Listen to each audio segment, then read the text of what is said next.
Okay. I would like to welcome everyone that is here and everyone that has managed to join us. We apologize just for delaying a bit. We're just waiting for everyone to come, but we would like to welcome all of you today on our event. Thank you so much. It is December. I know we are already on holiday, but this is something very important for academics and everyone who's here. So it is good that we are here so that we can at least exchange ideas. I don't want to waste a lot of time. All protocol observed. I'm not going to be mentioning people by names. All protocols observed. I don't want to waste so much time, but I would like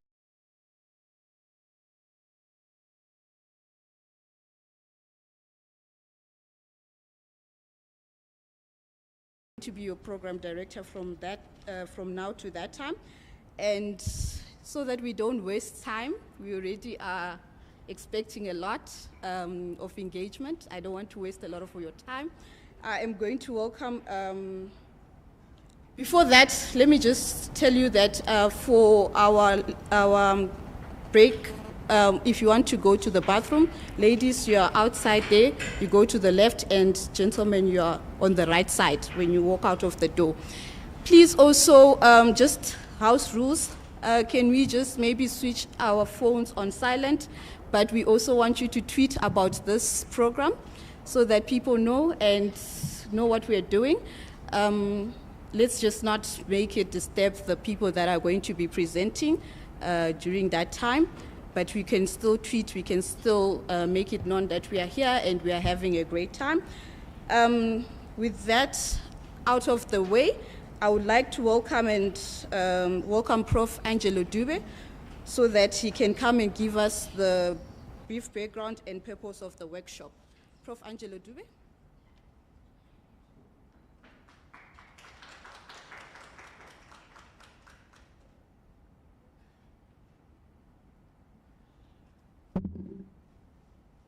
Good morning. Sanbonani. Dumelang. Avshen. Goeiemorgen. Hey, Africans and responding to greetings. I know we're all urbanized. If I'm walking in downtown Johannesburg and someone says, Eta, I'm like, dude, I don't know you. Who sent you? What do you want? We have been urbanized. It's part of the urban socialization. We no longer know how to respond to greetings. But this is a safe space. This is not downtown Johannesburg. It's a safe space. So when we say good morning, what do we say? Good morning. Exactly. Now I know my people are alive. Thank you. As introduced, my name is Professor Angelo Dube. I'm the acting director of the School of Law within the College of Law. With me today in this hall is my colleague and partner, Dr. Morodi, who is the director of the School of Criminal Justice. We would like to welcome you to this gathering on behalf of the Vice Chancellor and Principal, Professor Muckleneuk, on behalf of all her Vice Principals, on behalf of the leadership of the College of Law, that is our acting Dean, Professor John Olauzekole, and his deputy, Professor Budeli Mfarnemakonde. Again, with us today, supporting this initiative, is Dr. Lindelwa Mhlongo, who is the acting manager in the strategic office projects, in the Office of Strategic Projects within the Office of the Deanery. Ladies and gentlemen, we are gathered today here for the third iteration of the UNISA Afrikan conference. Started 3 years ago in 2021 in Cape Town. We are now on the third leg of this particular conference. We set up this platform in order to push the decolonial agenda. We listened when the fees must fall students were demanding that the curriculum be transformed, that the curriculum be eschewed of its Eurocentric dogma. We created these platforms to ensure that that happens. We created these platforms to ensure that the junior scholar, the emerging researcher, as well as the established researcher, have a platform where they can congregate to share ideas, to contribute to the open market of ideas, to the open market of expressions that we have. We needed to ensure that the knowledge economy goes back into the hands of the African, that the African is in charge of the information or the knowledge that is produced about the African. What made us move in this direction was the realization that out of all the research that comes from the African continent, research shows that less than 1% of that research comes from Africans. In other words, every African problem you have seen out there, whether it's the climate change problem, it was not designed or found by Africans.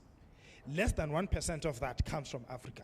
So the problems that we keep saying we have in Africa are not identified by us. The solutions to those problems are also not identified by us.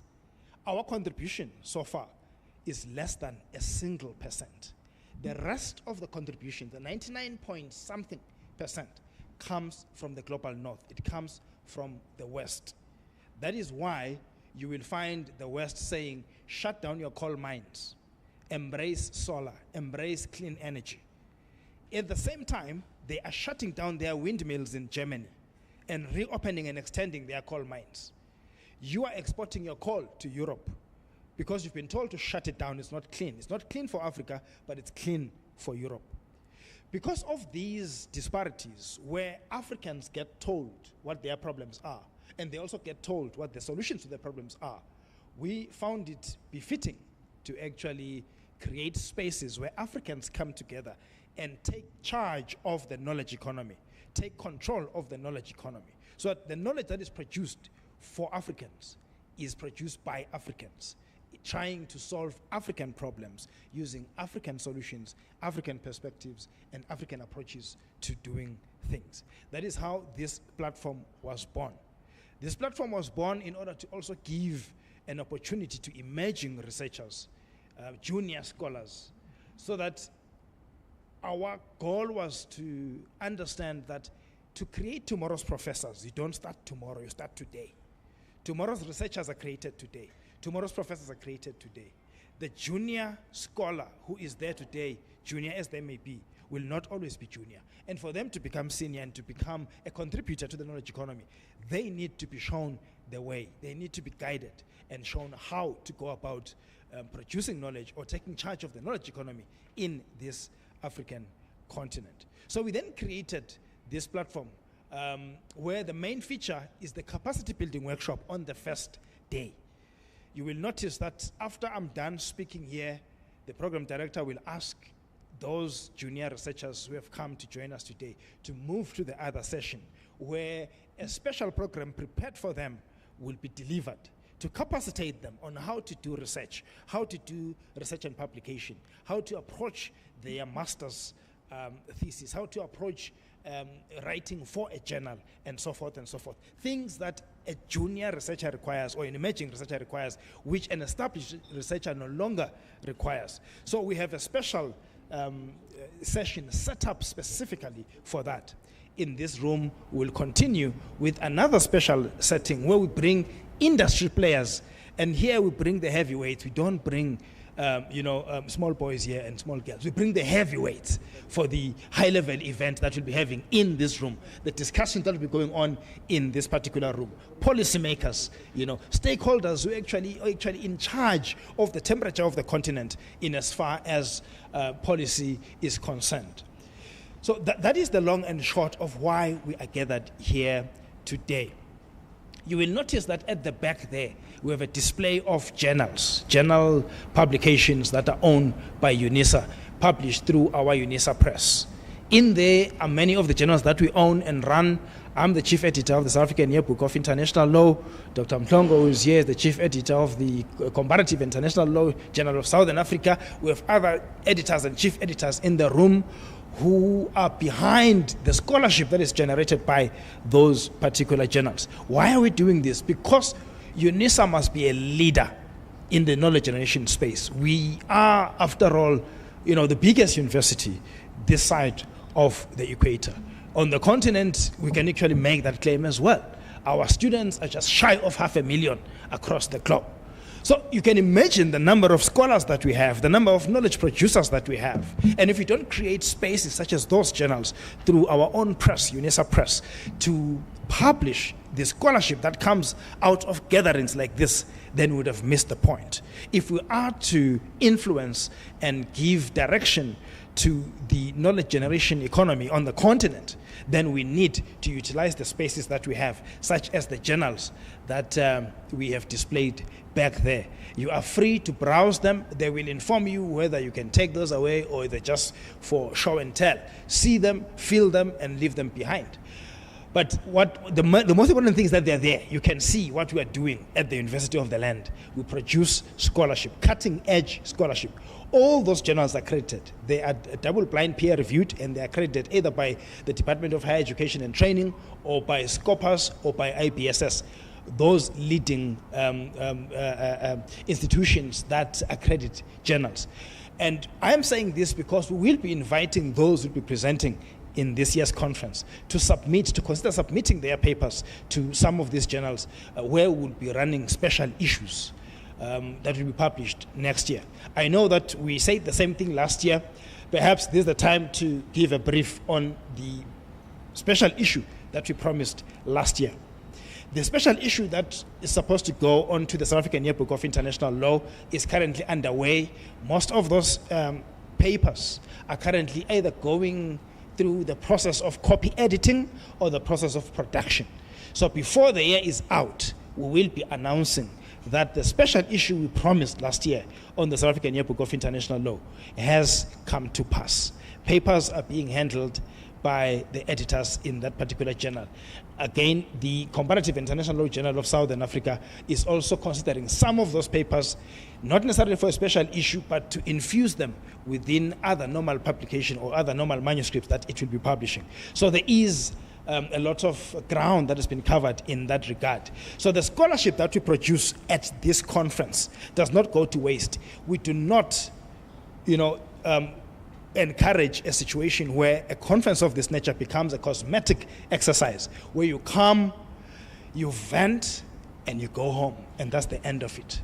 We want you to come, express yourself. After having expressed yourself, that paper that you use to express yourself must be converted into a journal article paper that gets published out there, that contributes to scholarship, so that students doing their LLB can actually quote you and say, according to Dr. Mahleza, this is the position on the status of undocumented minors in South Africa. According to Mr. Nhlabati, this is the position on the law of war in the context of a non-international armed conflict. So we want this scholarship to go out there and produce lawyers who are going to go to the courts of the Republic and astound those judges. Lawyers who can go before the courts of the African Union and astound those judges there and defend human rights and defend the law of war and defend refugee law before these various platforms.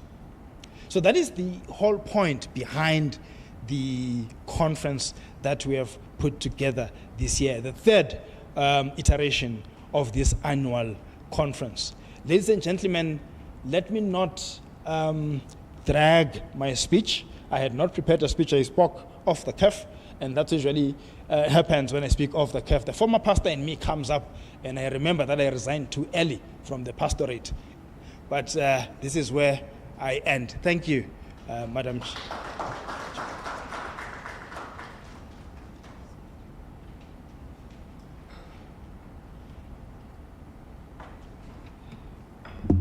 Some of us are too short, and yeah. But there's one thing that Prof has just said that I like about this conference. This is the fact that it's not only about those researchers that are big guns. We do have big guns here, but we also consider emerging researchers, junior researchers, because we need to teach and learn, and we need to mentor and develop and train. That is the most important thing about this conference that we need to consider. But without taking so much of your time, those that are emerging junior researchers and students, we need to move from now and go to the whole next door, where we are going to be learning a lot about research, and then we are going to leave this this venue for the high-level panel on centering international humanitarian law in today's geopolitical discourse. So the panel is going to come here, but before we do that, those that are students should then leave, and then we are going to start another program out there, and then we will continue from there. Thank you so much.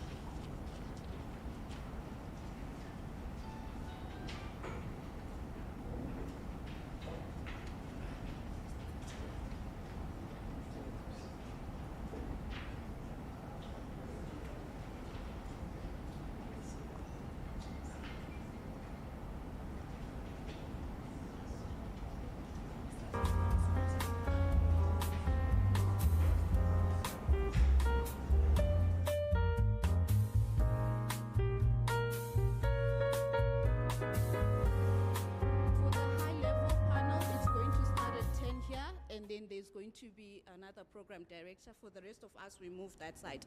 Thank you so much.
My name's Rex Waitega Nakrure.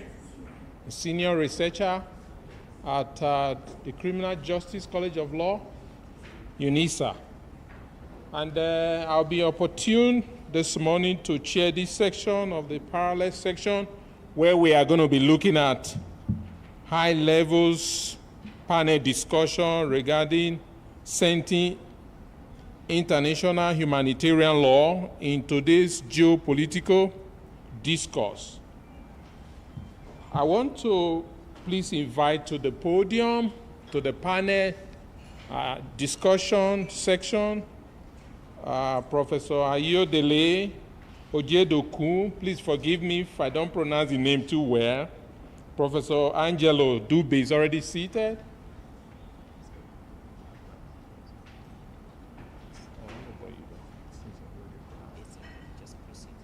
You know, back off.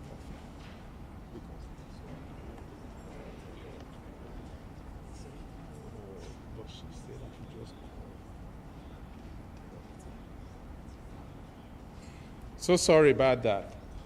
We also want to welcome Advocate Indris. Is he here with us? Please, we need your presence. Thank you so much, sir. You're welcome. And Mr. Lunga Dwebo, please forgive me if I don't pronounce the name too well. And Mr. Sibosiso, please, we need your presence at the high table here. We are going to give our panelists about 20 minutes to come educate us and enlighten us regarding these areas that I've just mentioned.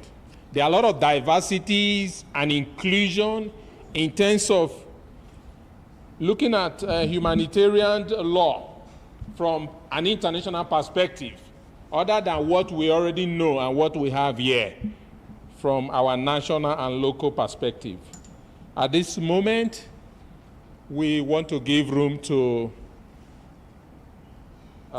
Professor Ayodele, who is the first person here to please come and address us. Let's welcome.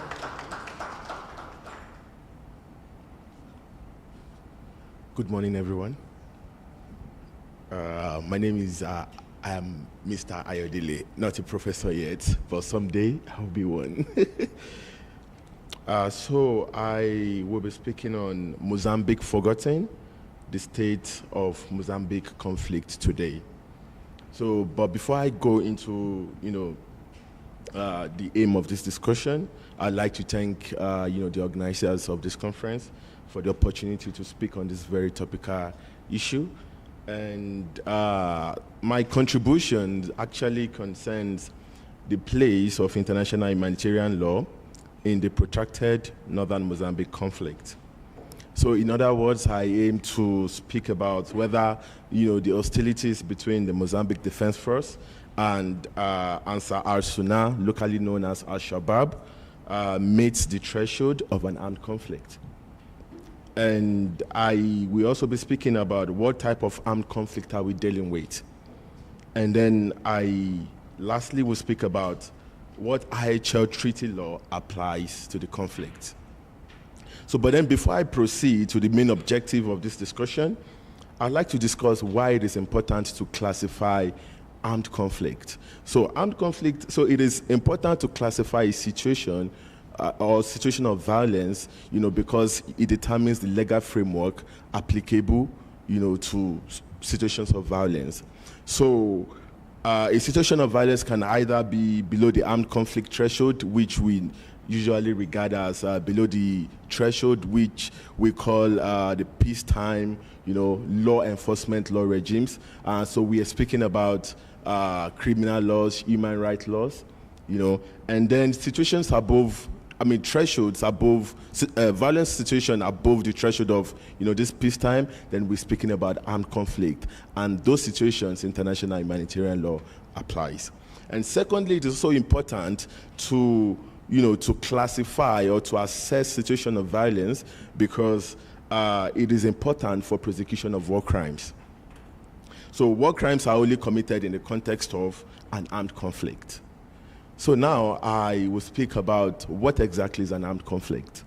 So in the case of TADIC, an armed conflict was defined as that an armed conflict exists when there is resort to armed force between states or protracted armed violence between governmental authorities and organized armed groups or between such groups within a state. So two elements actually identifies or create a situation of an armed conflict. That is organization of the parties and intensity of the conflict. So if we, for those of us who are familiar with IHL, we know there are two types of armed conflict, international armed conflict and non-international armed conflict. But then for the purpose of this discussion, I'll be focusing on non-international armed conflict. And the two elements that are necessary to identify these situations are the organization of the parties and the intensity of the conflict. So I'll be speaking about the organization of Al-Shabaab, if they qualify as an organized armed group, and then I'll also speak about the intensity of the conflict between the Mozambique Defense Force and the Al-Shabaab. So it is very important to note that organization of the parties only, it is peculiar to organized armed groups alone, and this is because states are presumed to meet the organization threshold. So, and then the intensity of the conflict also, like I said earlier on, it touches on the hostilities between two entities, So about the organization threshold of an armed conflict. So it is very important to know that organized armed group, they must be sufficiently organized. However, at a minimal level, for them to be considered as a party to a conflict. So various indicators can be utilized in this assessment. And this include the command structure of the group. This include the ability of the group to carry out operations in an organized manner. This include the level of logistics of the group. And this also include the ability of the group to implement the provisions of, of Common Article 3. And this also includes the ability of the group to speak with one voice. So I now turn to the assessment of Al-Shabaab as an organized armed group. So the facts relating, I remember earlier I mentioned that the group needs to meet the command structure. So the facts relating to the leadership structure of Al-Shabaab is unknown. And this is because most Islamist group, they operate in secrecy. So most of their strategies, their structures, we actually don't know. So we take, permit me to use this word, we just take one or two things from, we infer based on how they operate to determine, the command structure of these Islamist groups.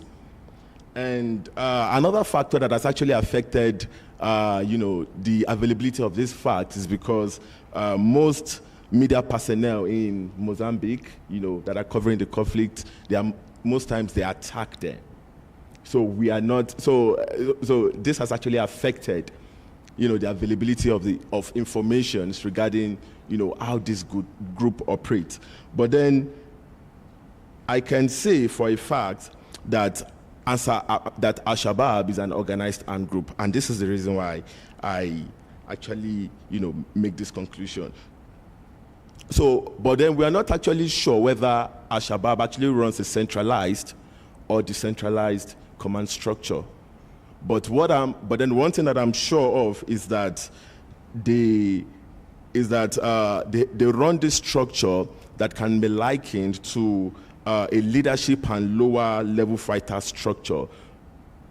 And it is also evident that a form of control is exerted over their members, and this has undoubtedly, aided the strength of the insurgent group to carry out military attacks. So by the level of attacks that we've seen so far, like definitely there's a command structure behind behind this group. And then I'll also speak about the fact that this group, they've demonstrated that they have the ability to carry out operations in an organized manner, such as, by displaying unified military strategy, which is to attack the state. So for instance, Ansar al-Sunnah, Al-Shabaab, they carry out coordinated attacks simultaneously in various geographical locations in Cabo Delgado, And then the attack on Palma also speaks to this fact. As a matter of fact, the attack on Palma, like the strategy they adopted, they attacked that, that city from 3 different directions. And we could see how, how devastating, the effect of the attack. Because I'm sure many of us were privy to the information regarding the Palma attack, because we could see them in the news. And the level of logistics that they've displayed also confirms that Al-Shabaab is an organized armed group. So regarding the logistics of the group, we see that they have arms and ammunition available to carry out military attacks. We see how they recruit members just to carry out their military objectives. We've seen how these groups, they come up together in unity to attack a specific military objective. So for these reasons, I conclude that the group qualifies as an organized armed group. So I'll turn now to the intensity of the conflict. So although the term intensity of the conflict, the term protracted armed violence, as it was defined by the appeals chamber in Tadic, it may denote that protracted armed violence may mean duration of the conflict.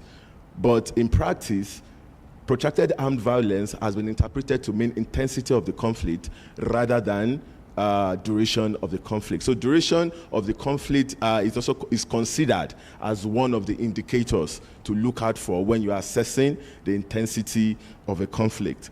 So more than 1,704 attacks have been recorded against civilian targets as well as against the military. That is quite high. And also the types of weapons and other military equipment used by these groups shows that, because we've seen them use machine guns, grenade, they've used launchers, rocket-propelled grenades, sophisticated weapons. They have it in their arsenal. So this also speaks to the intensity of the conflict. And like I said earlier on, the duration of the conflict as well. Hostilities between the Mozambique Defense Force and Al-Shabaab commenced sometimes in October 2017, and the conflict is still ongoing. So that is quite a long time. And in my opinion, the conflict meets the duration, indicator of intensity. And also the number of casualties and the extent of material destructions. For instance, permit me to also refer to the Palma attack again. For instance, the attack on Palma, which commenced on the 24th of March 2021, and which lasted for 10 days, caused many deaths and displacement of over 38,000 people within Palma alone. And the damage was estimated to the sum of $113 million US.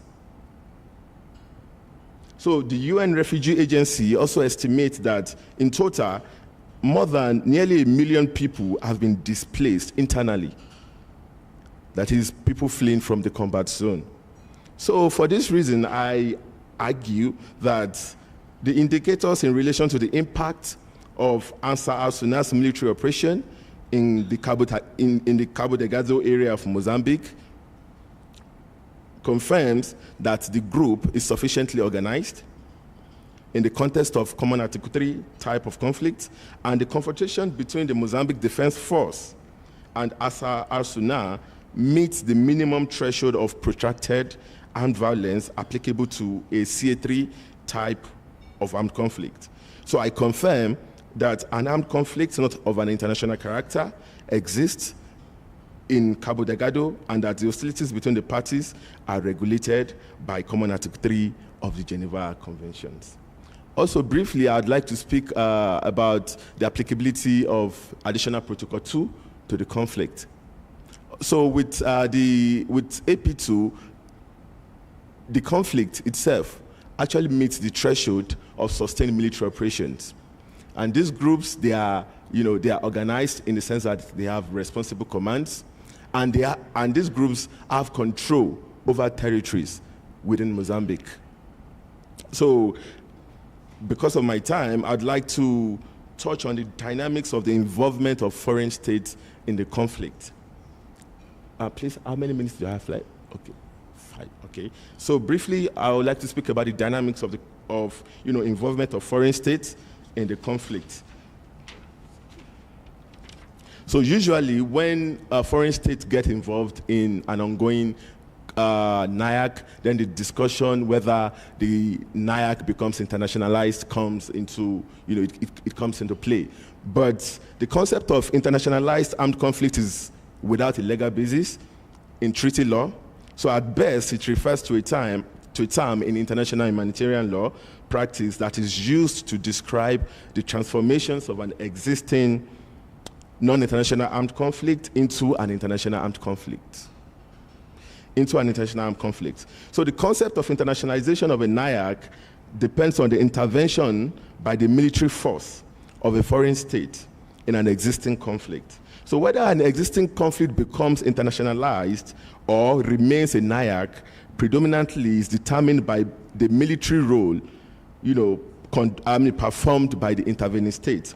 And we have states like Rwanda. We have forces from the SADC region involved in the conflict. So these forces, their mandate, they're actually conducting combat and security operations in support of the Mozambique Defense Force, which means they are fighting against the organized armed group. So by reason of the mandate of the foreign state that are involved in the conflict, this actually evidence that the military operations are conducted against organized armed groups, which means that the conflict still remains a NIAC and that the conflict is ongoing. So I conclude, in my opinion, that there's a NIAC ongoing in Mozambique, and the rules of international humanitarian law applies. Thank you very much.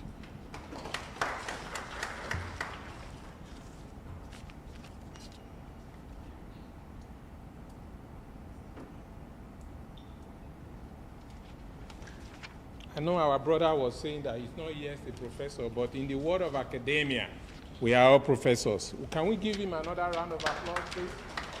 We want to quickly invite Dr. Muckleneuk to please come and give a brief background of the panelists today. We were supposed to do that, but he just skipped us. Please forgive me for that. Dr. Muckleneuk, please.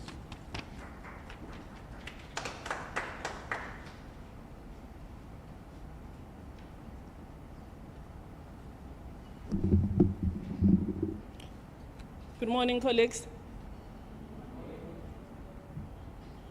Okay, so my task today is very, very simple, and please accept our apologies for not doing this at the beginning of the session. But I'm just here to introduce our speakers, and I'm going to start with the speaker who just finished the presentation, who is on the far left at the panel, and his name is Mr.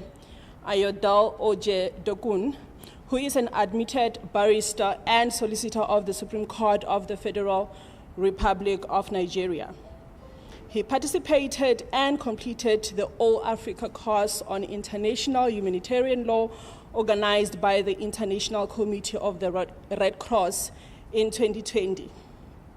He also participated in the centenary edition of the 2023 summer course on public international law at the Peace Palace, The Hague. He has taught on the topic classification of armed conflicts, both locally and internationally.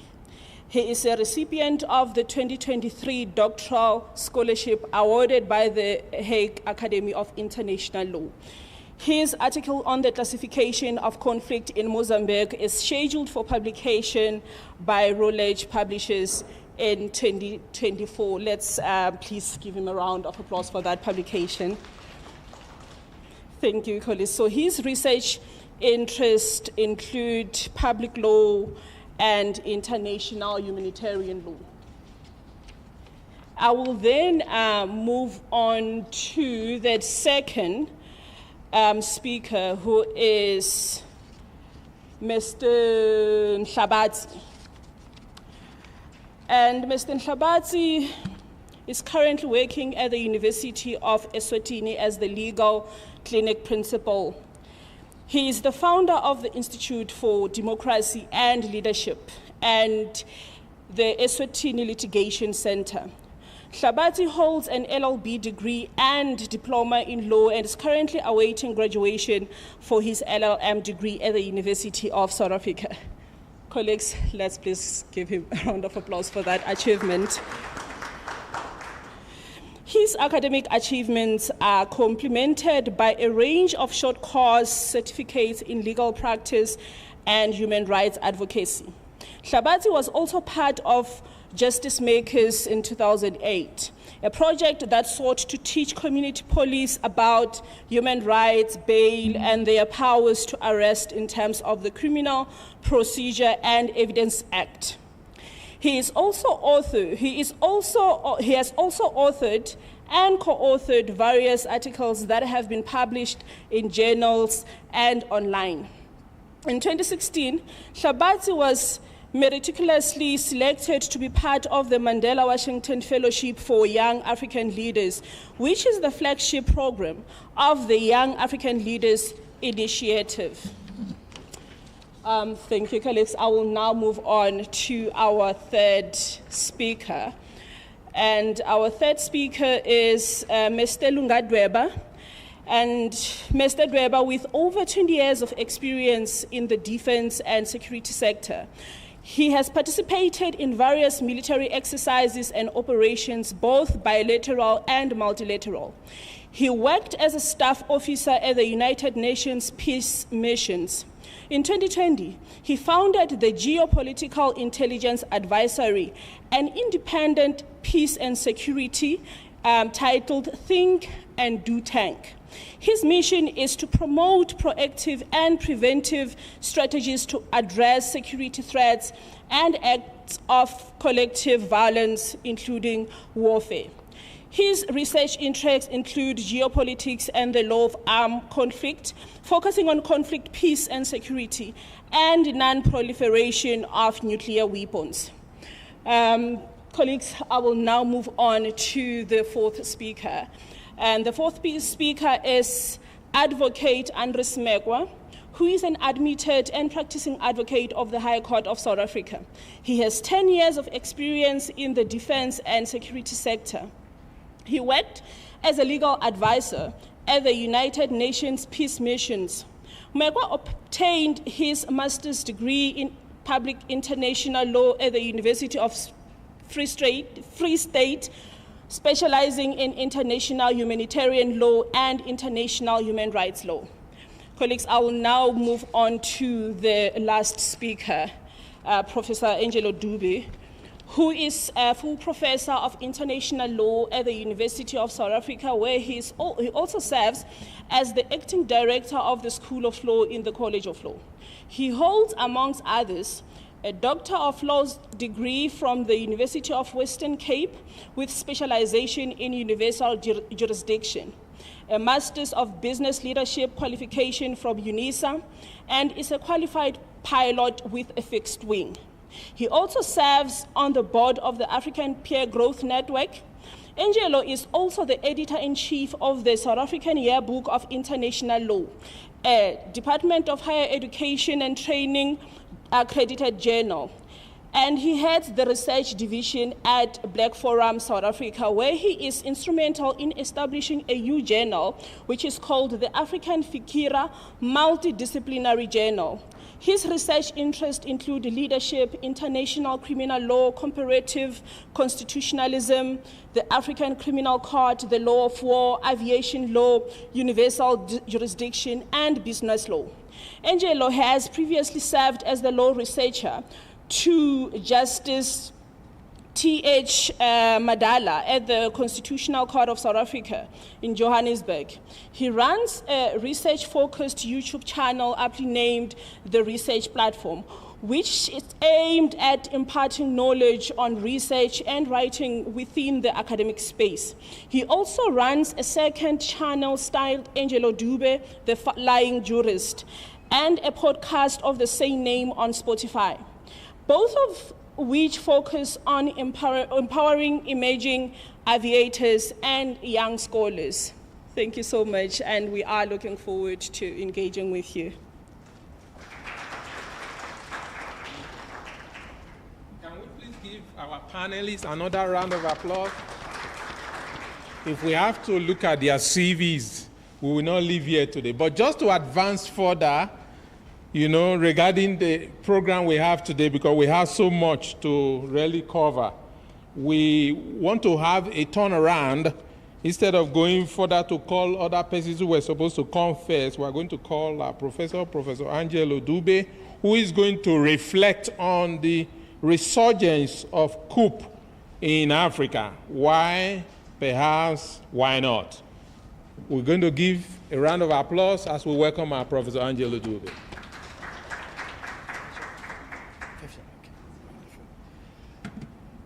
Ladies and gentlemen, I have 15 minutes because it's in the nature of academics and especially lawyers to give flowery biosummaries.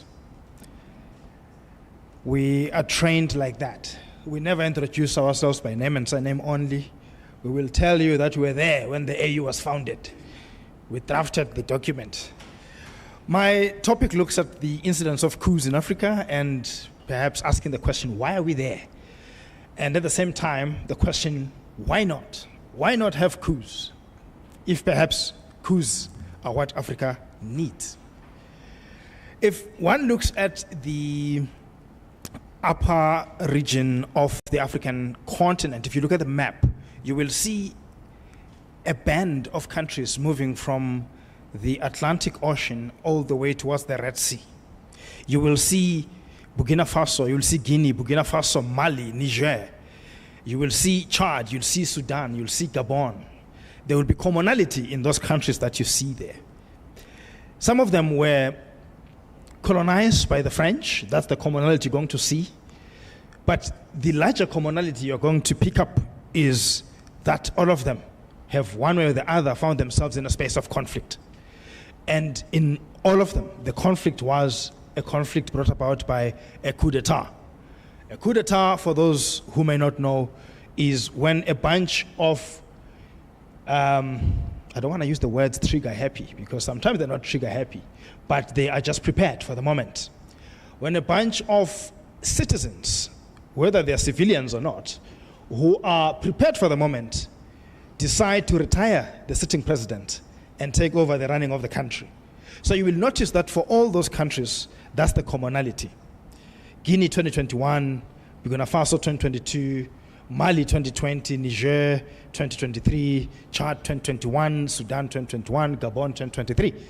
You will notice a change of government which is not otherwise regarded as constitutional, but it's a change of government nonetheless, where you see military leaders taking over the reins of the country. Sometimes supported by the masses, the military leaders take over the running of the country, and the people come out and say we're in support of the new government. In fact, this is long overdue. You see the likes of Ali Bongo being ousted from office, and you see him issuing a distress call via video. And the interesting part being that his video, where he's asking people to take to the streets, to demonstrate, to call for order, is not done in French. It is done in English. And that on its own is symbolic of perhaps the man realizing that the French who have propped him up for all these years are no longer fit for purpose. He needs to now capture his message in English to reach the Commonwealth, to reach the other side of the divide. But what could be the cause of these, of these resurgence in coups? Could poverty be one of those causes for what we have seen in these countries? We know that these countries are resource rich, whether it's uranium, whether it's oil, or some other natural resource. This is what economists call the resource curse, where the richest of countries are actually the poorest of them all. If you look at some of the ecological setup of some of these countries, you will notice that countries like Gabon are 80% covered in forests, and then the other 20% is open land where you see developments and stuff like that. That immediately tells you the nature of life that the ordinary Gabonese person lives on the ground. Despite all these natural resources, the wealth and the finances from these resources does not trickle down to the ordinary man and woman on the ground. It is only the political elite that usually eats or benefits from the natural resources. And because of that, over time, individuals will get tired and they will demand, first of all, they will start demanding using legal means, constitutional means, demanding a right to a decent living, demanding a right to human dignity, until they realize that the powers that be are not interested in ensuring the rights in the Constitution. They're interested in ensuring that their financial coffers are nicely, marinated and are nicely packed up. That's when people will then resort to taking up arms and overthrowing that particular government, because they've seen the opulence that those who lead them live in. Could the Al-Qaeda or the Islamic State have a hand in these particular situations? Could the religious element be at play here? We have seen that in the Sahel belt, that's a fertile space for religious extremism to actually operate. If you look at the Mali coup, for instance, in less than a year of the coup having happened, the Islamic State had doubled the territory that it controls. So in just under a space of 1 year, as soon as the government was taken out and there was a new sheriff in town, the Islamic State increased the territory over which it has control by at least twice. So you do realize then that until the coup gets there, or perhaps we could explain some of the occurrences of these coup d'etats using the presence of the Islamic State or the presence of religious extremism. So what also happened in the Mali situation was that the rebels in the north began to declare an Islamic State in that particular process. And we've seen the same happening as well in Mozambique, as my colleague spoke about it before me. Could there be another explanation for these coups? Could perhaps the anti-colonial sentiment be behind this? That we don't care what France has done, but France is a colonialist. And anything that hurts the colonialist, we're behind it. An enemy of the colonialist is a friend of mine. But whatever means, whatever the reasons for pushing back against the colonialist, we don't care. As long as you're pushing back against the colonial power, we will rally behind you. That could be one of the other reasons. Until the coup in Niger, we know that the uranium mines were being run by by French companies. So which then brings the foreign element. Could there be a foreign element in this? There are two points to this. One could be for us to view the foreign element as being the French. There have been sentiments that perhaps France is actually fueling this and funding it so that it can maintain a stronger hold on the market share in as far as extracting natural resources is concerned, as far as getting to oil, so that Total can actually operate globally. So that could be the foreign element, that France is fueling this so that people can start noise and start a conflict in order to concretize their hold on the natural resources. The other point on the foreign element looks towards the east. It looks towards Russia, and it says perhaps the Wagner Group has a hand in this. Perhaps it's Russian mercenaries who are actually benefiting from starting and maintaining this coup. It could be that in some of the countries I've mentioned, there was heavy Russian presence before, during, and after the coup. And therefore, people begin to say, maybe the East has a hand in this. But if one looks closely at that claim simply pits the East versus the West. It's an anti-Western, it's an anti-Eastern narrative in order to say, to delegitimize whatever is going on in those countries by painting it in Russian colors in the hope that this takes away the attention from what the West has done in those countries.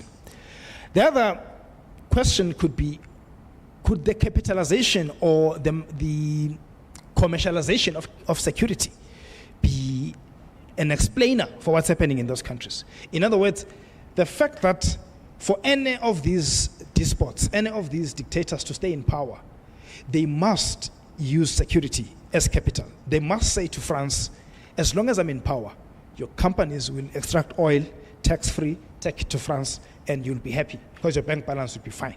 So that's the commercialization of security. This person has access to the military.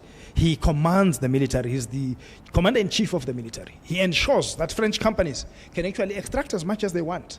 In return, France ensures that there are boots on the ground which protect his interests, his political interests. Could that be another explanation for the coups that we have seen now?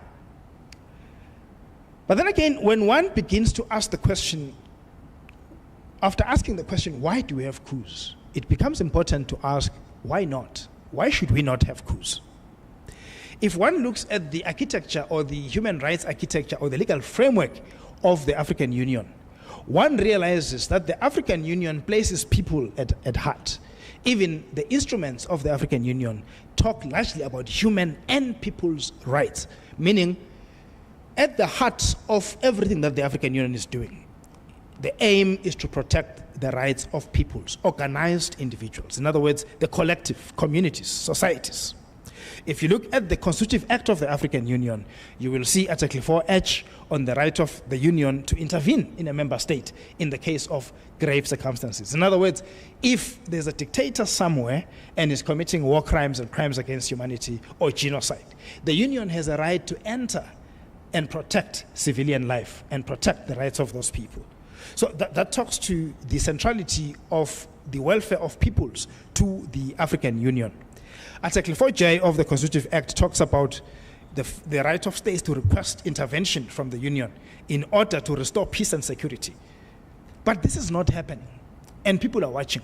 The Union has the right to enter and intervene, but it hardly does so.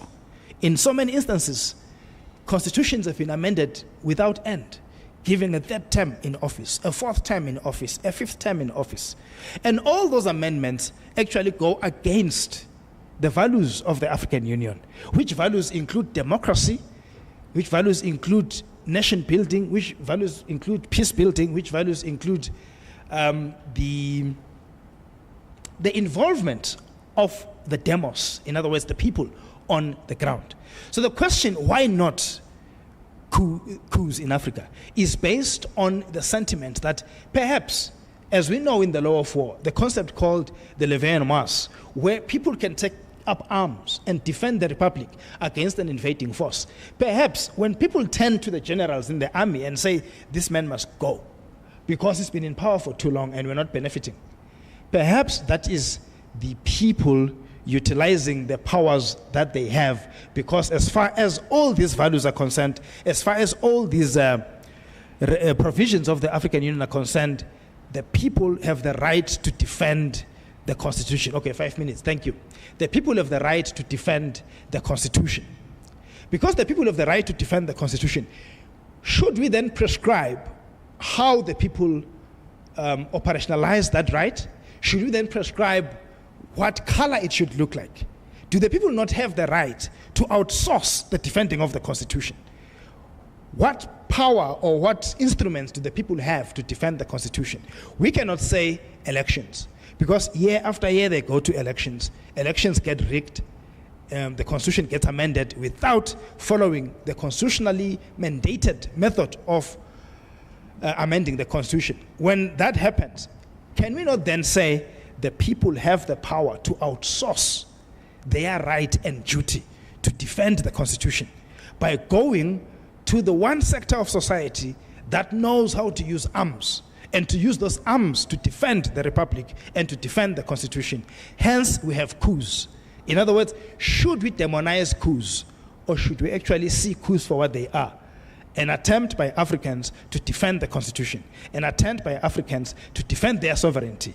If we say democracy is about the people are the demos in democracy, the people are central to democracy, aren't the people as the demos standing up and outsourcing that power, defending the power that they have as the demos, rewriting the course of their history? Are they not within their rights? Which is why we come to the question, why not coups in Africa?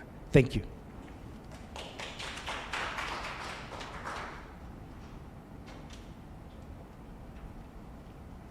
give our applause, another round of applause. If we reflect on what Professor Ayodele spoke on, and the one Professor Dube had just reflected on, you could see a lot of intertwine, especially when it comes to governance, leadership, from the perspective of the African human nature. You know, we always want to be in power. We want to control. We want to take over. As we begin to listen to our speaker, I want to believe we are taking notes. We are going to ask some questions for them to re-iron some of the issues that are also bothering us from what they have said and from some of our experiences.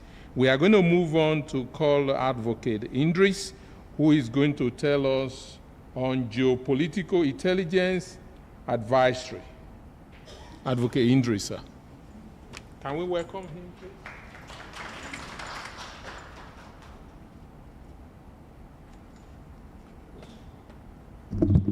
Good morning. UNISA must not worry when I'm wearing the University of the Free State t-shirt. Nah? Yeah, they must not worry. I'm still here and representing. But one thing that's very important that I want to talk about today, and I think my brother there that started today's lessons sort of will be one of the people in the question and answer sessions that would be able to perhaps ask me questions and I ask him questions, because we both essentially are dealing with a question around classification of armed conflicts. And from my perspective, I'm looking more at the role towards accountability for the violation of the most serious crimes of concern to the international community as a whole. And that is the context where I am going to. But in order to get there, I need to address the question of classification with specific focus to the war or the armed conflict that's happening between Israel and what we call Hamas on the one hand. But before I start, I want to start with a quote from one of the UN ambassador for Israel.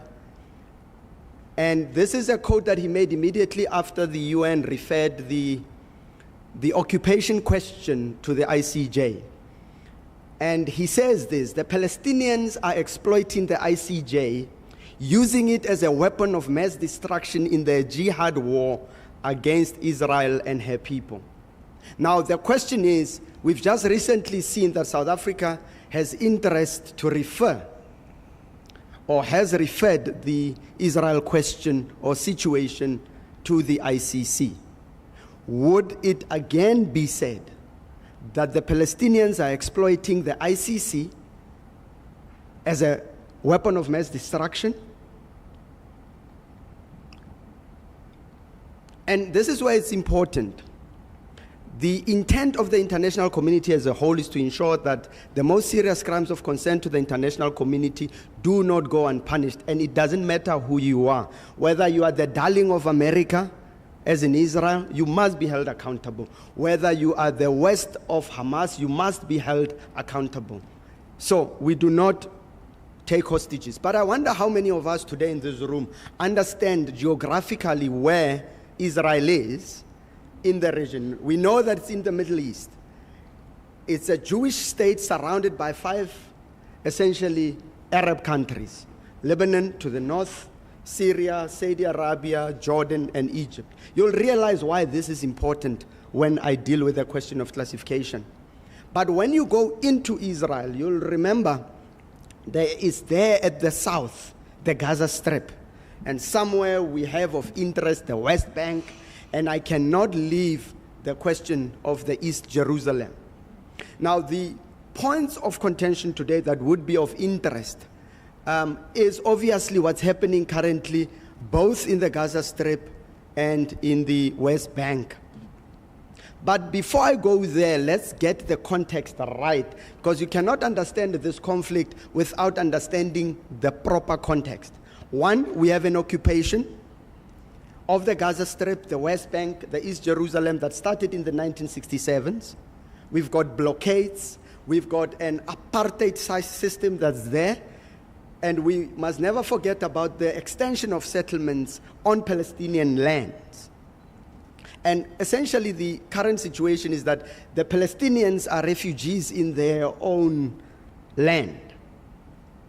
Now, what you'll realize is the Gaza Strip, essentially, many years ago, I think the Six-Day War is of interest to us, belonged to the Egyptians. The West Bank belonged to the Jordanians, and eventually they left claim of that land. But they both had Arab-speaking people on that land. But the context also is that this is not the first time in 2023 where allegations of war crime have been made against the state of Israel. We've got obviously many wars that have been fought at a very lower scale. But we had 2008 war crimes, I think 2012, 2014, and all those war crimes were referred to the ICC prosecutor for investigation, and nothing has happened. Even the incumbent currently, the chief prosecutor, has done nothing in regards to this. Now 7 October suddenly comes, and there is this massive attack by Hamas, unexpected, I don't know how, when Israel has the best intelligence operatives in the world, but the attack nevertheless happens, and missiles gets through. The dome system suddenly is not good enough to save Israel. Suddenly, some on different balloons and funny things are able to cross the border. Hostages are captured, and we go back. And suddenly there is an outcry about what follows next, which is a declaration of war by the state of Israel. Now it's very interesting, against Hamas, a non-state actor or an armed group. Now, we've learned a little bit earlier about the various factors that one would have to consider in determining whether an armed group qualifies as, And one thing that's clear is that Hamas is an armed group.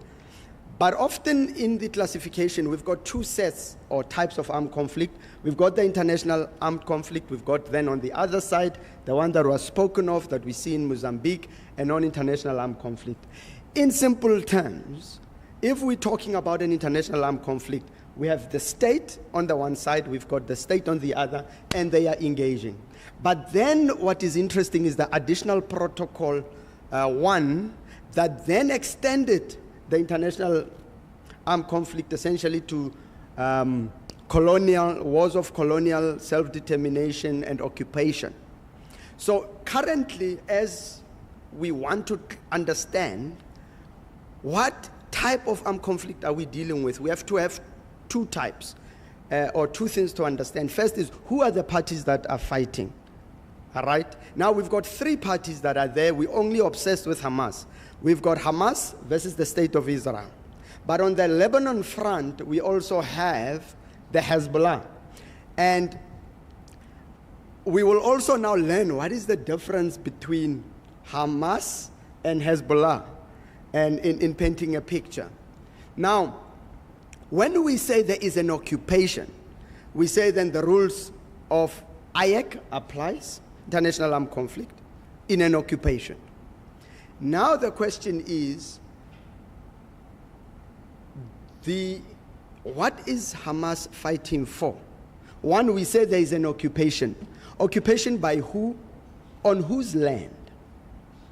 Because those questions must be answered, because at the heart of what we're dealing with to understand the type of armed conflict is the question of the right to self-determination. Do the Palestinian people have the right to self-determination? And that's not even a question, all right? So we know that there's an occupation and there are people that are fighting for their own freedom. But now there is this complexity also. The relation between the PLO and Hamas, sort of indirectly disowning each other, all right? Because there is no formal acknowledgement that Hamas is a military wing of the PLO, like you had the ANC and you had the MK fighting for their own liberation. Now, the question is, are we saying Hamas is then a sort of like a criminal element, so to speak? They have the same objective, fighting the occupation, you understand. Now, at the end, then, my submission is that at the heart of what we are dealing with one must accept that they are fighting for their right to self-determination. And therefore, in my narrow analysis, I would accept the view, albeit a bit complicated, that international law apply. But now here's the problem. It has implications. Often international law is easier when it's state versus state, because the state and both states have the ability to comply with the rules of war, right? If they're going to establish a POW camp, they can do it. If they're going to have to pay the various combatants, they are able to do it. Would Hamas be in a position to do the same if we apply the same rules? The other issue that's a bit of a complication is that the minute we give this status, suddenly one thing that would be interesting is that at the end of hostilities, we would have to leave the Hamas people to go home, because they would then earn the right to wage war, you see. Now, would that not be one of the issues that encourages people within states to then engage and fight their governments? Western Cape somehow rings a bell.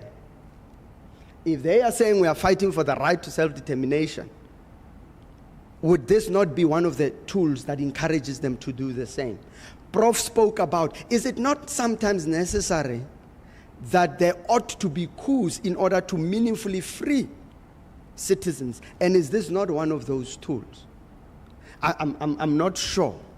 But then we have the Hezbollah question, and they do not have the same type of similarity, but I argue that there is an international armed conflict. There's an international armed conflict, and now they are joining now across border.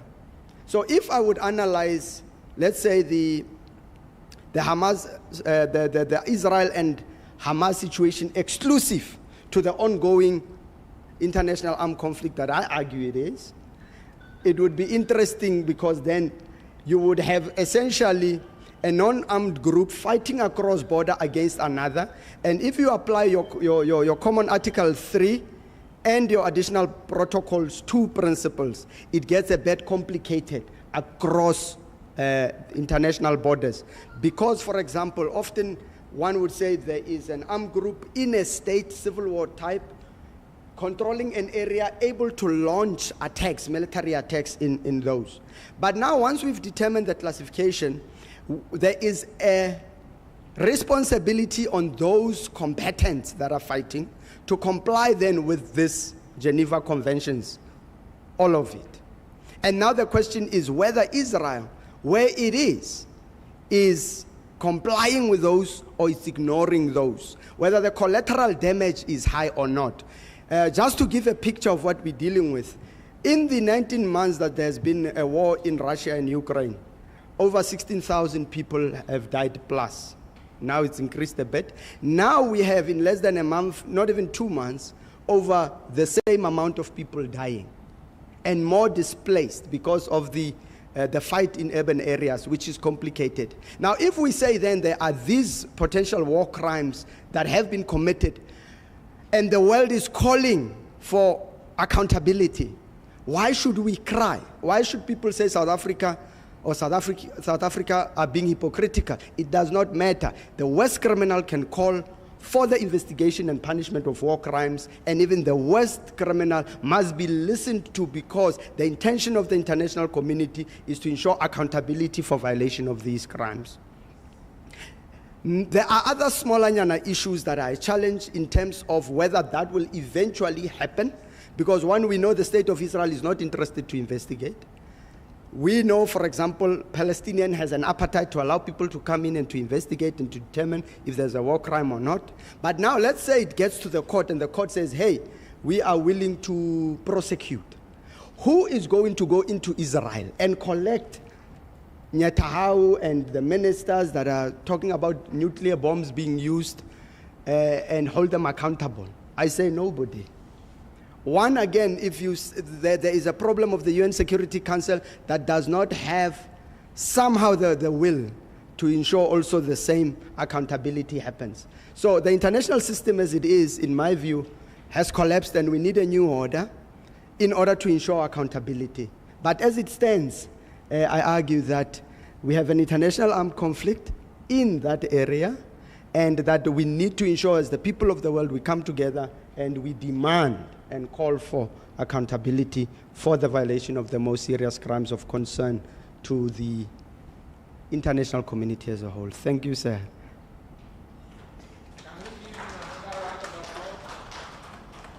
If we have to reflect on this issue of what is going on in Israel and Palestine, we will not live here today. Even in our immediate homes, there's always oppression between you, your brother, the husband and wife.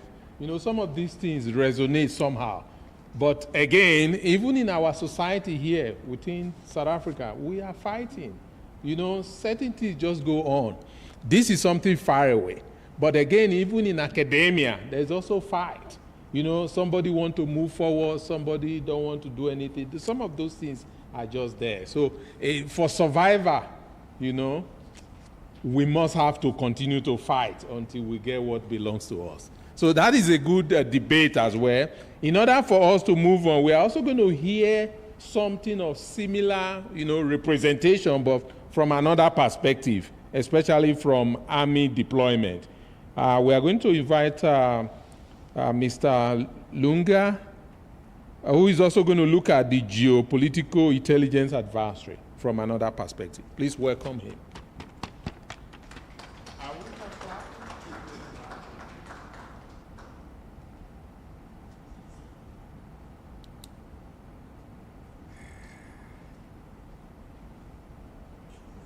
Program Director, fellow panelists, esteemed guests, government officials who are here, the diplomatic corps, friends, ladies and gentlemen, good morning. I move a little bit, thank you. I move a little bit from the international perspective, which was delivered to us quite well, and I bring the talk to the situation that faces us in South Africa. And I have been tasked to participate in the ongoing discussion regarding the deployment of the SNDF to deal with illicit gold mining activities in South Africa. My take is that I think we can all agree that we are facing challenges in South Africa, and indeed they have to be dealt with. The Zamazama territorial conflict, for example, those conflicts have instilled a sense of fear among communities.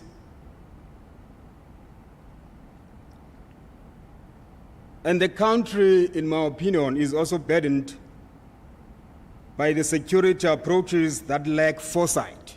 In other words, approaches that only run behind wrongdoers instead of acting before things happen. Of course, not all the time we'll be able to do so, but in my opinion, not much has been done to be proactive in how we deal with issues.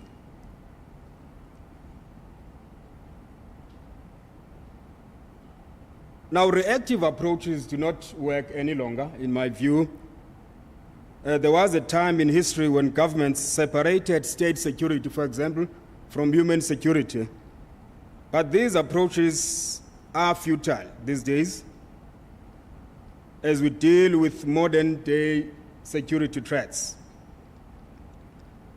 I will then try to unpack, or rather to answer a question about whether or not militaries in general should be used in maintaining public order and enforcing the law. So should we be doing this as the international community in general and in South Africa in particular?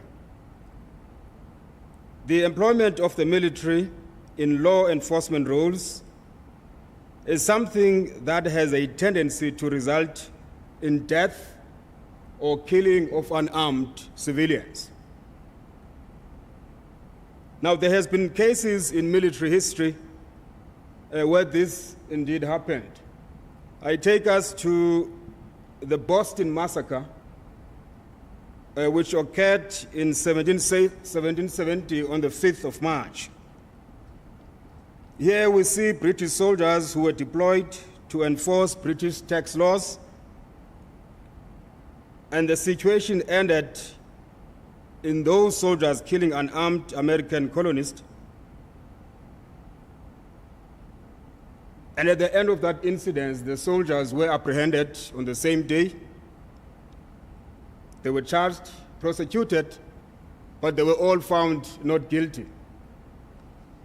In a similar incident in 1972 in Northern Ireland, during what was called a Bloody Sunday, 13 Catholic demonstrators were killed by paratroopers from what is known today as One Para, making reference to the 1st Battalion Parachute Regiment in the UK. In this incident, again, the troops were arrested. In fact, there was a tribunal immediately after that incident. But the same thing that happened in the USA, the soldiers were acquitted. Now roll forward to our situation in South Africa on the 10th of April 2020 in the case of Colin Khosa. Now this was a man who was allegedly beaten to death by soldiers in Alexandra during the COVID-19 lockdown.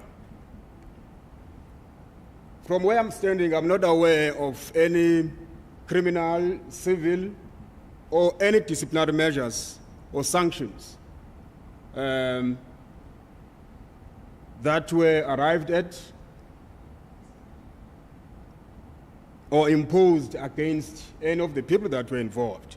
Now, these 3 incidents, colleagues, in my view, they show us the potential of civilians dying in the hands of the soldiers when soldiers are given a responsibility to replace the police. Of course, in our situation in South Africa, the soldiers are not deployed in order for them to replace the police. In actual fact, I acknowledge that the South African government did not use the military as the first response to the Zamazama situation, but that the deployment is taking place after numerous attempts by the police. And yet the problem continues, as it continues to date. Now, on the other hand, there is an agreement, a widespread consensus, actually, that even though there is a problem, the armed forces are generally not suited for law enforcement operations. Within our context, the SNDF is structured in a manner that it has 4 service arms with other divisions. And one of those divisions is what we know as the Joint Operations Division. What then happens is that the 4 service arms are responsible to train personnel. As soon as those personnel are trained and prepared, either for an exercise or for an operation, they are then utilized by joint operations to implement an operation or an exercise. But as part of that training, nowhere soldiers are told or trained to perform police duties.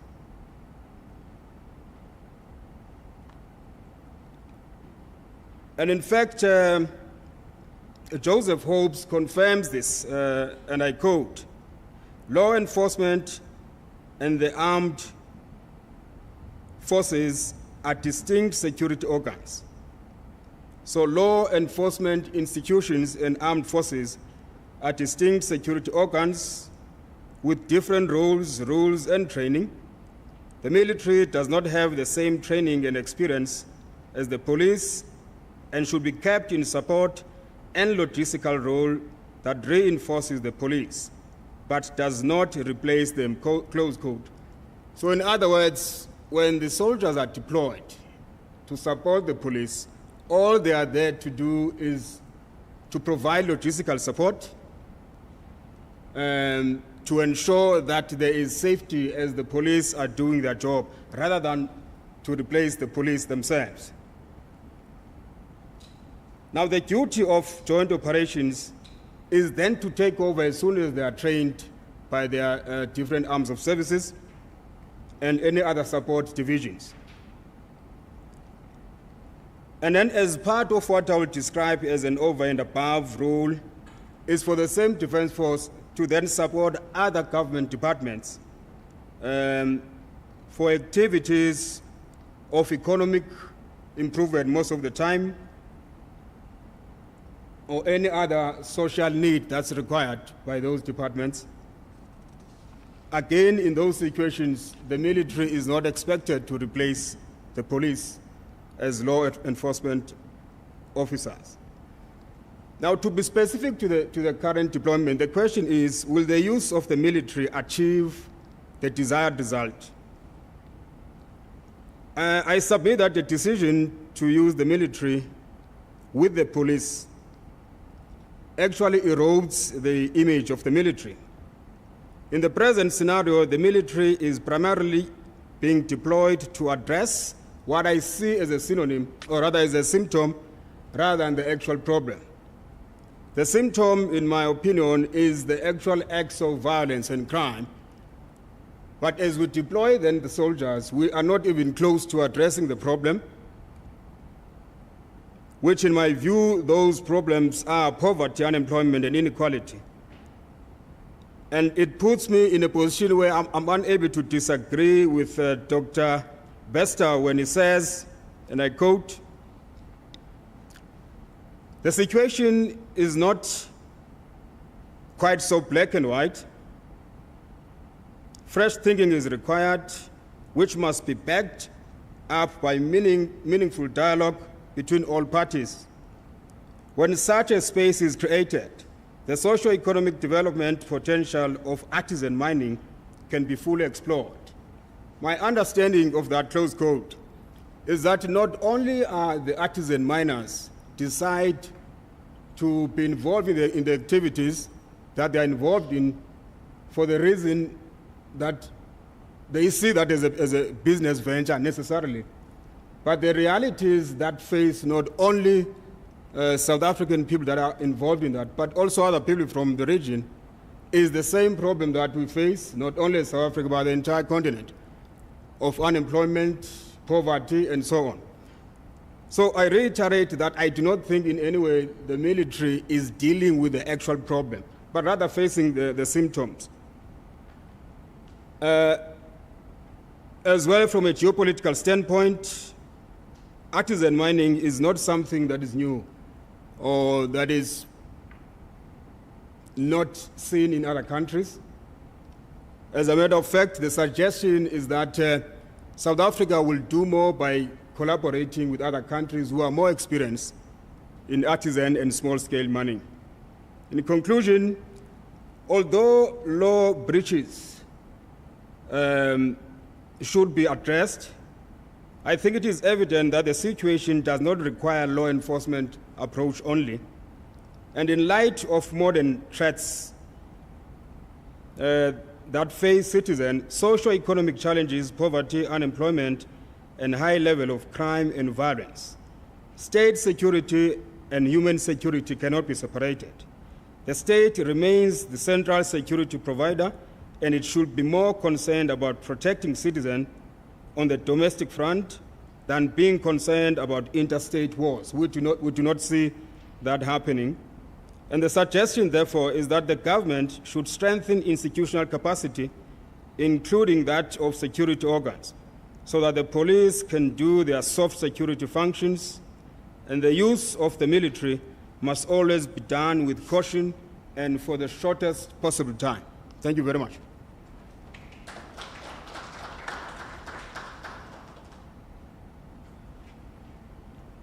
Can we please give our speaker another round of applause, please? If we look at the nature of man and for good governance, that is why, military deployment came into being. Otherwise, you find out that we are somehow and some were more difficult to govern as humans. You know, I don't know whether we've seen that animal that is called goat. There's the goat, there's the sheep. You know, if you study them very well, you find out that they have some characteristics.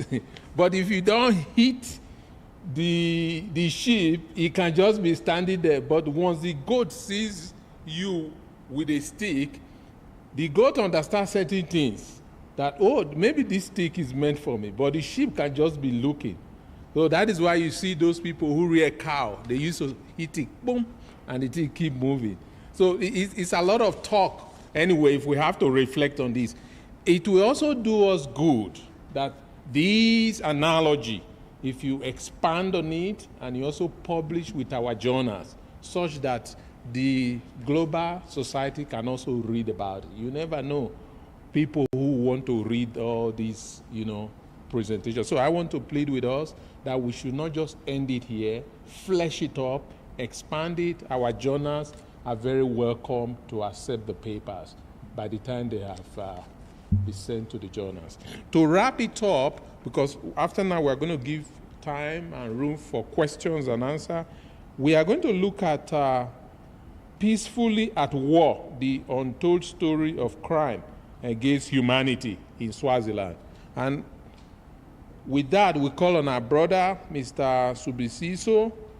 I can't pronounce his surname too well. Please bear with me. Please welcome. Let's welcome him to the podium to please tell us. Thank you, Program Director. The surname is Nhlabatsi, so it shouldn't be a difficult name, but Zulus will say Nhlabati. Thank you so much, Program Director. All protocol observed. My name is Buson Nhlabatsi. I'll be speaking about the untold story of crimes against humanity in Swaziland, or Eswatini. The country Swaziland was renamed Eswatini in 2018 on the 19th of April. It was the birthday of His Majesty the King. So he used the occasion of his birthday to give us a gift, and the gift was to rename the country from Swaziland to Eswatini. So you can see, obviously, some people are living large. They can decide when to change a name of the country, and then you have to just toe the line and follow the process. There's nothing wrong with changing the name of the country, but you know, I think changing the name of the country requires a little bit of consultation and consensus.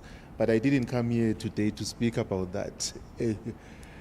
The genesis of my presentation is that Swaziland is known as a peaceful country. My colleague, the first presenter, I think he spoke about the forgotten war in Mozambique. At the time of conflict in Mozambique and in South Africa, Swaziland was a peaceful haven. It was interesting to note that a tiny kingdom between two conflicting states was the peaceful one. And the people who were running away from hostilities, both in Mozambique and in South Africa, they went to Swaziland. Actually, historians tell us that even the ANC allowed its operatives to operate from Swaziland at a certain point in time.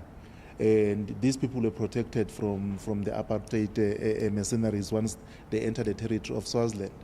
If you go to the eastern part of Swaziland presently, because Swaziland is shared borders with Mozambique and South Africa, if you go to the eastern part, you can see the influence of Mozambique there, and you can see that we still have a lot of Mozambican nationals that are settled in Swaziland. So this means that for a long period of time, Swaziland had been considered as a peaceful nation, and any other country that was in conflict, they will go to Swaziland for that peaceful space. But this has been changing over the years because Swaziland is an absolute monarchy, meaning that all the powers that be, they vest on the institution of the monarchy. And the institution of the monarchy is headed by the king. So the king exercises authority over the executive, the legislature, and the judiciary. Then it means that there is no separation of powers, or the separation of powers are blurred.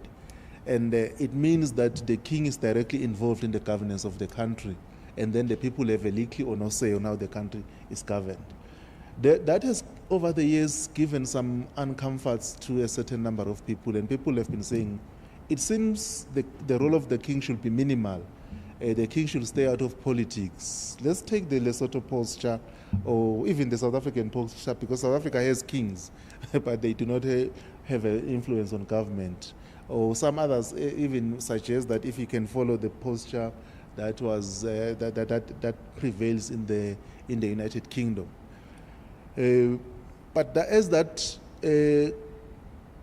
conversation goes on, it was clear, and it is clear, that the king is not willing to shred any of the powers that he's currently enjoying. Then what we have seen that a situation has now turned wherein people are now using violent means to confront the system. And they're expressly saying this, that we are now wanting to overthrow the government. So there's a group of people that was formed, they call themselves the Swaziland International Solidarity Forces. And they do these sporadic attacks. They are not organized. They are doing these sporadic attacks to government officials, to the army, to the police, and even to a lesser extent to those who work for the correctional services. The interesting thing is the way they do their attacks. They, for example, they may know that you work for the army. They won't bother you at your workplace, but if you visit your village, then they grab you and say, remember what you do when you're in the when you're in the city. You kill people. Your job is to kill people who are calling for democratic change in the country. Either they kill you, or they torture you, or they do all sorts of things to you. So they target these people in a various way. They also target local traditional authorities. There's an incident where a chief was told to denounce the king, and as soon as he denounced the king, he was then killed. So again, that shows that these attacks are not well coordinated. You cannot therefore say, this is where I can go and find the office of the Swaziland International Solidarity Forces. But due to their work, they exist. This then begs the question that, can we say the conflict in Eswatini or in Swaziland is one of an international character? If it does, is it a non-international armed conflict, or is an international armed conflict? It is obvious that it cannot be classified as the latter, because it is not a dispute or a conflict between two states. It is a war, if I can put it in inverted commas, within a kingdom or within a country, with uncoordinated attacks from these various organizations, as I've stated them.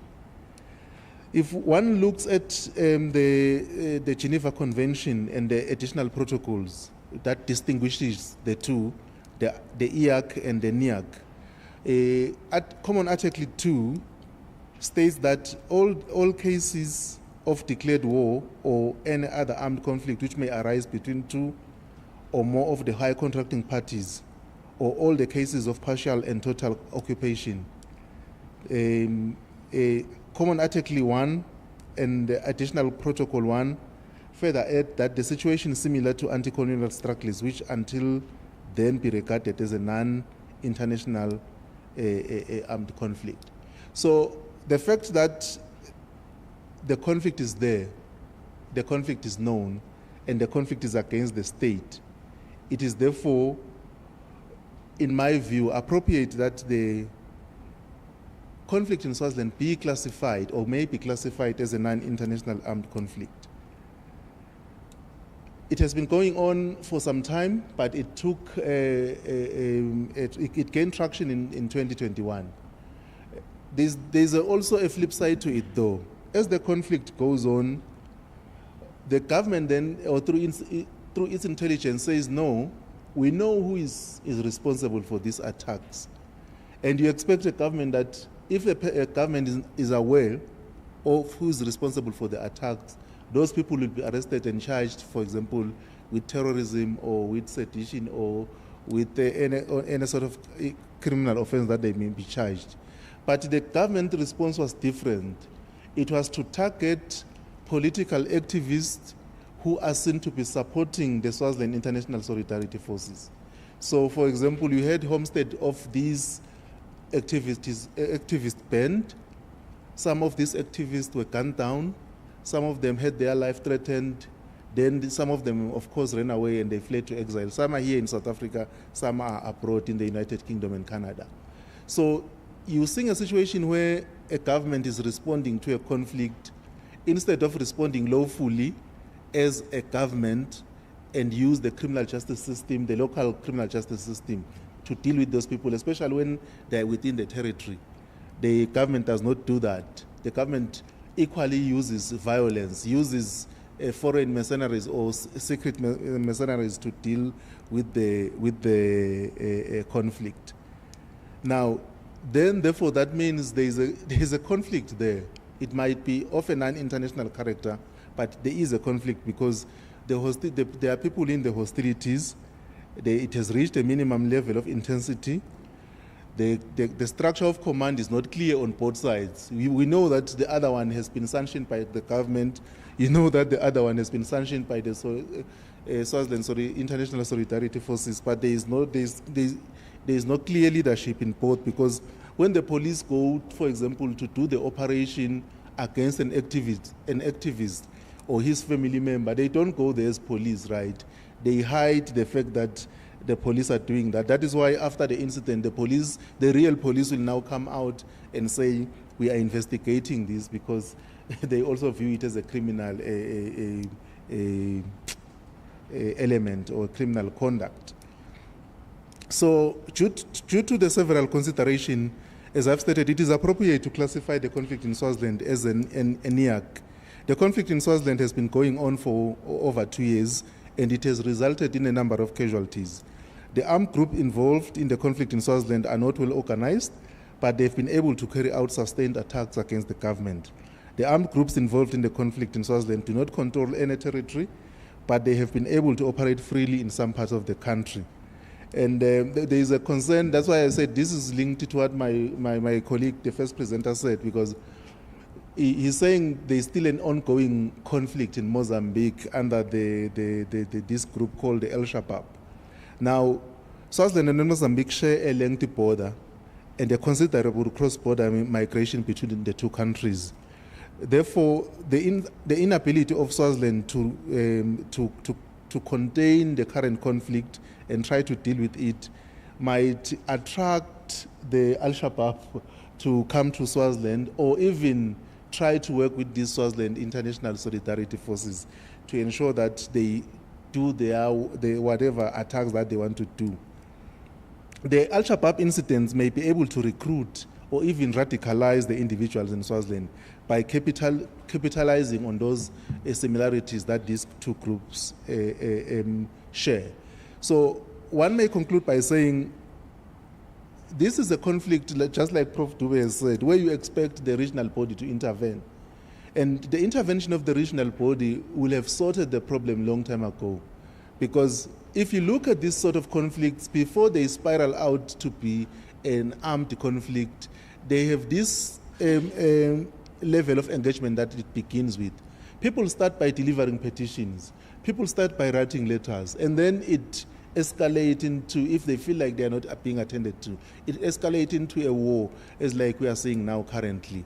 But if the regional body is able to intervene at that level, call upon their peers to order. A president can call another president to order. I conclude that the situation in Swaziland, which is characterizing itself now as an armed conflict, can easily be solved through a dialogue. There is a need for Swazis to sit down and discuss the powers of the king and how the monarchy should be reconstituted, because it is currently clear that the monarchy can no longer continue in the manner that it is, because the voice of the people in Swaziland is significantly calling for their participation in the political space. Increasingly, Swazis are crying out for having a say on how they are to be governed. And I submit with respect that there is nothing the king that loses when people run their own government, and he continues with his affairs of the monarchy and of traditions and all these other things. It is not worth the salt that the people should die for a simple call of wanting democracy. Democracy should be readily available to every citizen so that they are able to participate in their own country and have a say in the manner that they want to be governed. I thank you.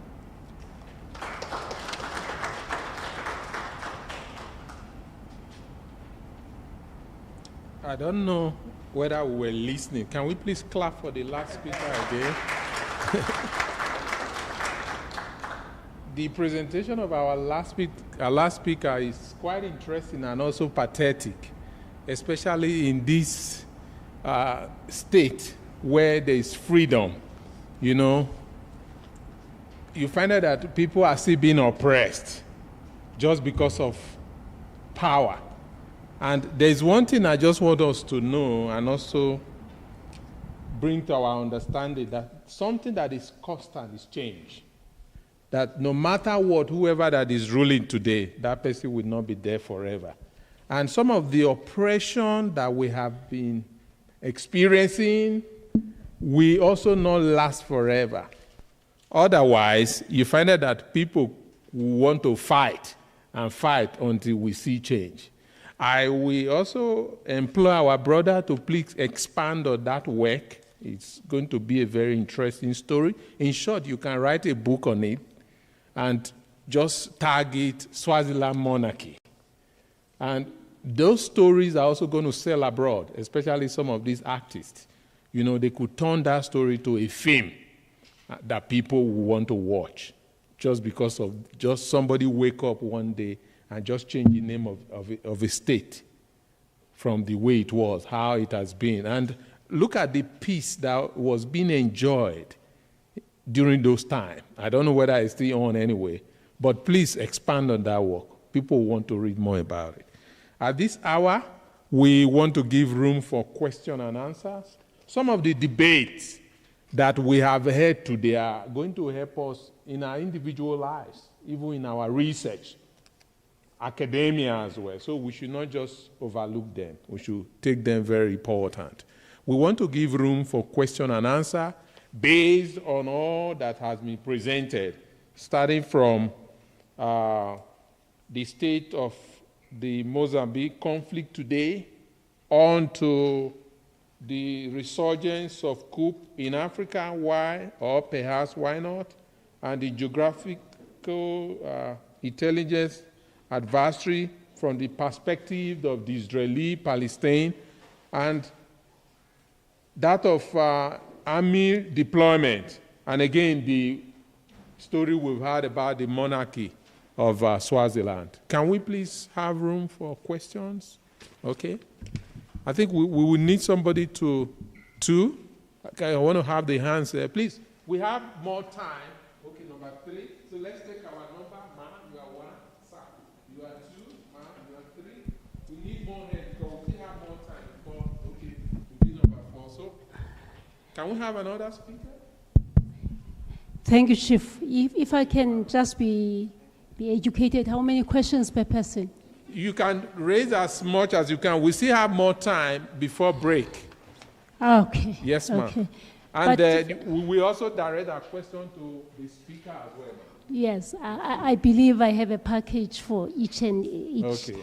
each of our good presenters, and I want to thank Prof for leading us in this discussion.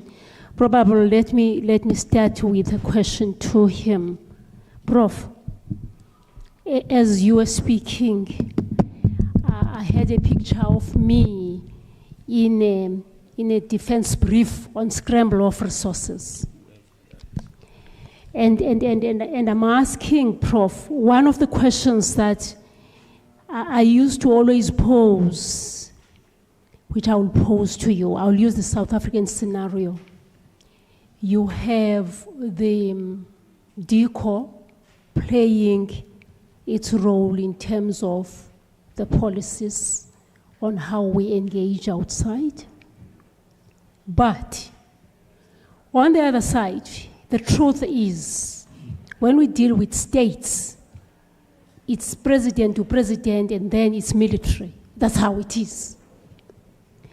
Now, the question then, Prof, becomes, when we go for post-conflict reconstruction, look at Munich, look at all the operations that we have been, and look at what we did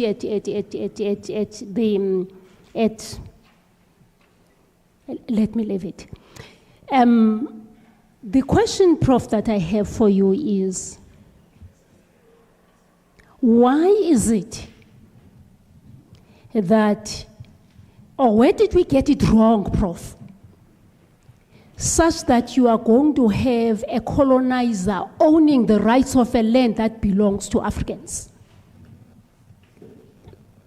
And I want you to look at how we deal with deployments, because I had the benefit of spending some years there.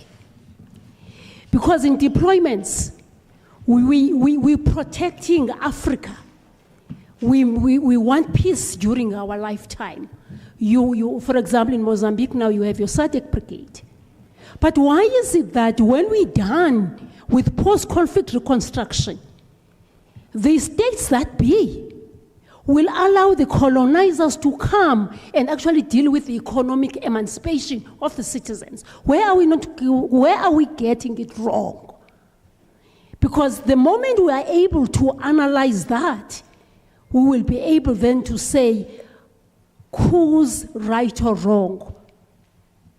And if you look at Niger and what is happening at Niger, it's quite interesting.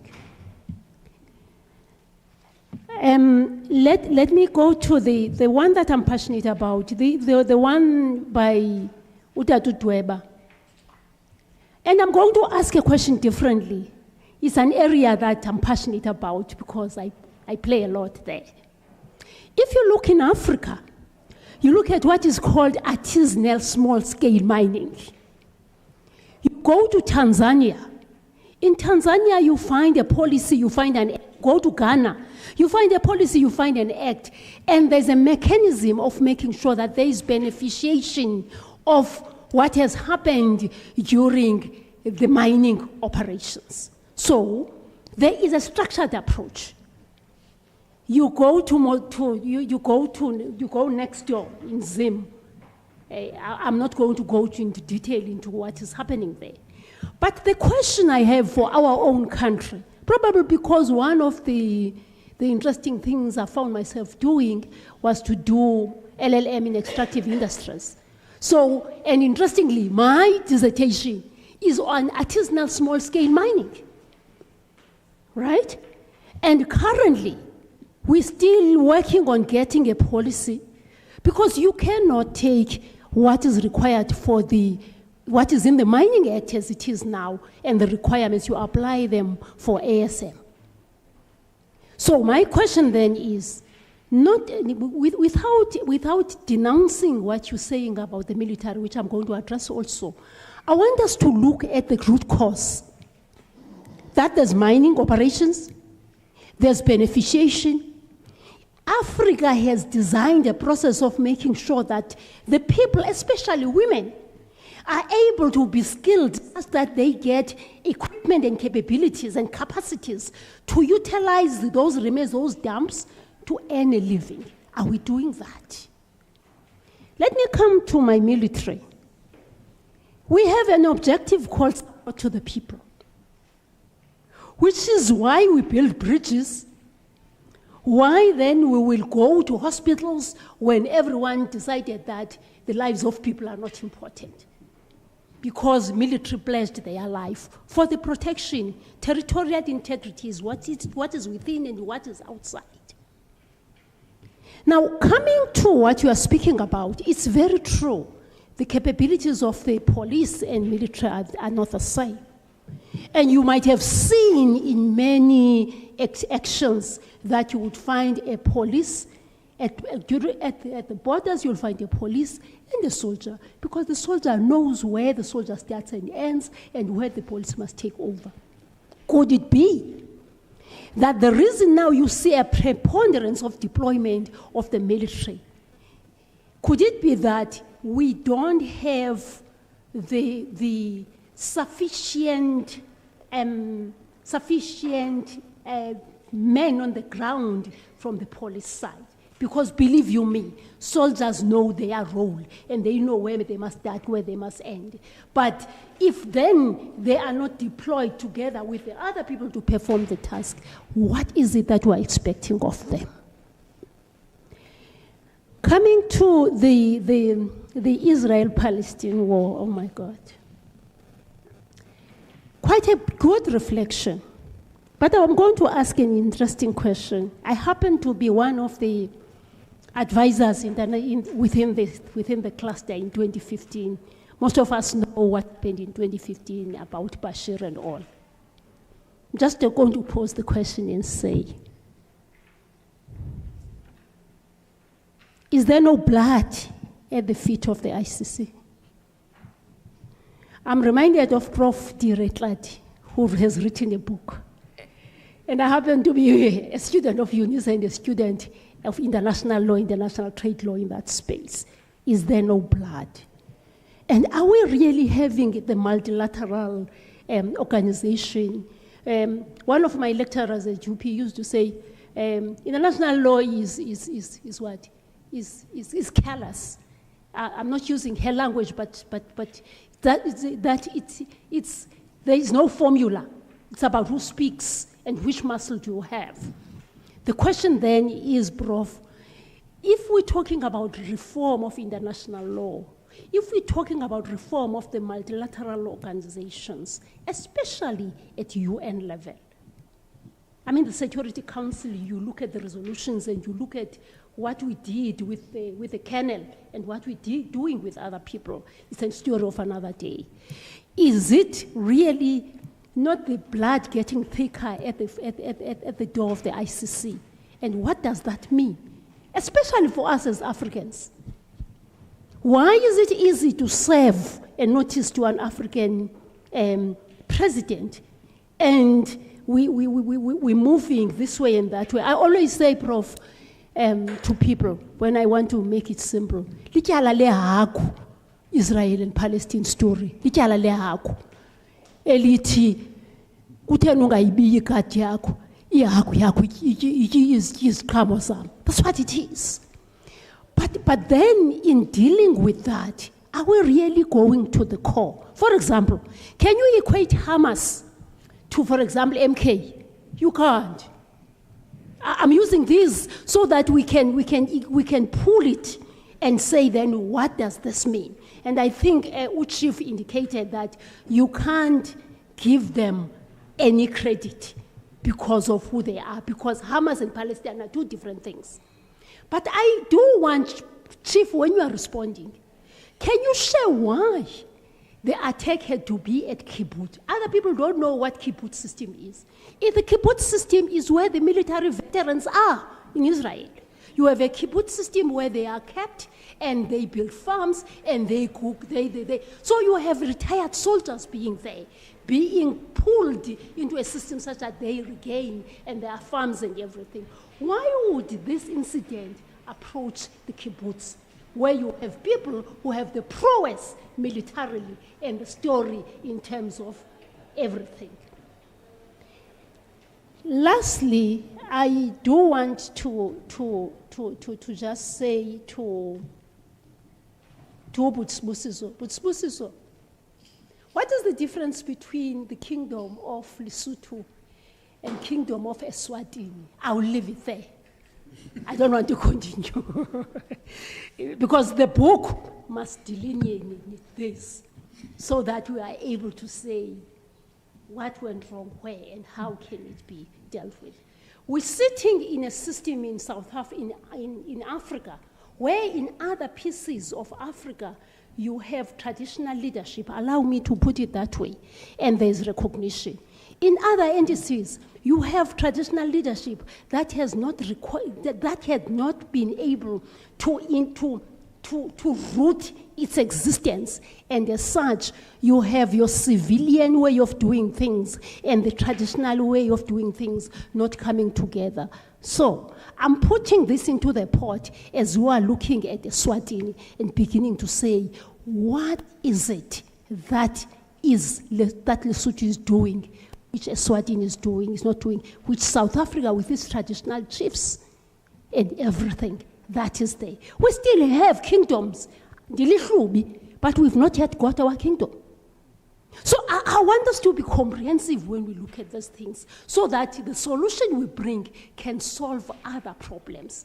It will save African money. Mozambique story. We're saying Mozambique is an international armed conflict. What is the difference between what is happening in Mozambique compared to what happened to the girls in Nigeria?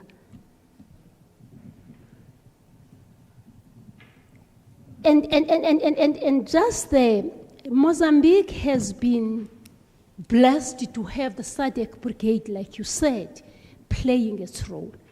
The question for me is the risk that conflict is bringing to the whole of the southern African region, and what then are the implications of that?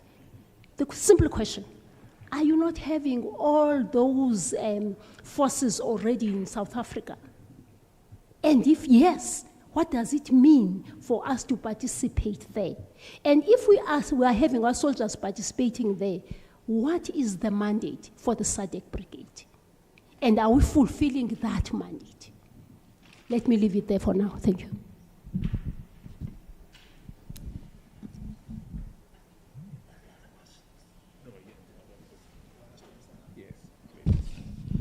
All right, thank you, Program Director.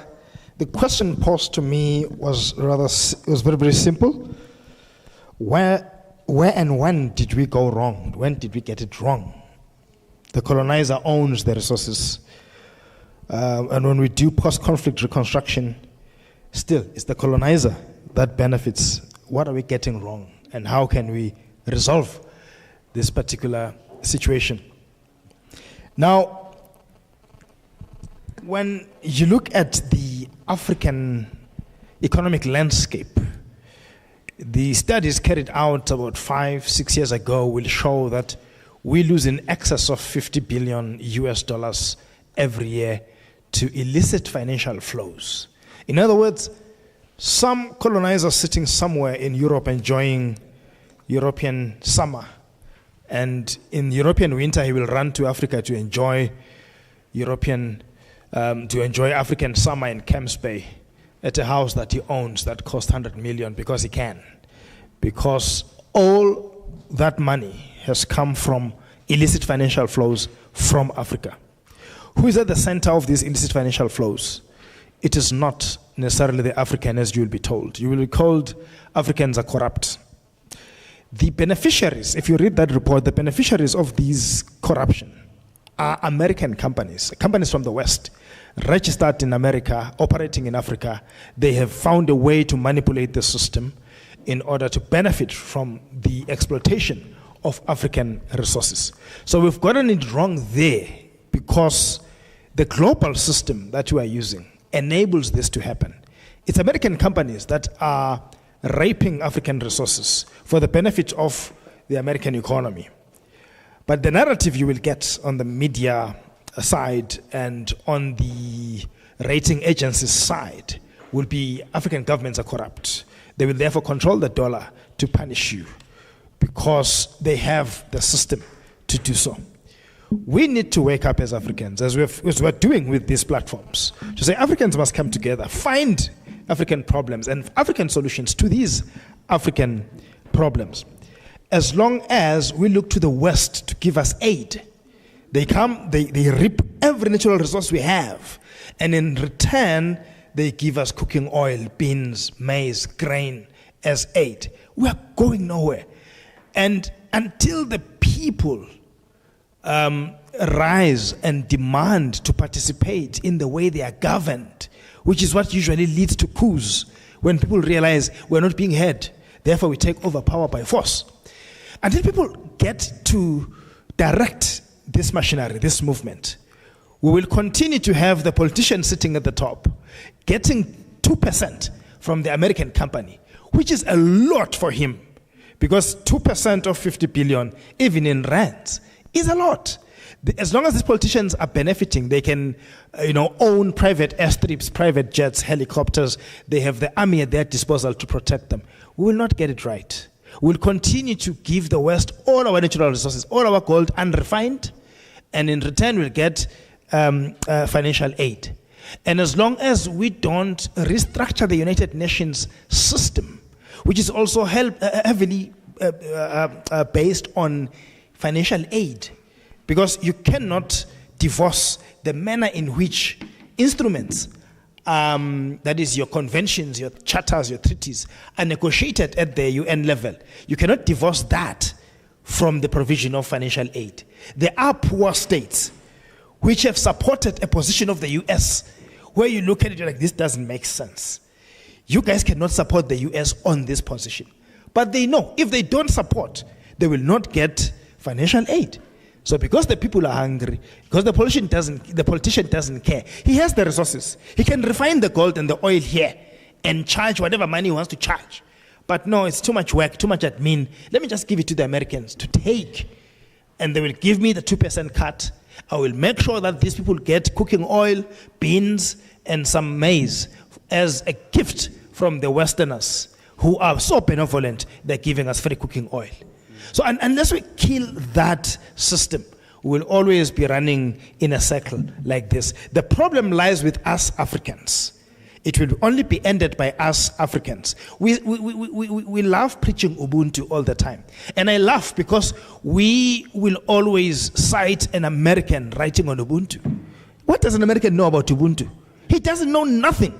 We know Ubuntu. And when you unpack Ubuntu, it has nothing to do with me and him.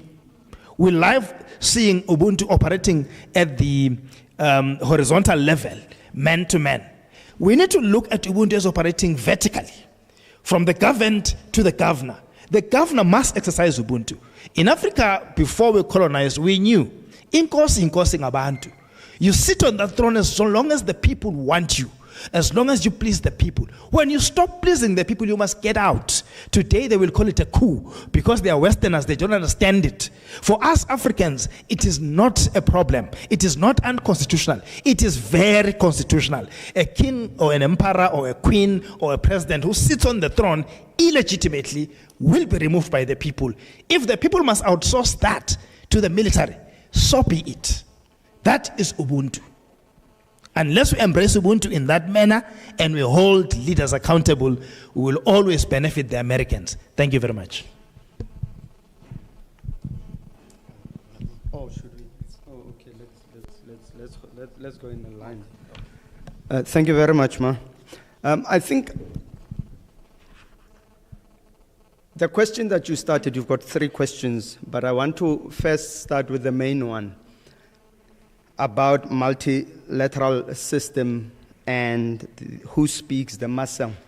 We must have a reality check as Africans. At the end of the day, there is this notion of sovereign equality.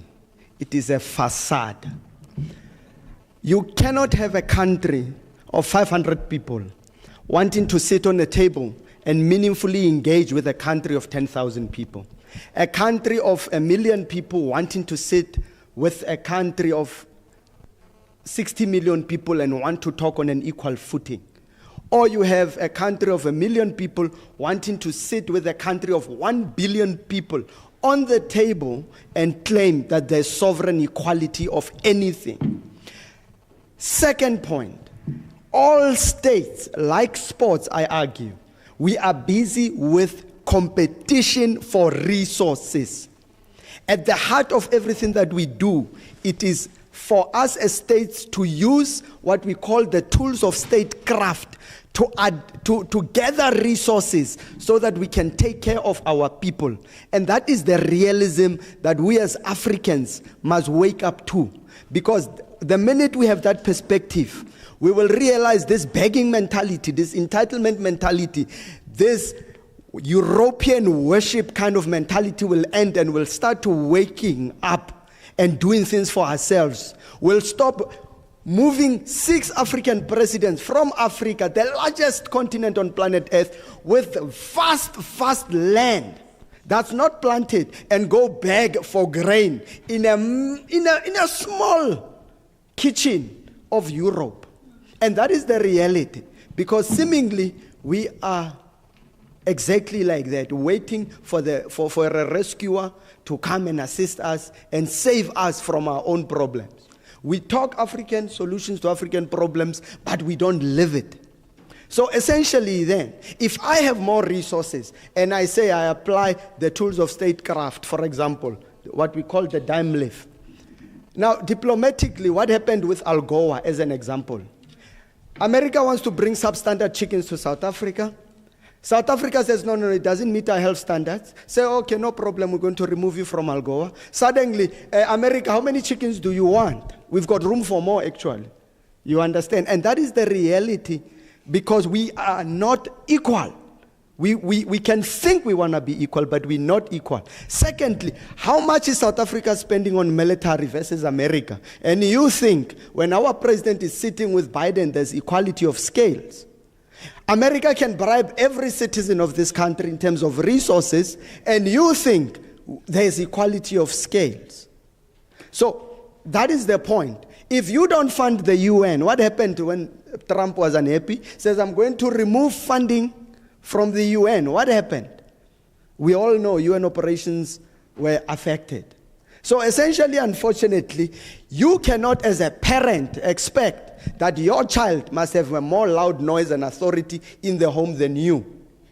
So unfortunately now, 54 African states do not have the capacity as individual states to have a meaningful voice at a geopolitical scale and want to compete. The only answer, if we continue to divide 53, 54, 56, maybe to 100 African countries, with Western Cape potentially following, if that's what we want, we will never, ever have a meaningful voice or contribution in the global world, unfortunately. The only issue is we need to unify the African continent under one government, one unified military force, and then we kick all of them out and we deal and handle our own business. But now if we don't trade with each other, if we don't like each other, if xenophobia this, if instead of collaborating, we're finding ways to deal with each other, it's not going to work. That is on that point. Is the ICC's blood, does the ICC have blood on its hands? Who cares? That's me. I say, who cares? Why is it the people that are beneficiary of the ICC's inaction or inability is essentially, one, the West, but two, our African leaders who don't want to be held accountable for violations of crime they've committed against us and the rest of our people. So both of them, I do not care from that perspective. All I want to know is that were there offenses or violations committed of the most serious crimes of concern to the international community? If the answer is yes, then I say, okay, let's see, does the country have the willingness to investigate, to prosecute? If the country does not, then you ask yourself, but why? Is it institutions that are weak? Is there a lack of a political will? Whatever. I personally don't necessarily like the ICC, but there is a draft protocol on the African Court of Justice and Human Rights.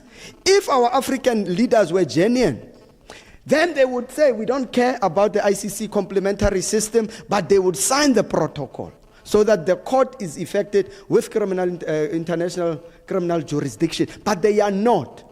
So what is the message to the ordinary people? It is the animal farm type, you see. But at the end of the day, we cannot then claim that if Africans are the ones themselves that are referring matters to the ICC, that the same Africans must complain when ICC is doing its work.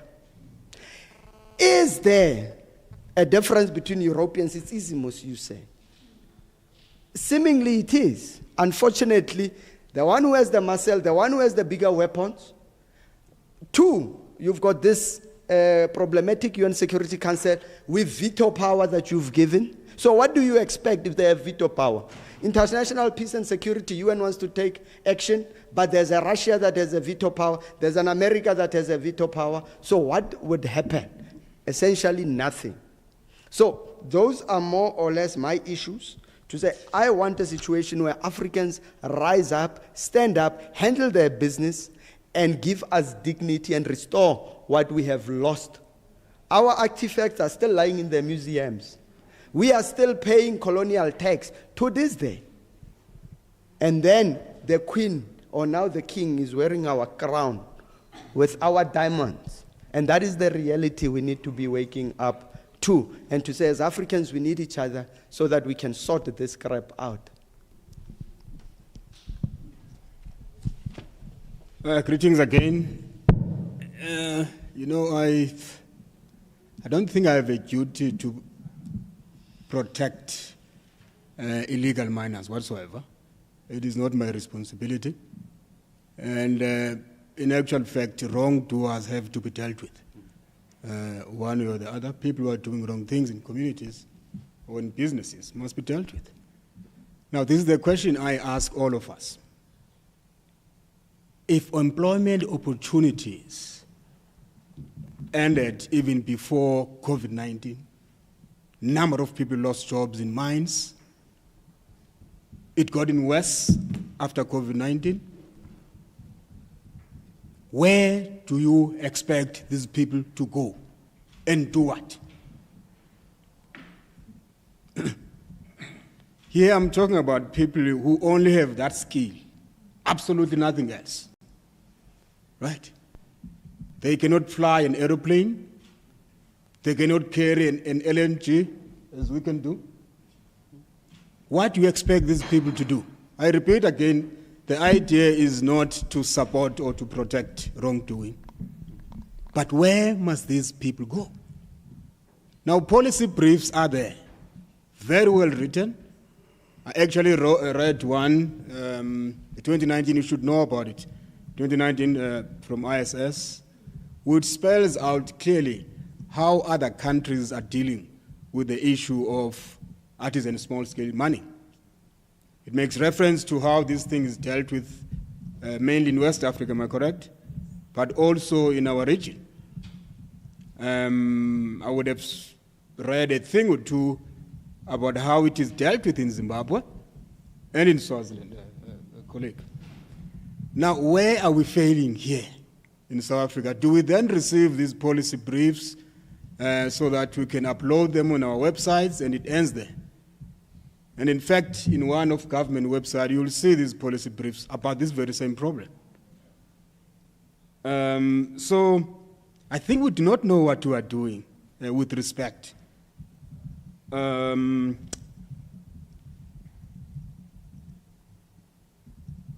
second question, could it be that we do not have enough policemen and women who can deal with these issues?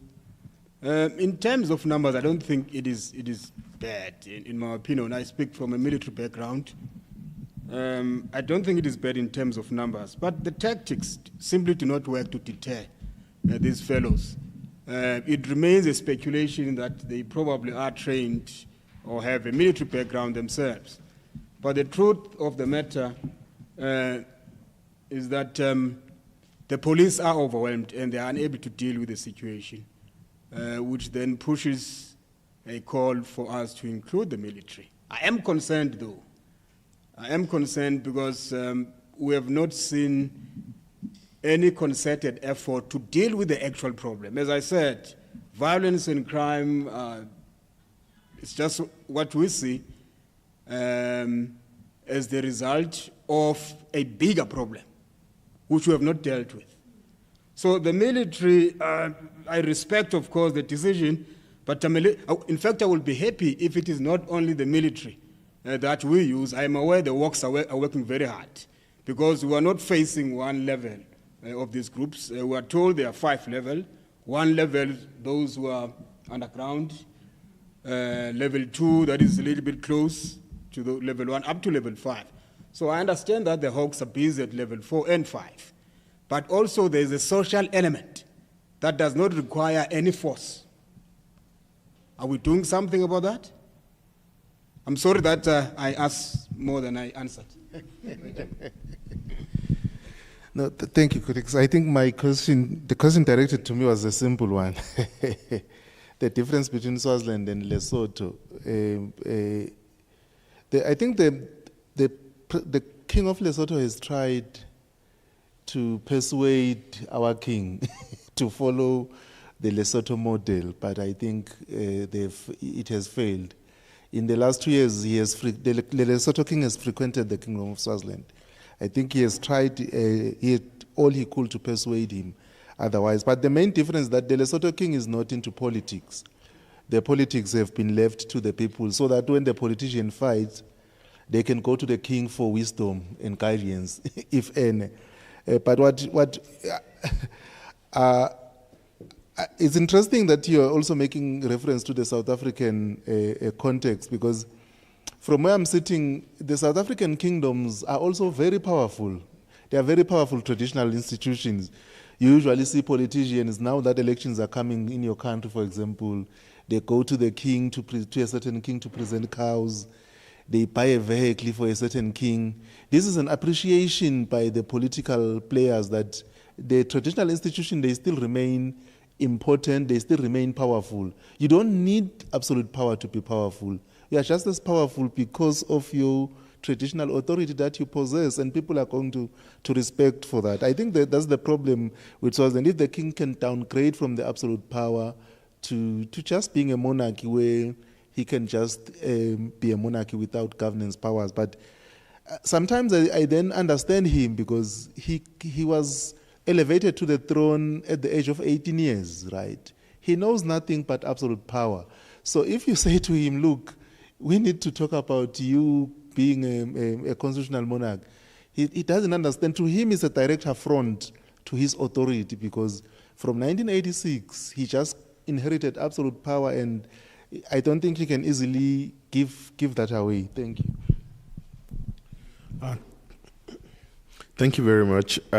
From the questions, I actually picked up two questions. So the first one is about the conflict in Mozambique, like the risk that the conflict might actually bring to the whole southern region. So to answer that question, the conflict in Mozambique,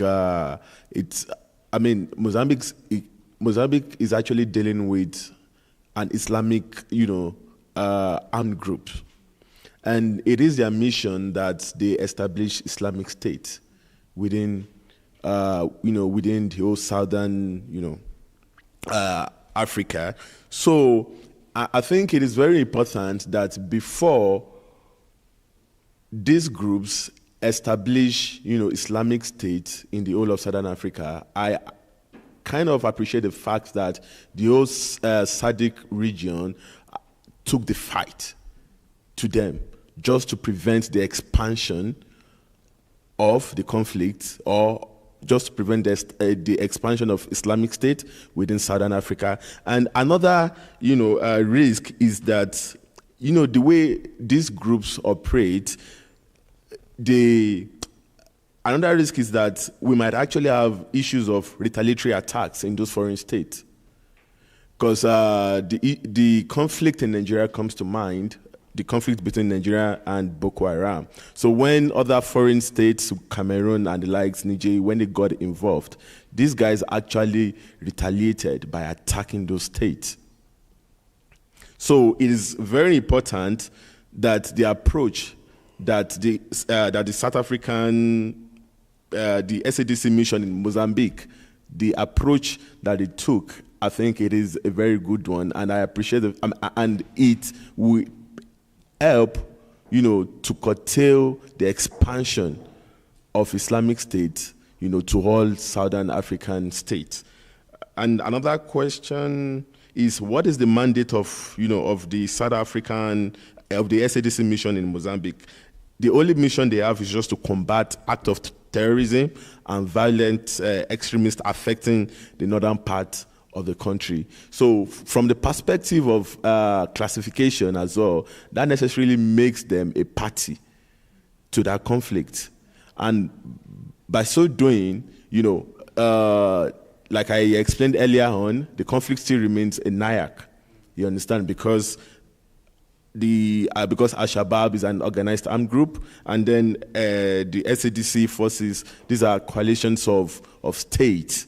So we still have conflict between states and organized armed groups. Thank you. I think we are going to make it snappy. We have more people. I know we spent so much time on this very first question, which is okay, helps to revolutionize our mind. We just want to move straight to the second person. Please, you are the third, right? Okay, who is the third? I know I gave number. You are the third, right? Oh. Okay, yours has been answered. So you are you take number 3. Okay, so you take 4. So please, we'll make it snappy because we need to go for lunch as soon as possible. So your question, sir? Thank you very much, Doc. Please, let's know who you are directing it to. So from there, they will also answer quickly, please. Yes, my question is directed to Mr. Ayodele, and I've coded I'll be as snappy as possible. The events in Mozambique and elsewhere shows that the quest for caliphate flourishes where there are, oil deposits, and in other instances, you will find that where there's gas and other, rich mineral deposits, and which has eventually awoke natural deposits. So now, if we were to classify the events in the Cabo Delgado, which is the northern part of Mozambique, as a religious, fight, one may really disagree a little bit on that, because the region of Cabo Delgado, as well as the southern part of Tanzania, has had people from the Christian religious affiliation, as well as Muslim religion, together with African spirituality, and those people have been living side by side for ages. So now my question will be that why is the ISIL getting involved in the affairs of Mozambique, and why is it actually fomenting for a caliphate kind of a territorial, self-determination? The other question will be directed to I don't know whether is it Dr. Sbu or Sbu Siso, but it will be directed to him because he is a fierce critic of the, Eswatini absolute monarch, and he is doing so in a very hostile, authoritarian, regime. Of course, one will have to bear in mind people like Amos Mbezi, who was arrested in Eswatini for quite some time. He was tormented and persecuted, and only released when he was on his deathbed, together with, of course, your friend, Mr. Sbu Tulani Maseko, who was murdered, I think, in the early this year, if not late last year. So now, in South Africa, we do have a problem. We do have academics who are actually afraid to, criticize the people who are actually at the center of power, and you are doing so in a very hostile environment, which in South Africa they can even come to say, hey, whatever you are saying can be quite career-limiting adventure. We do have one academic who has just resigned from the University of Free State, Dr. Pedro Mzileni, who was persecuted for actually saying that white people are actually land thieves in a sociology class. So now, what will be your advice to South African academics with regard to the use of their academic freedom to challenge, of course, the status quo? Thank you.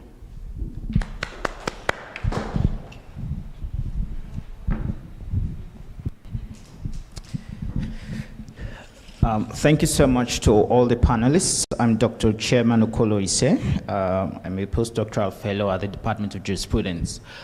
My question, or questions, I have just two, specifically directed to Mr. Ayodele Ojedokun, my good friend, Advocate Andre, and Mr. Sibusiso, because of their local and international dimensions.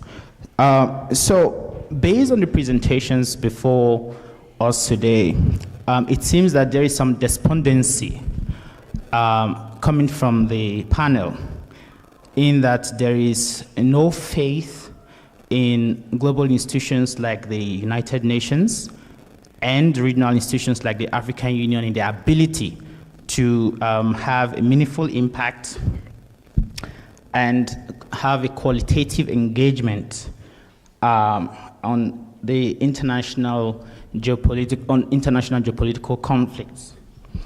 So my question in this regard would be, what can and should these institutions do differently in terms of better appraising their roles, and how should they go about that? So that's the first question.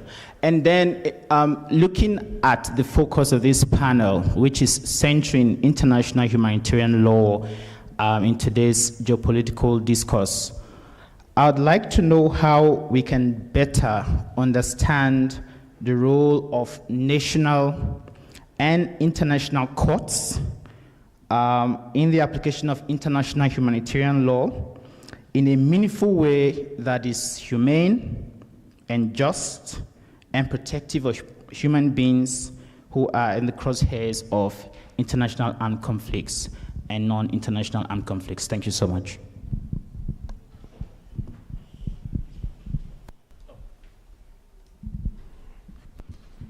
Thank you so much. My name is Lhlonolo. My questions are directed to Prof. and Mr. Ayodele, yes, and then Mr. Nhlabati. So the first one that goes to Mr. Ayodele, in terms of, you mentioned the role, the important role of media in this conflict. So my interest would be in terms of what do you see the role of Africa in terms of influencing the space of media? In other words, shaping the narrative in terms of the conflicts or whatever challenges that we are having in Africa. You know, when the conflict, for instance, the one that is to do with Russia and Ukraine started, so there was sort of sanctioned when you check especially the 407, I think, the one for Russia. So that channel was sort of blocked. But when you go to other media houses, then you could see that the narrative that is being driven there is to condemn the conflict, especially when coming to the involvement of Russia. So in this case, would you say, as Africans, are we doing enough in terms of projecting Africa in a good way to the world, in selling, marketing Africa out there to the world? Because when you go to other places, other parts of the world, Africa is always associated with all these negativities that are, you know, poverty, you know, conflict and all these things. I'm not saying we don't have those things, but I just want to check with you if we are using media enough in a positive way to shape the narrative. And the second one that goes to you, you mentioned the involvement of other foreign actors in terms of states. So connecting it to the question the question was asked in terms of our involvement, in terms of the risks that the conflict in Mozambique poses as well to countries like South Africa. So looking at the challenges as well of South Africa, I think Mr. Dweba as well touched on the issue of deployment of soldiers into the mines. So in terms of allocation of resources, would you advise, if you are an advisor to the government or SANDF somewhere there, would you say, should we be focusing on deploying? Remember, we don't have resources. These resources, for instance, our budget cuts, you have fleets that are grounded and other challenges. Would you say South Africa, in terms of its foreign policy, taking the interest of SADC, as well as the interest of SADC in terms of its role, and then neglecting the issues here at home? Would you say that it's a correct move? I'm not sure if you got the last question, yeah, but specifically focusing on the resource. And then this one goes to the Prof. Dube. How would you characterize the resurgence of coup d'etats in Africa? I think in 2010, 2011, we had the concept of Arab Spring. So just for interest's sake, how would you term this one in terms of the coups that we have seen happening for the past 2-3 months? And what is your reaction as well in terms of, I think all of us I'm one of those people that were convinced that ECOWAS was sort of one of those regional body that was effective. Even when they said they were going in Niger, sort out the situation. So I was like, yeah, we are going to get there, because I saw it happening with President Yahya Jammeh. But in this case, as we are looking as well towards Russia, I think that at the last hour, 11th hour, we realized that actually the Wagner group wants to go in and assist Niger. So somehow we are caught up as AU or Africans, we are caught up in between. So we didn't know whether to continue balancing against the West or bandwagon. So what is your view on the reaction or the non-action of ECOWAS/AU when coming to certain, especially the recent coups that happened in the other parts of Africa? And the last question, I think this one is going to Mr. Nhlabathi, because he mentioned something about the dialogue in Eswatini.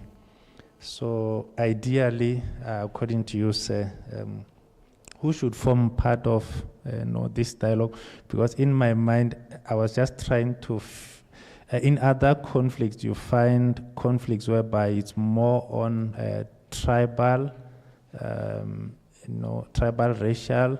But when you look at Eswatini, one would say it's sort of a one nation. Do you foresee a situation whereby in future the country might escalate in terms of this conflict, or the violence might escalate into tribal conflicts, if one was to put it in that way? Yeah, I think I'll end here with my question. Thank you. Can we just take the last person? Then I know we are done. We'll just be left with the panelists. You have a question? Okay. Okay, thank you very much. My name is Tendandre Komseko. I've not attended a lot. I was busy with other administrative issues, but I can relate with what has been discussed, and I strongly believe that the question that I will ask will be of much relevance and significance. As far as my belief is concerned, is that many or majority of the coups that happen, especially in SADC, they are strongly motivated by bad governance. I believe that it is a battle of the haves and have-nots. And I strongly believe that there must be an intervention that takes place. So my question is, what type of an intervention that must take place? Is it one that will be military in nature or otherwise? And also, the other question that I would ask is that intervention that must take place be one that is centered, should we define it as a legal intervention, or those who intervene, do they have a legal obligation, moral obligation, or ethical obligation to intervene? Because there are competing principles when intervention has to take place, which I know strongly that has been a debate from the school of political science, the legal school as well. There have been that, I wouldn't call it a misunderstanding, but an understanding from different perspectives. There is one that believes that the type of intervention that takes place, in actual fact, it is not legal in nature, but it holds a strong moral obligation. And there is one that believes that it holds a strong ethical obligation. And legal positivists believe that the structure that intervenes holds a strong legal obligation to intervene and save life.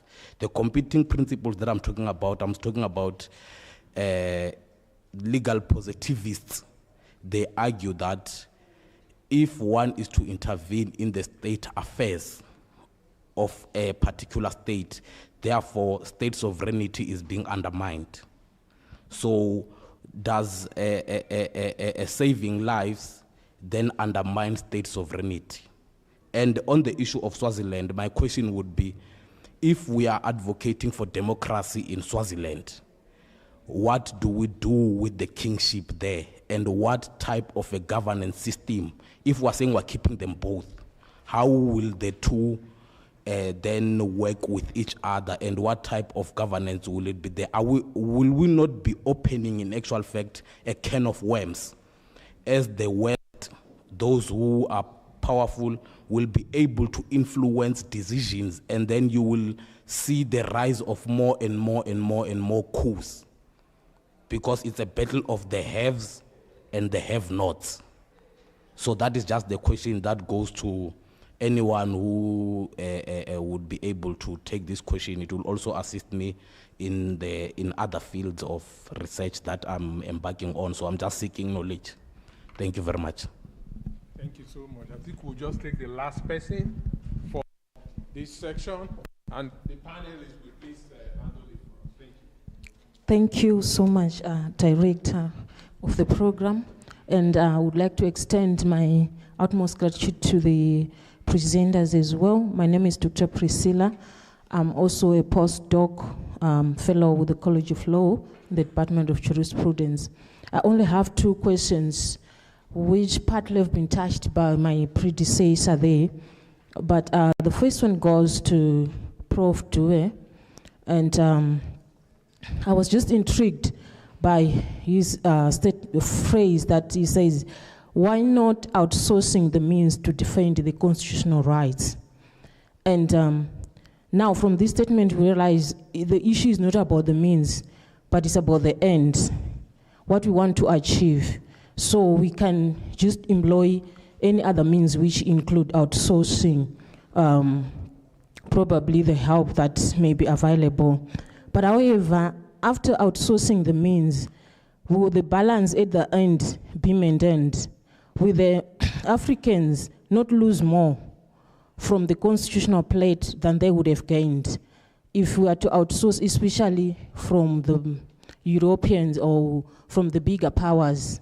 Is there a balance there? And at the end of the day, are we not going to lose more than what we would have really wanted to gain? I mean, basically checking on the constitutional place and our constitutional rights. And my second question goes to Mr. Hlavatz from Swaziland. I'm just checking on the theme of the conference. It's about decoloniality, right? And if probably I'm right, decoloniality is all about recognizing an African identity. And I want to move the motion that kingship is part of African identity. And we are in Africa, and probably in Southern Africa, we have Swaziland outstanding in maintaining this African identity in the form of kinship. And now, if we are now saying the only state that is remaining reflecting the African identity, we're saying it has to remove it and embrace what the colonialism has brought to us. What are we really saying and what do we really want to achieve? Because I followed the conversation on how the chiefs and the king, or probably the traditional leaders with different names that they are given in African states, the role they play, especially towards elections, especially during elections. And this role, or the appreciations that they may be given by the government or by whoever, may not really be, you know, may not be really be appreciating who they are, but also may really try to direct their path towards still the issue of upholding the principles of colonialism. I mean, because when I followed the discussion, I picked that the suggestion is probably we can follow the United Kingdom process and the example of the United Kingdom. Are we still not going back to where we want to come from? Isn't there a way, as Africans, we need to really, because remember, before colonialism, we had chieftainship. And when the colonizers came, they used the chiefs to try to reach out to people so that they can come and support the colonizers. So when our politicians are giving presents and appreciations to the chiefs, they are trying to help to reach to the people and say they can influence their people to vote for them. And that would be the end. Like, for example, in Zimbabwe, we realize the chiefs, they have those things towards elections, and after elections is done, they're just dormant, their power is taken, they're not influential. So isn't there a way that is in between that can also maintain this African identity? Because I think it's African identity, because of course there are some tenets and attributes that we may say they are not democratic, but the African identity issue and decoloniality that we want to achieve, that's my concern. Thank you.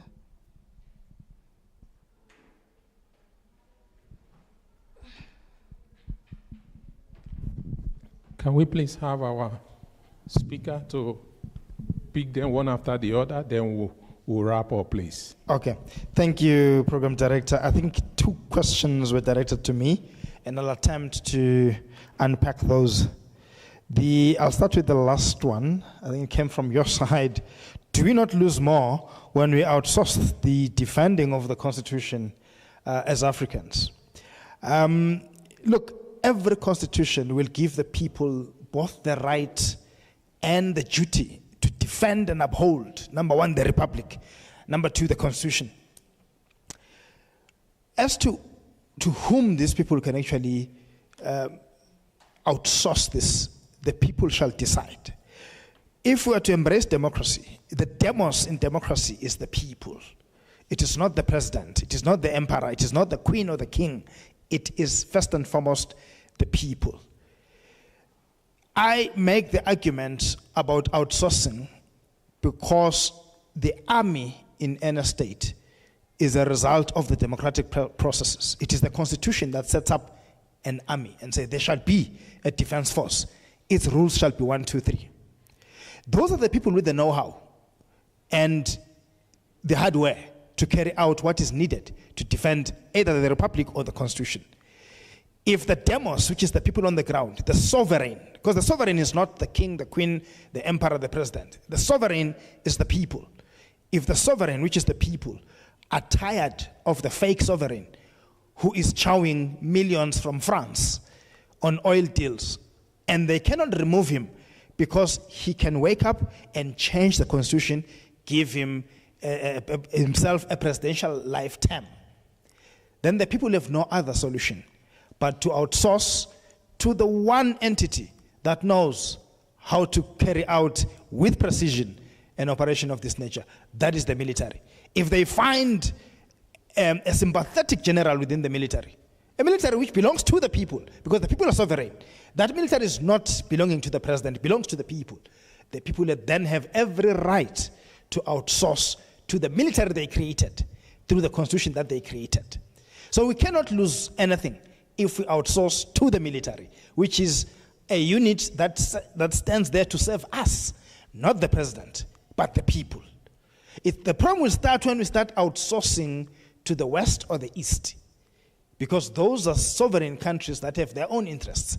But if we outsource to the institutions we created as the people, because when we stop looking at ourselves as footnotes, as people, when we stop looking at ourselves as ants, little ants with no power, when we realize we created the Constitution, we created the institutions in the Constitution, let us use the institutions within the Constitution, such as the military. They have the hardware, they have the know-how, they must remove this guy. After he's been removed, we'll go back to constitutionalism. In fact, the act of removing him is in itself an act of constitutionalism, except that it will be frowned upon because it does not make financial sense for the West. Coming to your point on the resurgence of coups and how to characterize them, the recent wave is very, very difficult to characterize. See, the Arab Spring was easy because it was an upswell of an organically grown, autochthonous pushback from people from within. This one, you have some Russian element, you have some French element, and of course the CIA is there as well, even if it's not highly reported upon, because the architecture of African countries is determined at that level. It then becomes difficult to characterize the current wave of coups, especially when you look at some of the countries where this has happened and you realize that there are commonalities. In other words, these guys, apart from just being coup leaders, they are actually buddies at a different level. They know each other, they've trained together, and they could have discussed this elsewhere. And that makes it extremely hard, except to say one could try and cast this from an anti-colonial worldview to say it's basically, not all of them are French former colonies, but most of them are, which is the one golden thread through all this, that there is a French element. Perhaps people are pushing back against recolonization, against neocolonialism. Perhaps it's a push against neocolonialism. But the causes of this phenomenon are diverse and wide, making it difficult to characterize. Thank you. Just to respond to, I've just got a question in my head now.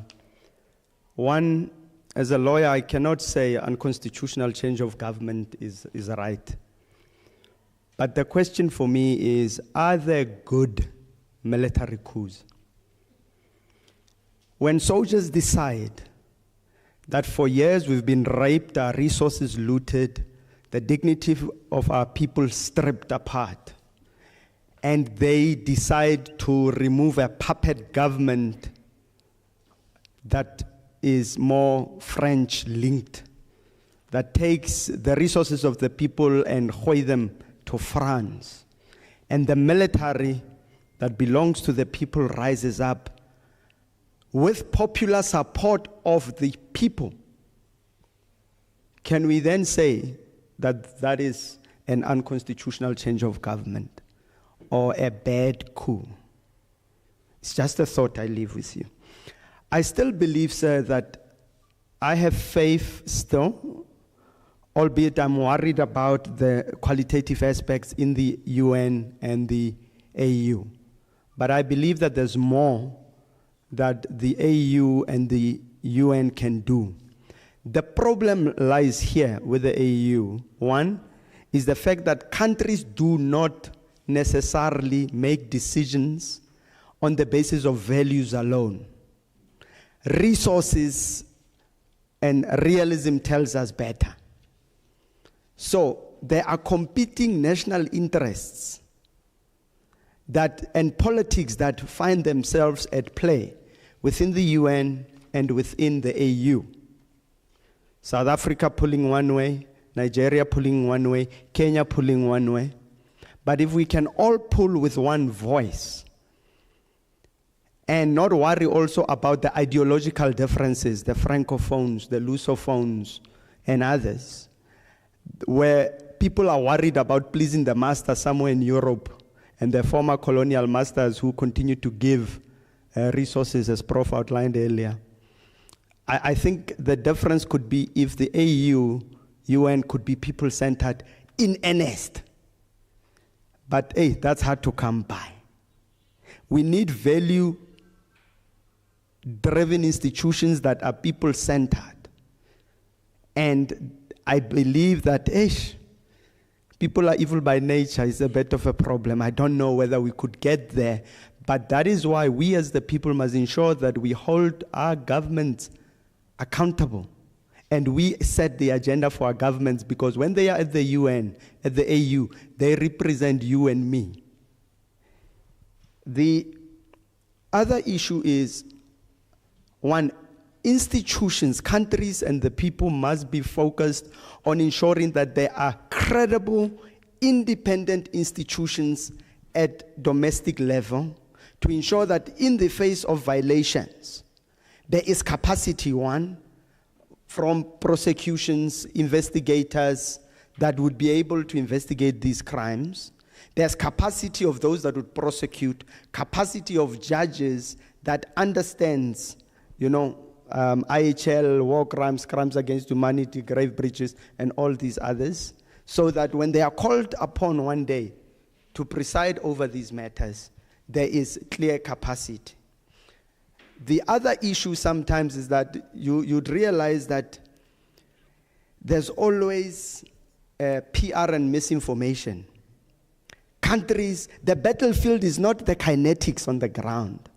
It's the battlefield of the mind, contestation of ideas, the ability of countries to want to persuade and influence not only their citizens to justify whatever they're doing, but their friends and their neighbors and others that are helping to fund. So, essentially, you cannot have an armed conflict of any kind without the battle space of the mind being contested. Are people politically conscious enough? One, I believe sometimes governments intentionally allow people to be politically miseducated so that they can continue to ensure and enforce the oppression of the people, continue to ensure that they enjoy the fat of the calf while the people get the bones with saliva. So these are some of the things that we need to bear in mind when we are dealing with these things. But now the question is this: could we destroy, if this is the mission of the SADC, could we militarily destroy Al-Shabaab? I think you saw the other day the Israeli government was very clear. Our mission is total destruction of Hamas. Total destruction. You can go and shoot militarily the army bases, the weapons, weapon systems, and where there are trenches. You can go and destroy those. But you cannot destroy Hamas, Al-Shabaab as an ideology. The terrorist to another is a liberator to another. And every day that we use military as a tool to advance what we want, instead of sitting on the table and negotiating our issues, South Africa is a good example. We are creating new enemies who are going to feed with the anger and rise up in a vengeance to the suffering that they have suffered, the suffering that their parents endured. And that is always a very complicated issue. Just want to check. That is all. So those are some of the thoughts that I had I wanted to relay. Right. I think what I'll start by doing is to add a little bit from the last point you raised, colleague which is how do we ensure the application or compliance with the rules of war. That institutions, of course, need to be capacitated to be able to investigate these violations, and people, held accountable for such violations. But I just need to go back a little bit and say that the moment violations are reported, or the moment people have to appear in a court of law, at that time, it means that probably the work was not done from the beginning. It's either those who ended up violating these rules did not know about what is expected of them, or they simply ignored the rules that they understood. So I think the first part that needs to be closed is to empower not only militaries or combatants in armed conflicts, but civilians as well. Yes. So the beauty about this body of law is that it does not talk only to people who are either fighting or who are to fight in an armed conflict one day, but these rules are meant to be understood. Take an example of what you will see on TV, a claim that innocent civilians were killed, okay? And one does not know whether indeed civilians were innocent. Did they by any chance participate in hostilities?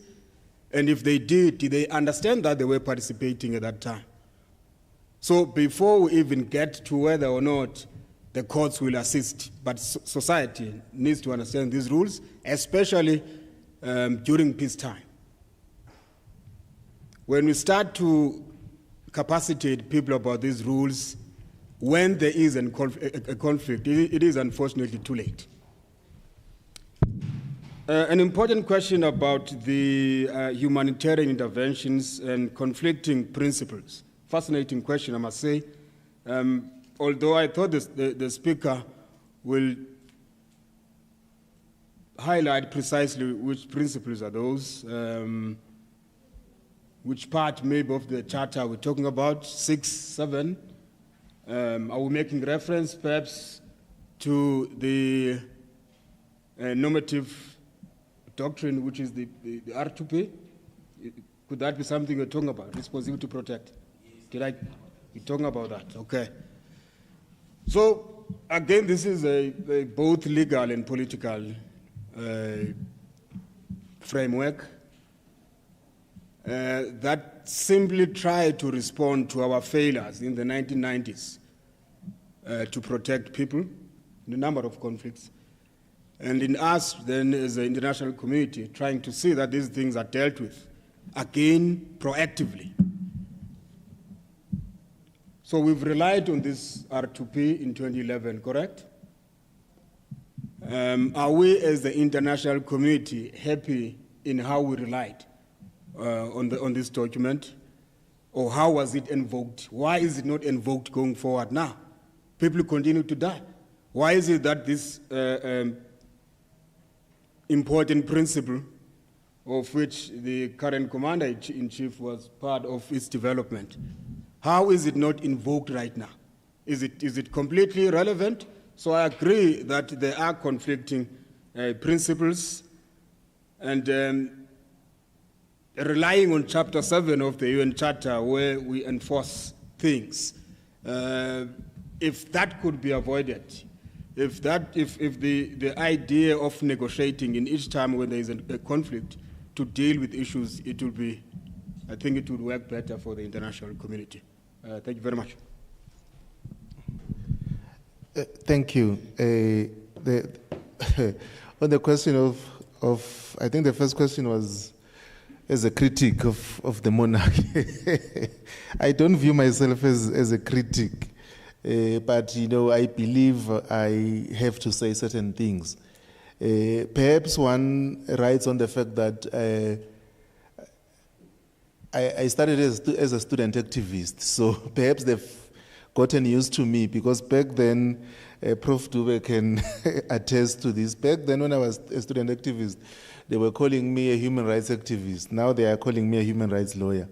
But I think I've been in the picture to them. I've been maybe an irritation that they can tolerate. But I must say that the assassination of Mr. Masego really got to me, because when I was able to go there at just after the incident, and I was there thinking, should I? Because when they kill someone that you know, someone that you relate to, you think a lot of, should I leave now? Are they going to come to me? But then the second thought was, they can't go to him and immediately come to me, because it will be so obvious.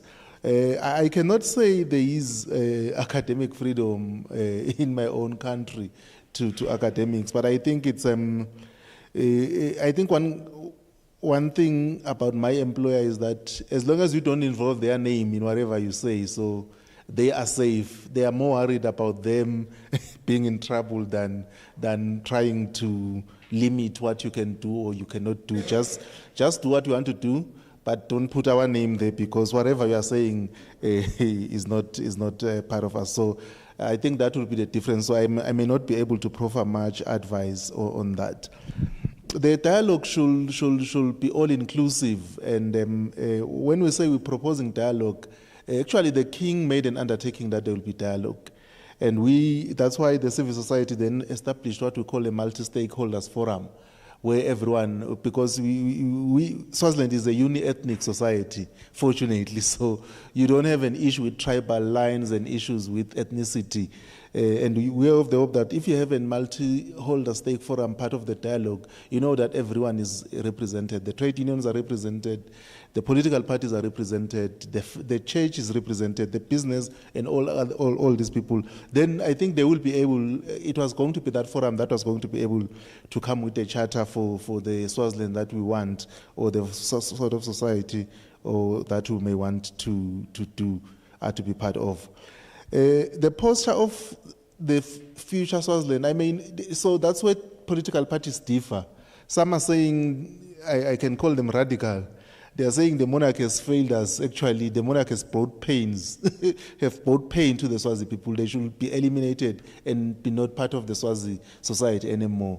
But there are those who are saying, no, but the monarchy should just exist, but with limited powers, and we are able to exercise control over the monarch. So basically, there are those contrasting views, but I think the prevailing one is the one that says the monarch must coexist with the people.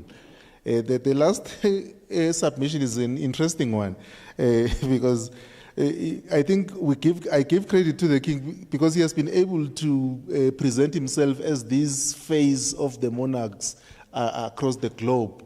And if you then say there's a problem with the monarch, it means you are attacking the last absolute monarch that exists, which is the face of other monarchs. But the issue is not that. The issue is you have a king with absolute power controlling the three arms of government.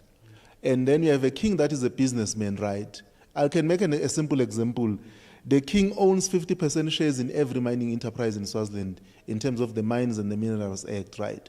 So for every mining enterprise in Swaziland, he has to own 50% automatically.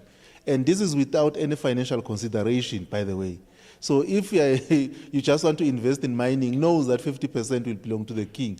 Now, it can't be that that's normal, and we cannot discuss those issues because we want to save the face of kingship. Now, kingship should exist within the normal rules.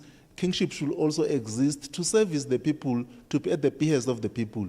If the kingship is about servicing the institution of the monarch itself, then it is not fit for purpose.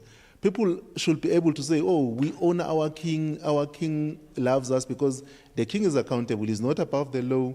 He can be held accountable. He cannot do anything that seems to be in conflict with the national policy because his best interests are his people at heart. But if the monarchy fails to do that, we'll see what is happening currently. So that's the problem. So the issue of the British monarchy was just an example, but the Lesotho model is still the same. I end by saying, apparently, actually, when Swaziland got independent, we were a constitutional monarchy. It's just that the father of the present king, the late King Sopuza, felt held down by the British because he was of the view that he was supposed to be handed over the country. But the British said, no, we can't hand over a country to an individual. We need to hand over a country to the people. So we did have political parties coexisting with the king in Swaziland from 1968 until 1973. So the current establishment that we have began in 1973. So there was that form of coexistence. Thank you.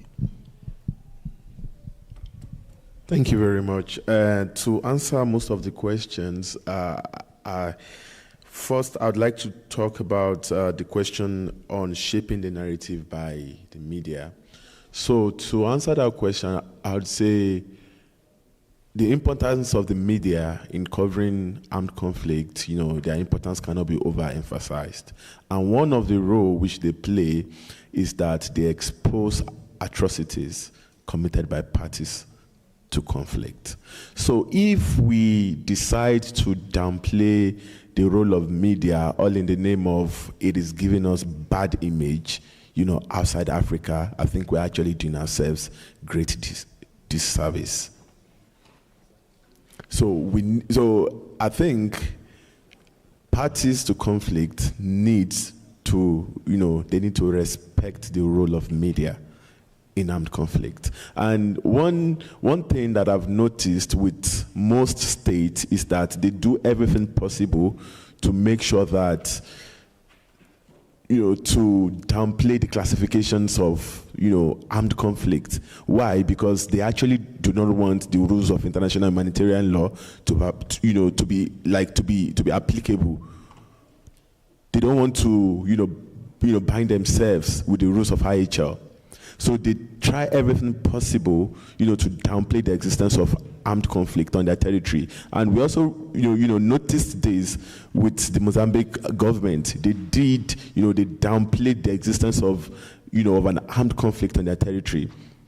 They did almost until when things, got, out of the end, when they couldn't hide, these things anymore. So if media, right, if they have that independent access to, to cover these situations, then the facts will be open to everyone, and then people can make easy, classification of this situation. So I think we need, the media to be independent. And I would also say media houses should also restrict themselves from from supporting, I think they should be independent, just like humanitarian organizations when covering situations of armed conflict. They should not support, one party, because the risk of doing that is that they also downplay facts. They twist the fact to the advantage of one party to the other. So I think it is a wrong thing for a media house, to get themselves involved, by supporting parties to the conflict. So I think their role is just to be independent, cover the fact as it is, and then everybody will be fine. And I move next to the next question on why I see, why are they involved in the conflict? So I see they have an agenda to establish an Islamic State. So they necessarily, for an armed group or for a group that has, an agenda like that, they will definitely do everything possible to expand, their motives. And they've noticed that most of the northern states, northern provinces and states all over the world, take for instance Nigeria. I think, take for instance the conflict in Nigeria between the Boko Haram. So these guys, they take advantage of the fact that this set of people, they've been, sidelined, economically, in terms of education. So they take advantage of this, they take advantage of this to brainwash these people to join them in order to advance their own agenda. So I think that also answers that question. I think that would be all from this side. Yes,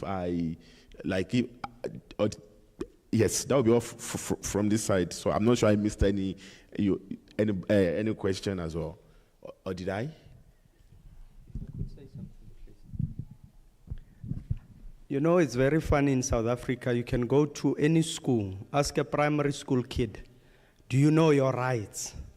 They'll tell you without a doubt all the rights they have. They even have the courage to tell their parents about their rights. They know that they can even take their parents and report them to the police. But very few go to any school. In fact, I challenge you to go to universities, go to government departments and ask them about the law of armed conflict and the responsibility around those. Go to parliament, I swear.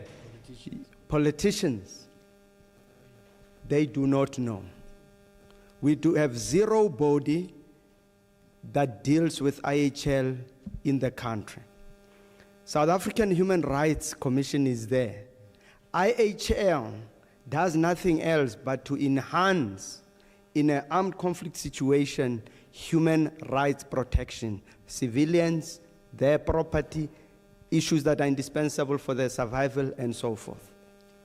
Why then are we not doing enough to educate? And there's a responsibility, constitutionally and otherwise, for the states and governments to educate people on IHL. Implementation Act of the Geneva Conventions, Implementation Act of the Rome Statute and others give us as a country an obligation to train and educate our people about IHL. Can we just do it? Universities, can we just do more? It's as simple as that. Because the more people have knowledge, the more they cannot now say everything is a war crime. Because it's the law that sanctions an armed conflict. Previously, armed conflict was just a way to settle disputes. It has not stopped. Even now, it's not armed conflict or resort to armed conflict is not completely prohibited. Collateral damage is there in the law. But now when civilians cry, we all cry because there's no meaningful understanding of this field of law that has been greatly ignored. But the day for us to prepare is today. We don't prepare for war when war is here. Peacetime, we prepare for war. In war, we prepare for peace. I conclude, sir. Thank you. Can we please give a round of applause to all our panelists? They have done so well. There's an adage from my place in Nigeria. They say when you go for a festival, we are all cultural people, right? When you go for a festival, what makes the festival to be so interesting? Is it not because of the food that they will cook and everybody? If there are no food cooked, are you going to enjoy the festival? So our panelists have been able to feed us intellectually. We have enjoyed so much. Most of these things, we can't just see them in any book to read like that. So we want to also employ them. Please, annex, expand, and publish with our journal. We appreciate it, and we also share with our colleagues and students. Another hand of applause, please.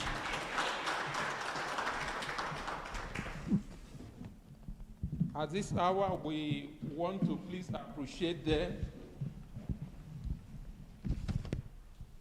We want to appreciate our panelists, and I want to seek the assistance of our professor, Professor Dube, to kindly, I know he's one of the panelists, and it's so unfortunate that we will not be giving him gift, but he will be here with us. We are supposed to give him gift, but because he's an in-house, you know, this is our house. We are one family. And this is our brothers who have come from far. So we also, you know, usually when you have visitor, the first thing we do is to give water. And thereafter, you now say, okay, sit down, then you bring food. So we want to appreciate them with this little token. They have done so well. As I begin to please call them one after the other, please forgive us that this is just the little token. With what you have given, or if we have to pay honorarium, we cannot even pay. So please forgive us as we are going to appreciate you with this token. Take it from us in love. And we still believe that when we call you again, you will come share with us. No one is an island. We are really, drank from the pool of your intellectuality. And it's quite amazing what you have fed us with today. So first of all, I will just follow accordingly. Professor Ayodele, Oje Dokun. I always call you professor. But I don't know, we are academia. In academia, it doesn't matter because we are dealing with books. Where's the cameraman? Please, okay. Yes. Congratulations. Yeah. Thank you. Again, we are also going to call Advocate Andrews. Please, sir, accept this from us in love. Thank you so much.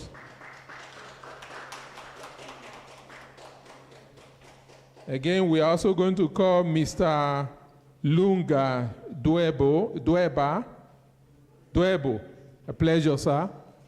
Please accept this from us in love. Thank you so much for all the support. And also another advocate is also a professor, Mr. Sibusiso Usabati. Yes, I can speak small Zulu. Thank you so much, sir. Thank you. We appreciate you, sir. Thank you so much. So right now, this is the end of this section. Food is ready. Please, we should not go away. Immediately after lunch, we are still going to have another breakout section. One section will be here, and another section will be in the other room too. We will be finishing the program at 3:30 or about 3:15. Please don't go away. Let it be that today you are here, stay to the end of today, you get something meaningful. Thank you so much. So that's the close of this section. We get ready for our food now. Thank you. So can we clap for ourselves? All of us that have also asked questions and seated to learn something. Thank you so much. Thank you.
Moderating this, not moderating, let's see, I'll be the program director of this session.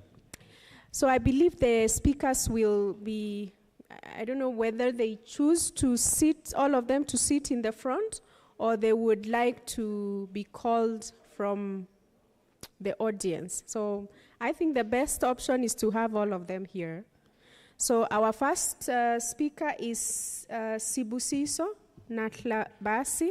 So let me just make a comment. So I am from Kenya, and my tongue doesn't move the way it should move when I pronounce certain names. I have found, yeah, thank you. I found that some names are really easy, others not. So if I butcher your name, please excuse me, and then if I butcher it too much, you can call me out on it later when we are having coffee and say, this is how you say my name. I would be very much appreciative. And Sibusiso will be followed by Professor Dejo Olowu, Dejo. And then the third speaker will be Leborang Morodi.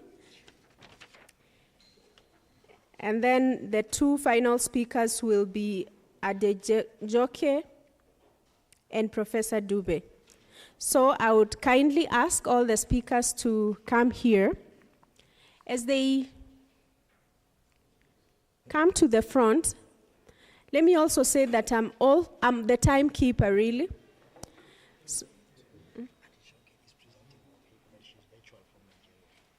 Okay, so the last presenter, Adejoke, will be presenting the paper on her behalf and on behalf of Professor Dube, but she will be doing it virtually from Nigeria. So when that time comes, we will make sure that the connection works. So I only see one gentleman here, and I'm wondering where the rest are.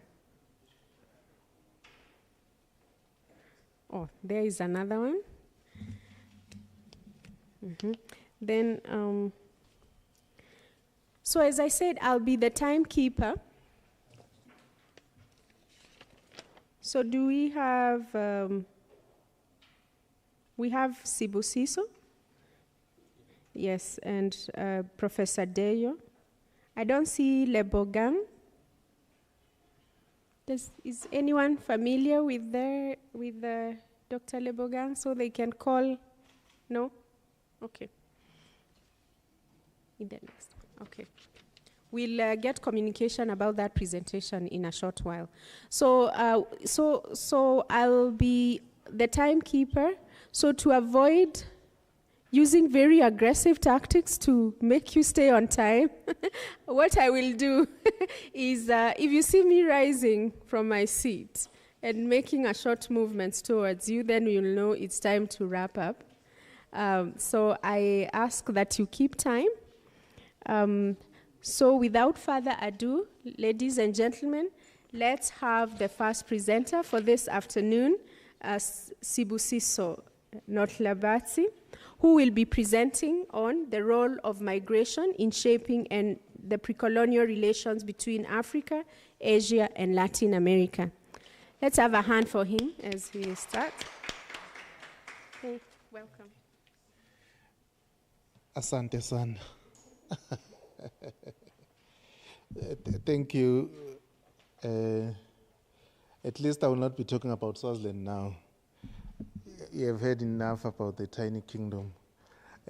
I'll be brief in my presentation. My presentation today is to talk about the role of migration in shaping pre-colonial relationship between Africa, Asia, and Latin America. This conference being about decoloniality in the main, a lot of literature is put out there to pursue a narrative or an impression that Africans are starting to move now to Europe, and they were not moving or they were not migrating before, what you call development. They've been only able to move now since colonization. They started moving or migrating after colonization, and they are moving because they are going to pursue what one might deem the greener pastures, and the Africans never knew about the existence of other continents or other parts of the world before colonization. The aim of this paper is to dispute that, is that Africans back then started migrating or moving. They will move around.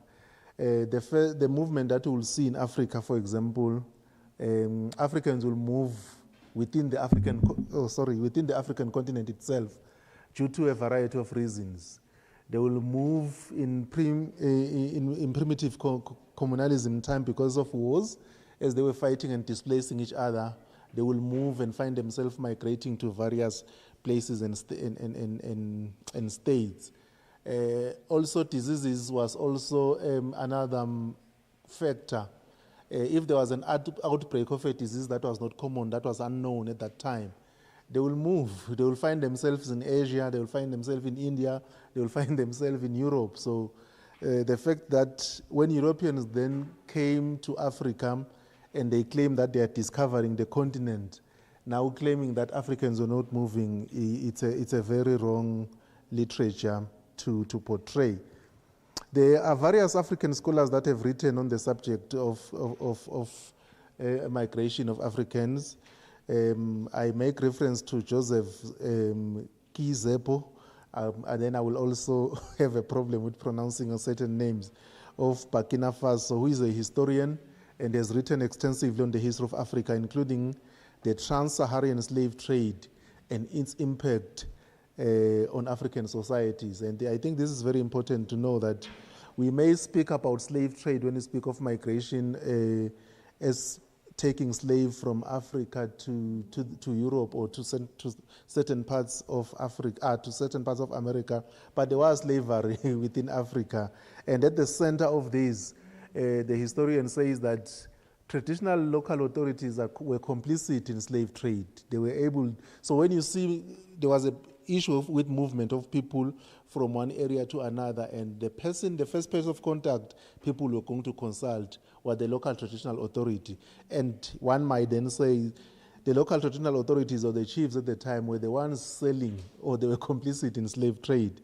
There is also a Senegalese scholar who has argued that Africans is the origin of human civilization. So increasingly, African scholars, to demystify the European content, are saying civilization began in Africa. Civilization started in Africa. Professor Asante is of the view that he has written extensively on I can't pronounce this name, and African diaspora. But I'm interested in beginning, you're not standing up yet, right? The impact or the significance of of migration. Migration has played a significant role in shaping pre-colonial relationship between Africa, Asia, and Latin America, because there were movements of people, there were movement of goods, there were movement of ideas, and a profound impact of cultures, economies, and societies in this region. So as people migrated from one region to another, they had an impact to the society that they were going to. But how do we classify these various types of migration?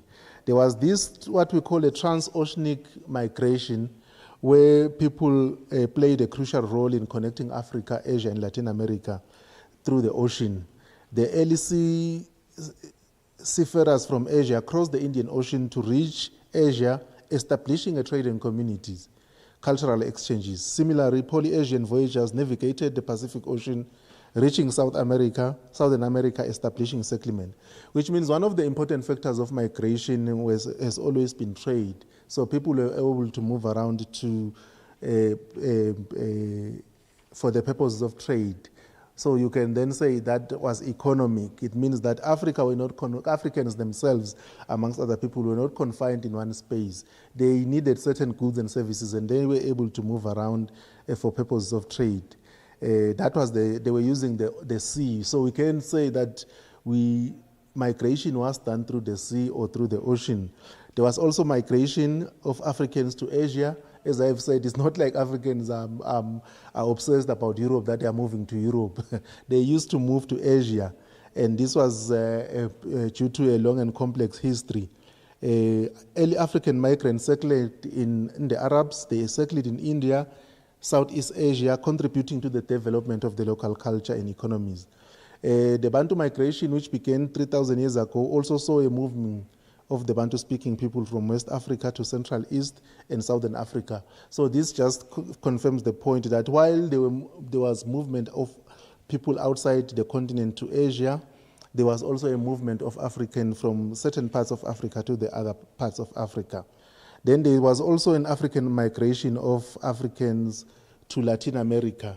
This was the transatlantic slave trade. So this was the popular slave trade where people were being moved, and as our own authorities were playing a significant role. This movement was in the main not based on the color of the skin of the African, but it was solely done for labor, because at that time America was developing and the West was developing, so they were trying to ensure that they were going to use the Africans for the purpose of labor.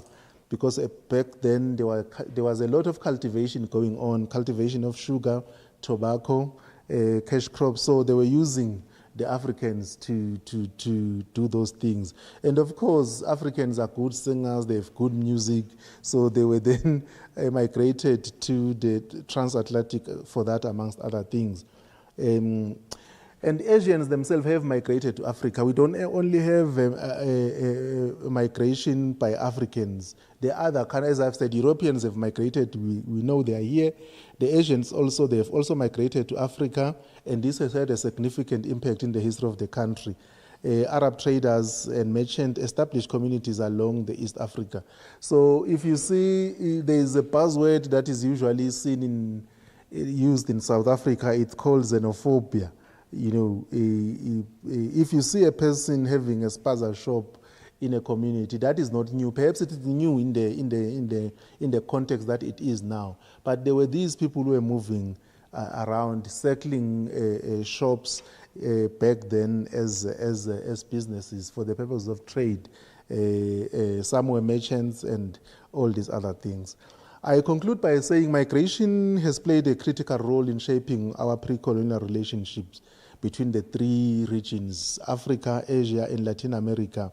As I've said, transoceanic voyages, the transatlantic trade, and other forms of migration have facilitated to the exchange of goods, ideas, culture, leading to the development of interregional connections to continue that resonate today. African scholars have made an important contribution to our understanding of pre-colonial connections by improving the valuable insights that is complex to our history. I will end with this as a lawyer now, that you see the impact of migration from one state or one part of the country to another, or one part of the continent to the another, even through the legal systems that we have. Countries have legal systems that you'll find that, for example, I come from Swaziland, we use the Roman Dutch common law as a legal system. And when you ask, where did we get the Roman Dutch common law? They say we got the Roman Dutch common law from the Transvaal. And where is the Transvaal? The Transvaal is in South Africa.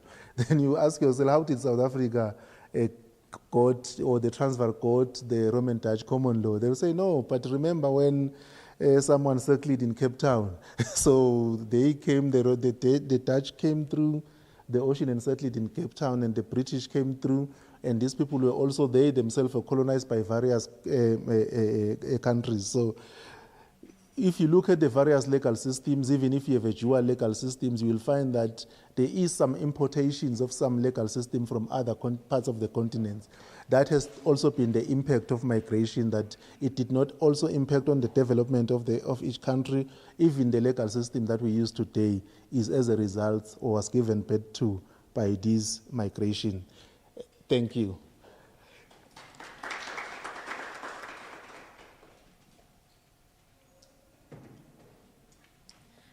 Thank you so much for keeping within the time.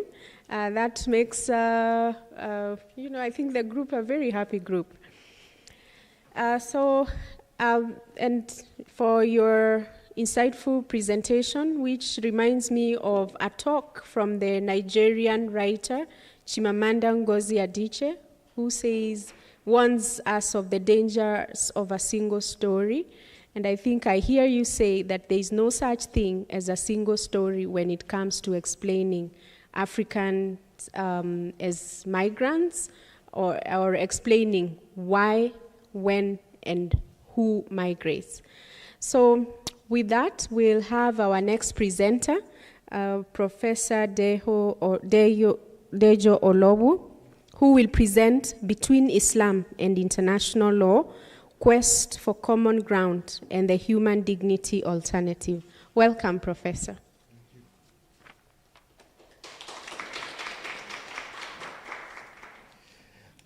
Thank you very much, colleagues. I wouldn't know whether you want to follow the PowerPoint. I have something here, but if there is no facility for that, I'll just, I have the computer in front of me. Oh, so I can Slightly in. Okay.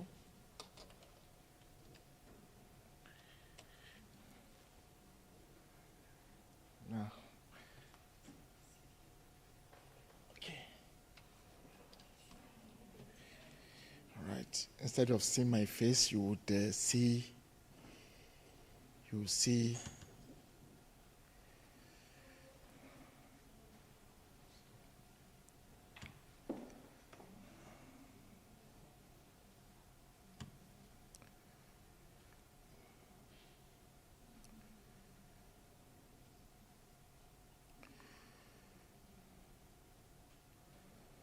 This is your own. Okay, you have it there, right? Okay. It's just to allow you to be able to follow what I'm going to be speaking about. It's a 26-page paper that I submitted to the organizers, but I've only extracted the highlights. The highlights as a basis for our interaction and engagement. All right.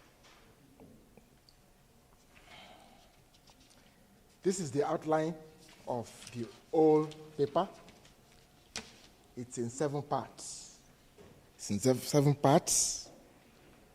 We are introduced the essence of the discussion, followed by a consideration of the traditional paradigms and dilemmas,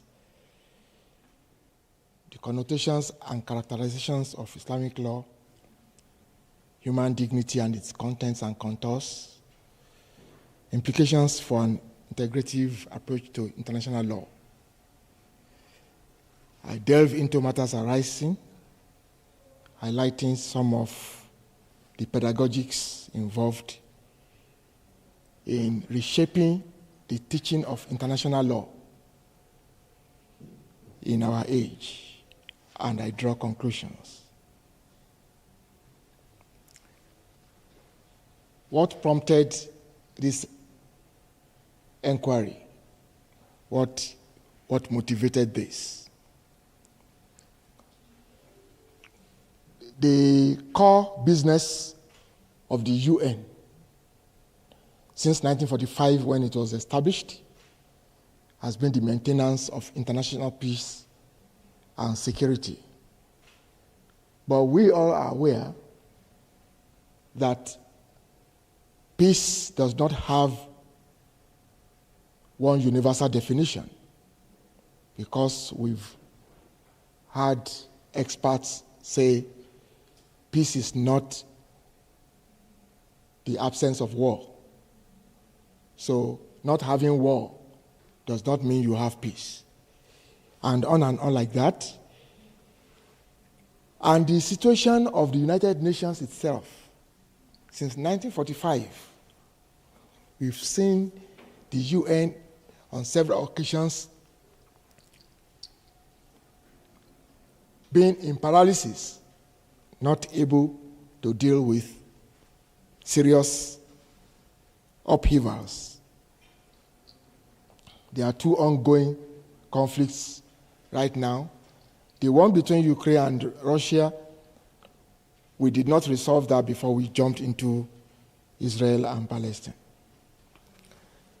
And there is this notion, this narrative that there is an intractable tension between Islamic law and international law. You need to bear in mind as we go on that at the time the UN was established in 1945, only 8 Muslim countries, when I say Muslim countries, countries that had predominantly Muslim majorities in their population, only 8 were members of the original 50. Only 8. Afghanistan, Egypt, Iran, Pakistan, Saudi Arabia, Syria, Turkey, and Yemen. The rest only joined the UN system as they became independent. You are also aware that whenever there is a discussion, summit, engagements, including scholarly debates around public international law, Islamic law is almost always on the fringes. That is, if it ever comes into the scope of discussion. In terms of literature, curricula, teaching, mention it. That means there has been a diminished role for Islamic law in our mainstream discussions around international law. For how long can we continue to beat our chests as experts and scholars of international law if there is a major component of human civilization that has been relegated to the background, one that we do not want to engage with? I have been a student of public international law since 1986 in the university, and it has been my daily bread ever since. Fat books on public international law will have no mention at all of Islamic law. You will not see the word Islamic law, you will not see the word Muslim law, you will not see the word Sharia in them. As if those civilizations do not exist or do not matter. All right. I move on to my approach. I analyzed primary sources and the perspectives of various Islamic scholars to draw out the appreciation of the diverse interpretations of human dignity and its application in fiqh. Fiqh means interpretative rules governing the Sharia, rules of interpretation, that is fiqh. Now, it is quite significant for us to interject discourses around human dignity and justice, because you will discover that even in the Sharia, some of the components that are so well known in Western-oriented international law are equally applicable in the fiqh. It is vital for formulating appropriate and meaningful responses to the contemporary challenges confronting our society. I believe that such a renewed focus can aid in creating practical and pertinent solutions to contemporary challenges.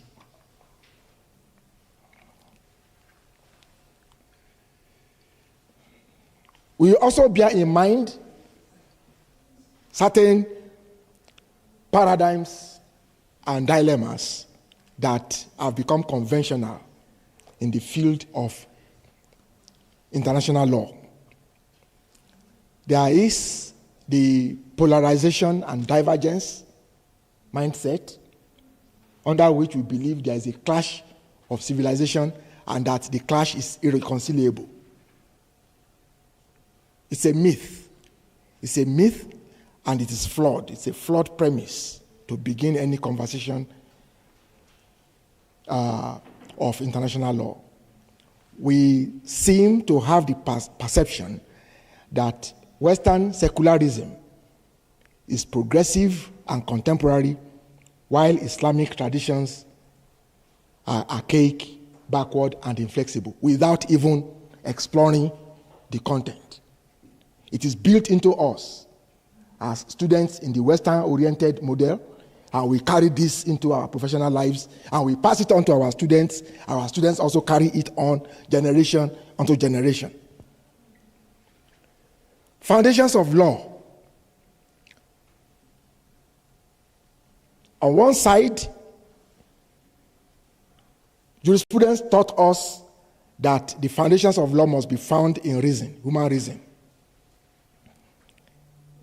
And it must be secular. It must not have religious undertones. But what happens when there are billions of human beings whose lives are regulated by laws they consider to be divine. Ladies and gentlemen, the world is not going to survive by shutting out views, perceptions, beliefs that run contrary to what we consider to be mainstream. Since the 16th and 17th century, Europe propped up the Enlightenment and the Reformation that happened. There came a separation of the church and the state. We got to know that.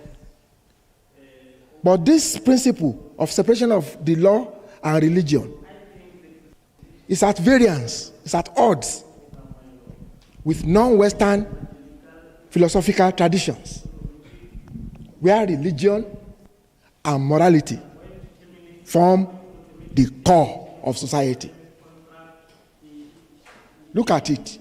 Despite the decades of slugging it out with non-Western orientations and civilizations, the Western world has not crushed them.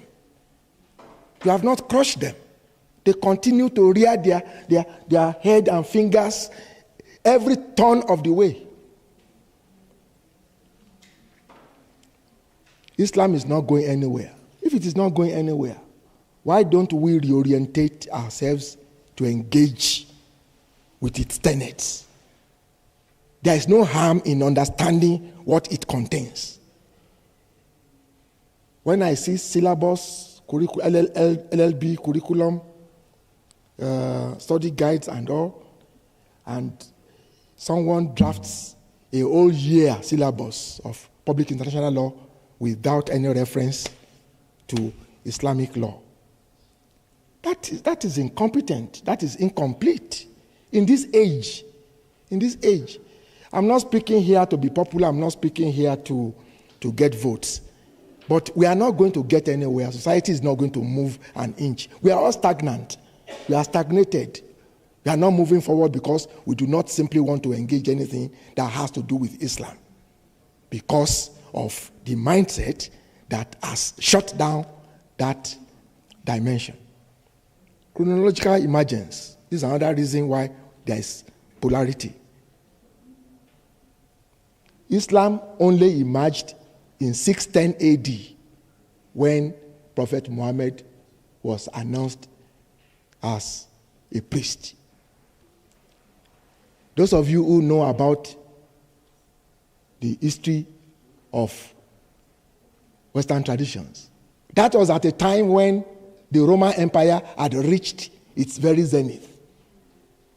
So they had settled all the principles that have cascaded down to us in our various civil law traditions, common law traditions, Roman Dutch law traditions, as my brother mentioned earlier, and all that.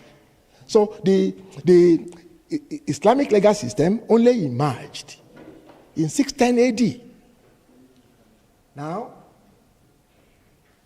that means that ever since that time of its emergence, all through the ages, it's been in constant clash, constant tension with the established dominant legal tradition, that is the European-styled tradition.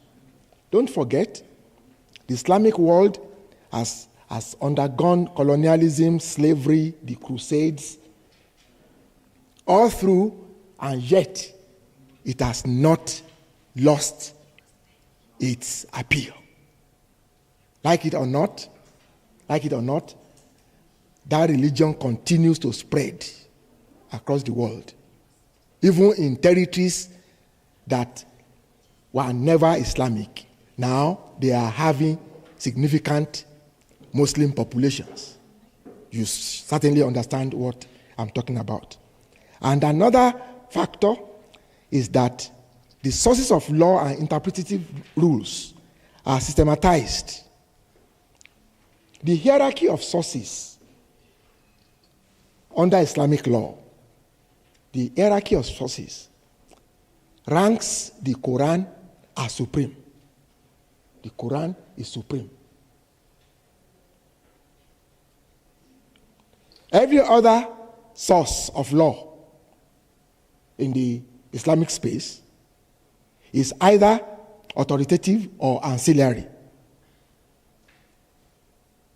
Whereas in the Western tradition, once a source of law qualifies to be recognized as law, it is binding. Not so, whether it is a case law, whether it is statute, whether it is regulations, policies, whatever, and none like that. But in Islamic tradition, there are 4 sources: the Quran, the Sunnah, the Hadith, the Fiqh.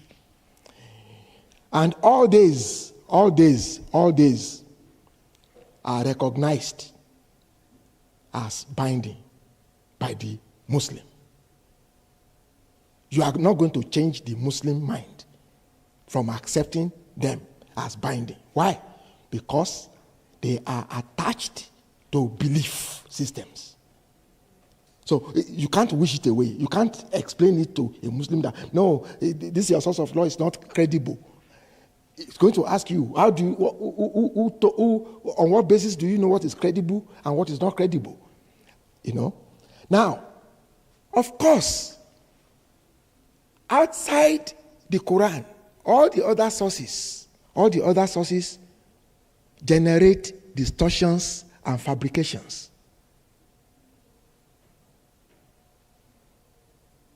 Which, from the 10th century, resulted in a systematic technique of validation.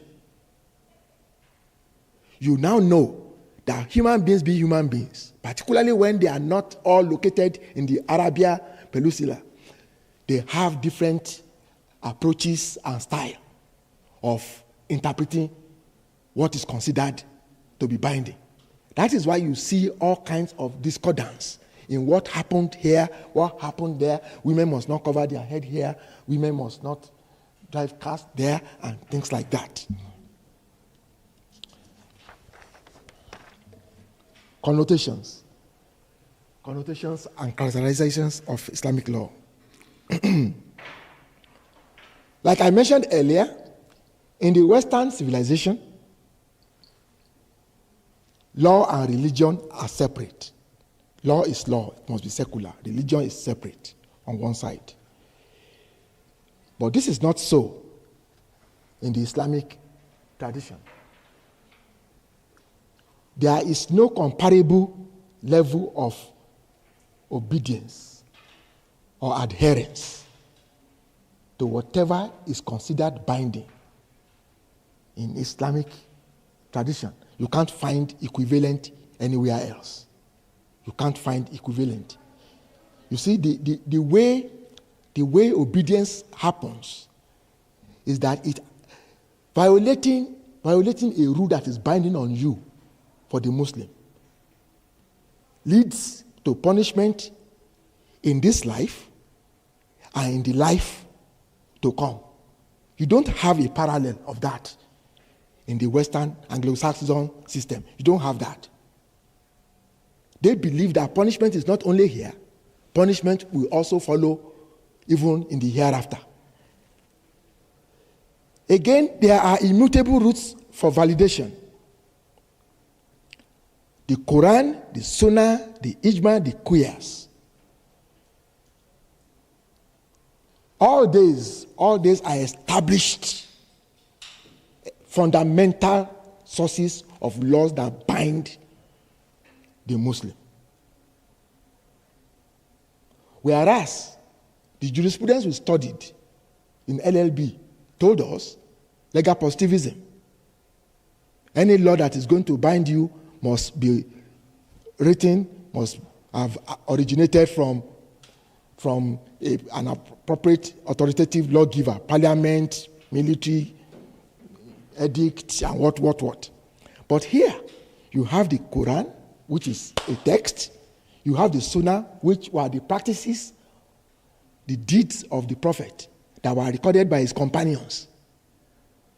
Then you have the Ijma, the interpretations from scholars, Islamic scholars. then the qiyas, which are analogies, that whenever this happened, because this happened to Ibrahim or Ibrahim's wife, if it happens now, those analogies can be subject to all kinds of contours. Again, the foundations of law on objective standards of good and evil. In Islam, they believe there is no halfway, there is no middle point. It's either your work is going towards this side or it is going towards this side. This is why a lot of the human rights treaties that have emerged since 1948 have had a lot of RUDs, reservations, understandings, and the declarations. I'll come to that if time permits. Now, I come to the divine derivations for ethical standards. The sense of justice, of morality, are rooted in the Sharia. Because for Muslims, only Allah knows what is good and just. And they believe that human beings do not have the capacity to rationalize justice outside divine revelation. So the interpretation they give to matters, to conflicts, to deeds, to omissions, to commissions, are seen only through the lens of divine revelation. So you see where the polarities continue to deepen. Again, the place of law in society. We know in our modern existence that the modern state is formed as a product of law. Not so. Parliament, the judiciary, and the executive, everything that emanates from government must be founded on the law. So the law produced the state. Now, under the Sharia, Allah is considered to be the source of all state powers. Now, it means those who are in government are considered bound to tailor their policies and mandates and actions in consonance with the dictates of the Sharia. This is why you see that many times a lot of political turmoil erupt in countries that have significantly large Muslim populations. I see the coordinator is standing up, and I come to this point where I want to now bring out something I found of interest. In the Western tradition, when you check out all the human rights treaties and regional human rights treaties, you would see references, copious references to human dignity. It will interest you to know that both the Quran and Hadith record human dignity as inherent in human beings. In fact, the full paper shows, for those of you who are going to have the full papers that I've submitted, the full paper shows that the Sharia even has a more elaborate conversation regarding human dignity. Because the idea of imago Dei, that is, human beings created in the image of God, which you will not see in human rights treaties, are given elaboration, comprehensive discussions in Islamic sources. Of course, we are not unaware that there are contours even in the discussions. Some of the questions that confront us is that if Islam does recognize human dignity so well in such a comprehensive manner, as you are going to see in the paper, why then do we have extremism fundamentalism, suicide bombings, etc. I must explain to you that the same supremacist mindset that drove slavery, colonialism, Hitler's Nazism, Japanese ultranationalism, white supremacy, and apartheid in this country, which believes that some human beings are more superior to others, also drives the warped agenda of the outlaws who masquerade as fervent Muslims. You see all those things they do, kidnapping and suicide bombing and all the things you label as terrorism, cannot be defended under the Sharia. But there are concepts in Islam that they have twisted out of context. That they have twisted, and I also considered quite a number of them in the full paper: takfir, al-wala, wal-bara, and even the jihad that you hear about. The jihad has been muddled up. The jihad you hear about is not the jihad that the Sharia recognizes.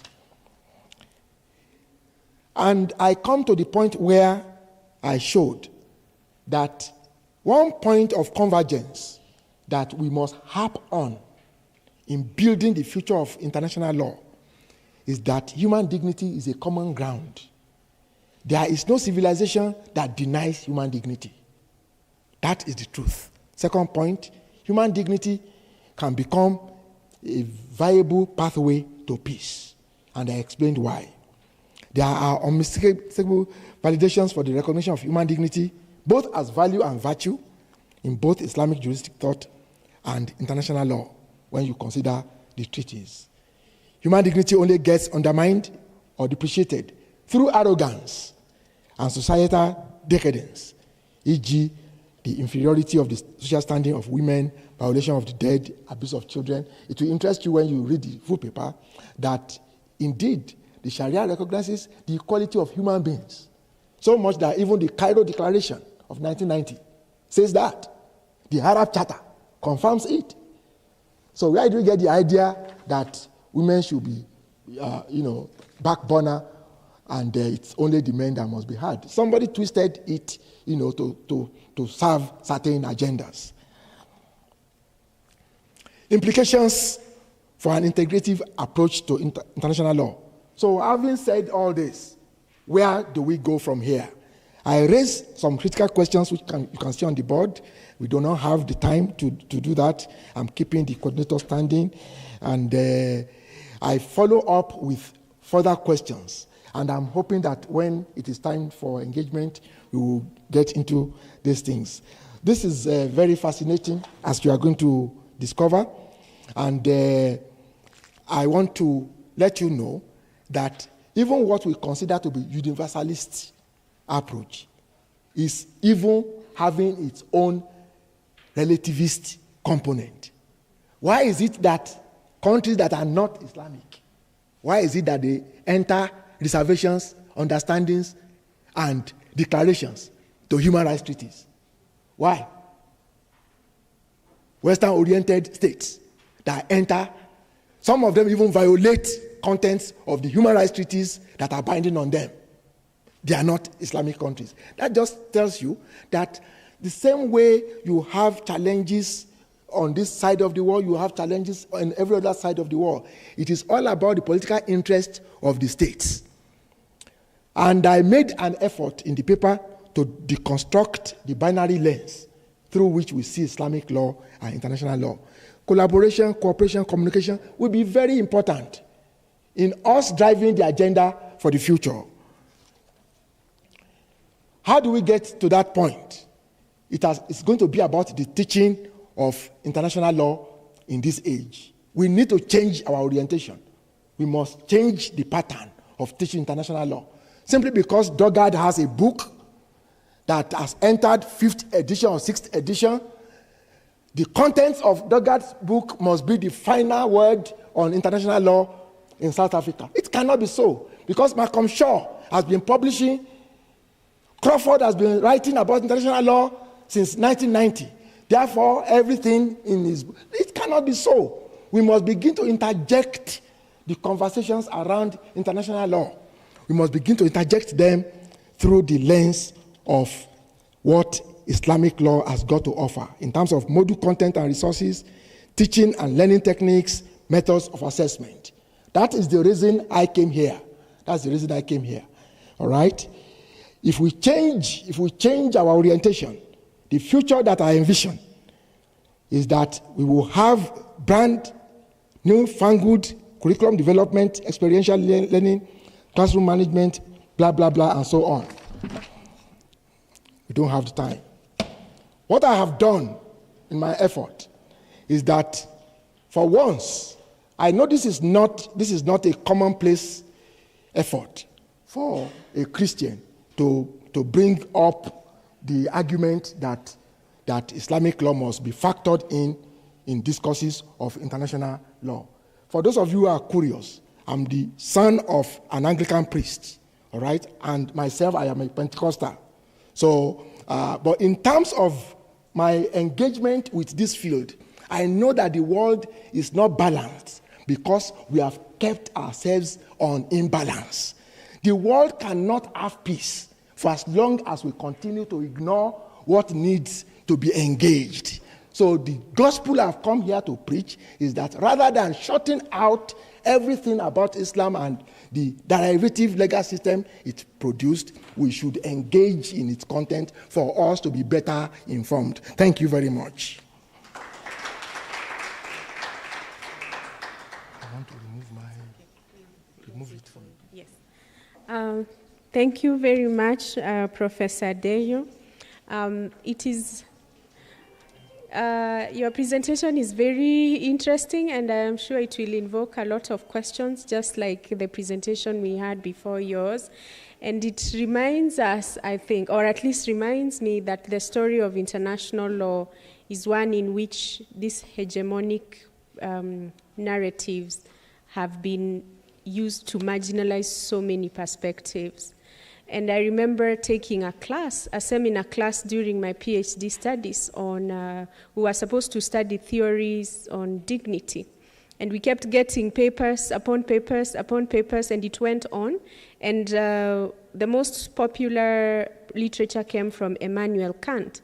Then I raised my hand and said, wait, aren't we going to discuss anything about Ubuntu? And the teachers, and this is a professor who's been teaching human rights for more than 15 years. She said, what is Ubuntu? And I was quite disappointed. So, well, let's make a room now for the next presenter, Dr. Lebogang Morodi, who is going to present on the 21st century emerged and emerging crimes in the post-apartheid democratic South Africa. Welcome.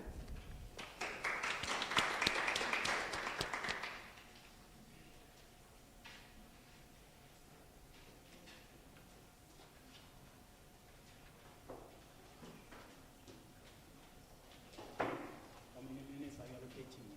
So I allocate you 20, but you can do it even shorter than that. I'll try to condense everything. Can you remove it? Say that again. I'll try to condense it. Yeah, it's fine.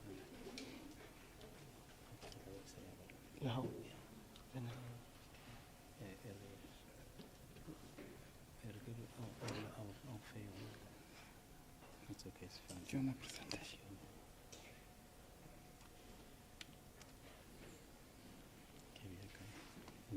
Shift it with your mood.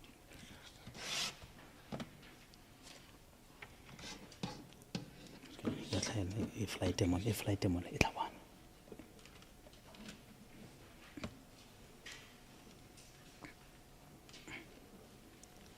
Dr. Mansa, come here. Can you flight it? No. It's not. It's this one.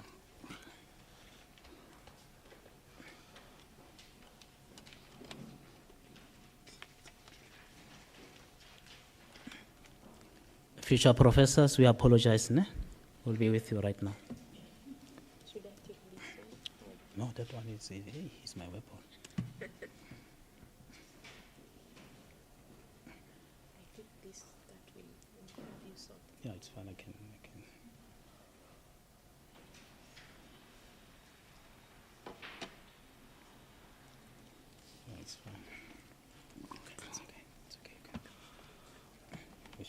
to use.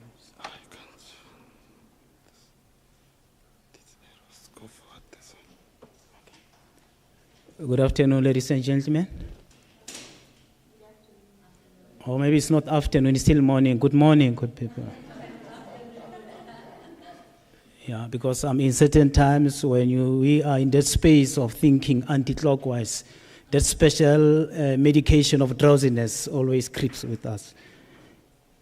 Program Director, I'm not going to be very much long, but the opportunity as afforded is welcomed.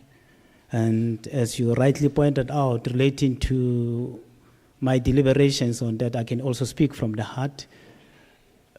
It's on the 21st century emerging and emerged crimes in South Africa, in the region, and the significant role of the international cooperation in as far as law enforcement agencies are concerned.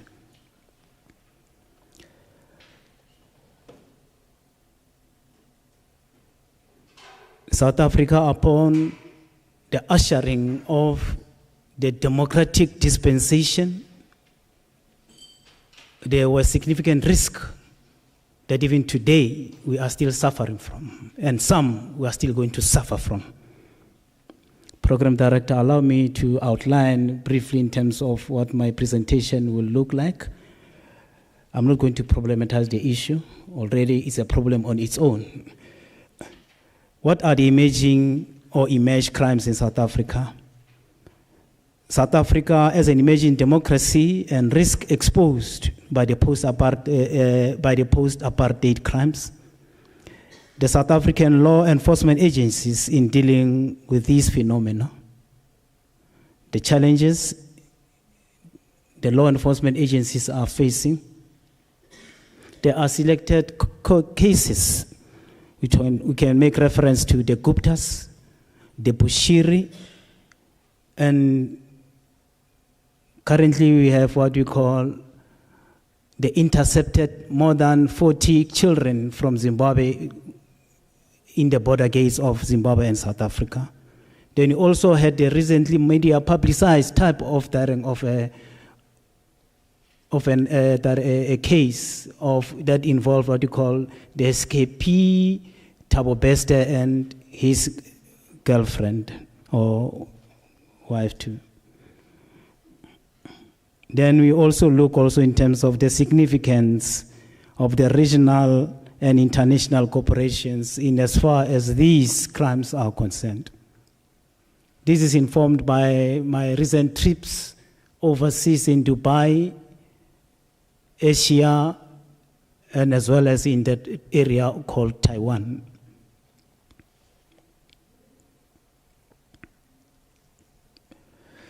The evolution and the revolution of the world in this 21st century presented the international community with avalanche of opportunities for growth, developments, advancements of humanity. In the same breath, along the opportunities were a plethora of unprecedented risk emerging parallel to these opportunities.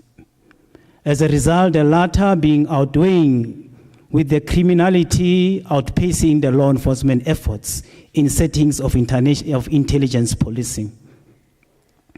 The media, in its diverse outlook, has been the whistleblower in highlighting these criminal tendencies and types of globally, continentally, and here in South Africa. The emergence of parallel states, one voted in by the people and around the world, organized criminal syndicates infiltrating and encroaching the legally recognized establishments. We have seen the role of politicians. We have seen the role of multi-international corporations. We have observed also the behavior of rating agencies. Recently, South Africa was grey-listed. Why it was grey-listed? Do we know the reasons? But it's fine. I'm not here to ask you those questions to respond to. Program Director, the government the state institutions, particularly that of the jury, the executives and administration, are experiencing a serious coup d'etat. The capturing of the state with her resources wielding unregulated power to control. The Zondo Commission on State Capture is a contemporary topical phenomenon, with the hearing revealing complexities of the modus operandi of unthinkable proportion being unearthed.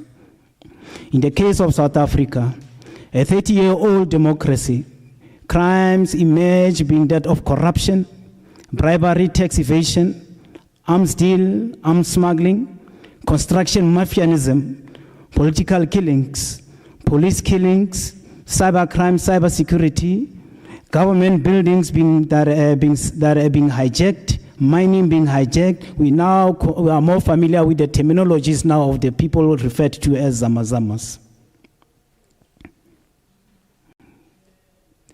We've got what we call the construction mafias. They demand 30%, even though they haven't have any contribution to make. For South Africa, Africa and the world to triumph over these acts of criminality as identified, she needs the support of the regional and international allies to cooperate with. She needs those very same nation states in which these transnational crimes are finding solace or domiciled. The pattern and its very, very trend. Crime fighting entities. In South Africa, we speak of the South African Police Service, the Hawks, SIU. Regionally and internationally, our reference will now go to Interpol, Europol, to collaborate and work together on these efforts to restore investor confidence, so that the countries to tackle its own socio-economic ills of high employment, poverty, as identified in the what we call the country's National Development Plan and the Africa Agenda 2063, not neglecting also the United Nations Millennium Development Goals. What are these crimes? We are in the day where we are observing 16 days of activism against on what we call on gender-based violence and femicide. These crimes are kidnappings, where ransoms are demanded. We have seen this particular behavior of people coming from other countries coming to South Africa. Hijacking of cars, trucks, vehicles, buildings, mines, I've mentioned that. Construction mafianism is also being observed.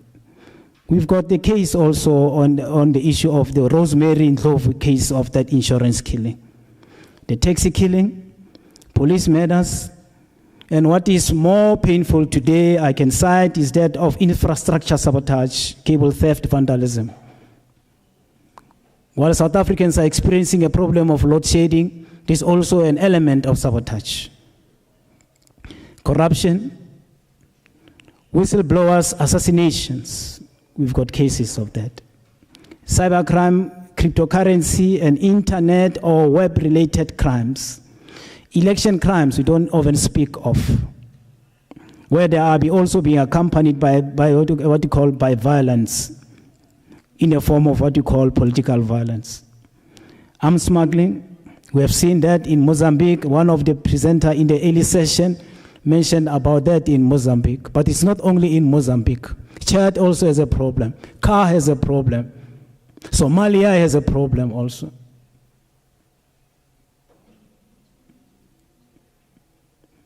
Who are the parties involved? Kubino, to whose benefit? The issue of drug smuggling and trafficking. Small fish are being arrested, no big fishes. These transnational crimes are posing a serious threat and risk for the future of this beautiful continent. Where are the gaps? Where are the shortcomings? The South African law enforcement agencies are working in silos. We couldn't even prevent the July unrest We can't even now, today, say, because we are a country now characterized now by what you call service delivery protest. It's a daily thing. It's that situation of saying, are we normalizing the abnormality? The sharing of intelligence is a serious problem. The extraditing treaties, we could have had the Guptas, we could have had what you call the Bushiri. We only managed to get the one that was in Tanzania. But also the issue of these fugitives are using what we call from, multiple visas. I don't know who's talking to them. But the challenges are that the first one that I've cited, I still have to conduct more of a survey in that particular space of the challenges and problems that have been experienced by the law enforcement agencies with specific reference to our country. How many minutes? Political meddling, 9. Failure to share intel, that's intelligence. Infiltration or encroachment of legal systems by organized criminal gangs. The netting or the capture of officials by parallel created state. Fugitives, I mentioned that with multiplicity of documents. What are we looking for to address these issues? Law enforcement agencies must be in the space of desisting, capturing by politicians and influential figures with money or resources, to exchange intelligence with their counterpart regionally and internationally on matters posing significant risk to nation states. Regional and international cooperation in the fight against threats and risk posed by emerging crimes must be prioritized. This is very, very significant for mutual working together for safety and security for the flourishing of foreign direct investment. What are the resolutions we are trying to submit in holding these criminalities of the 21st century, compounding South Africa? Bolster, improve, strengthen, and capacitate law enforcement agency. Social programs and community development program. Improved the criminal justice system. Protection of whistleblowers and crime busters. Deal with corruption toughly. Public-private partnership is envisaged. We need also to look also into the situation of saying our borders are porous. We need to reinforce that one. We have seen the evidence of the recently intercepted consignment from Zimbabwe. In conclusion, the challenges and problems presented by the emerged and still emerging crimes in this century cannot be taken lightly. The South African situation as an whole is overwhelmed by these unprecedented crimes. Upon the dawn of democracy and its dispensation. Also, there are issues of illicit cigarettes. We now have terminologies of the Izinkabi. Even songs are being composed based on those issues. Fueled by what? Fueled by corruption, greed, and avarice. Opened by what? By politicians, because they do as they please with no consequences or any recourse. Cooperation of different law enforcement agencies throughout the world must combine their efforts of working towards common good. Working in silos will defeat the efforts made by others as criminals exploit the gaps and the shortcomings in the formal state-sanctioned entities. Ladies and gentlemen, thank you very much for listening to me. I just wanted to be as brief as possible.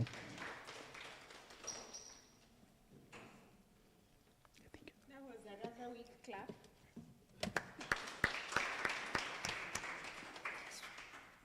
It's fine, thank you. Okay. Thank you, Dr. Lebogang. Oh, thank you for that correction. Let me try it again. Dr. Lebogang Morodi. Yes, thank you for that correction. That sounds like French. You know, the R at the... Yeah, it originated from here. Thank you for that presentation, which I think paints a very sobering picture of the status of transnational crimes that South Africa is dealing with, and also other countries in the continent. Perhaps questions will engage you on some of the recommendations you make here during our Q&A. Our last presenter for this session is Adejoke, who will be presenting through Teams. So we'll have her on Teams, and I would like to invite our IT expert to help us start the session.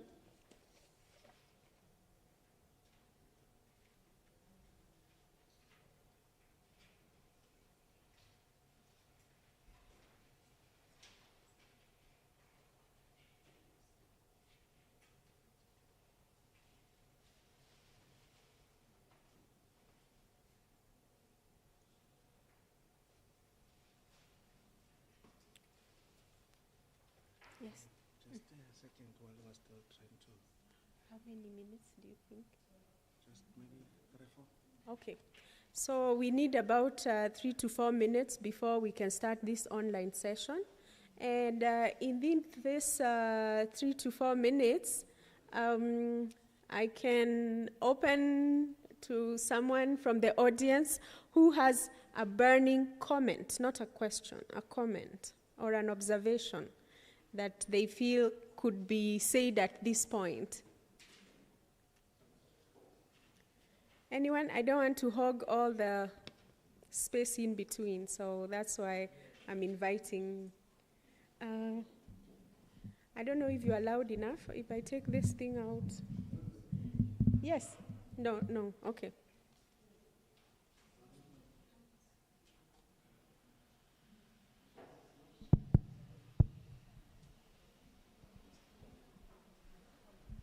So you have a comment? You have a comment?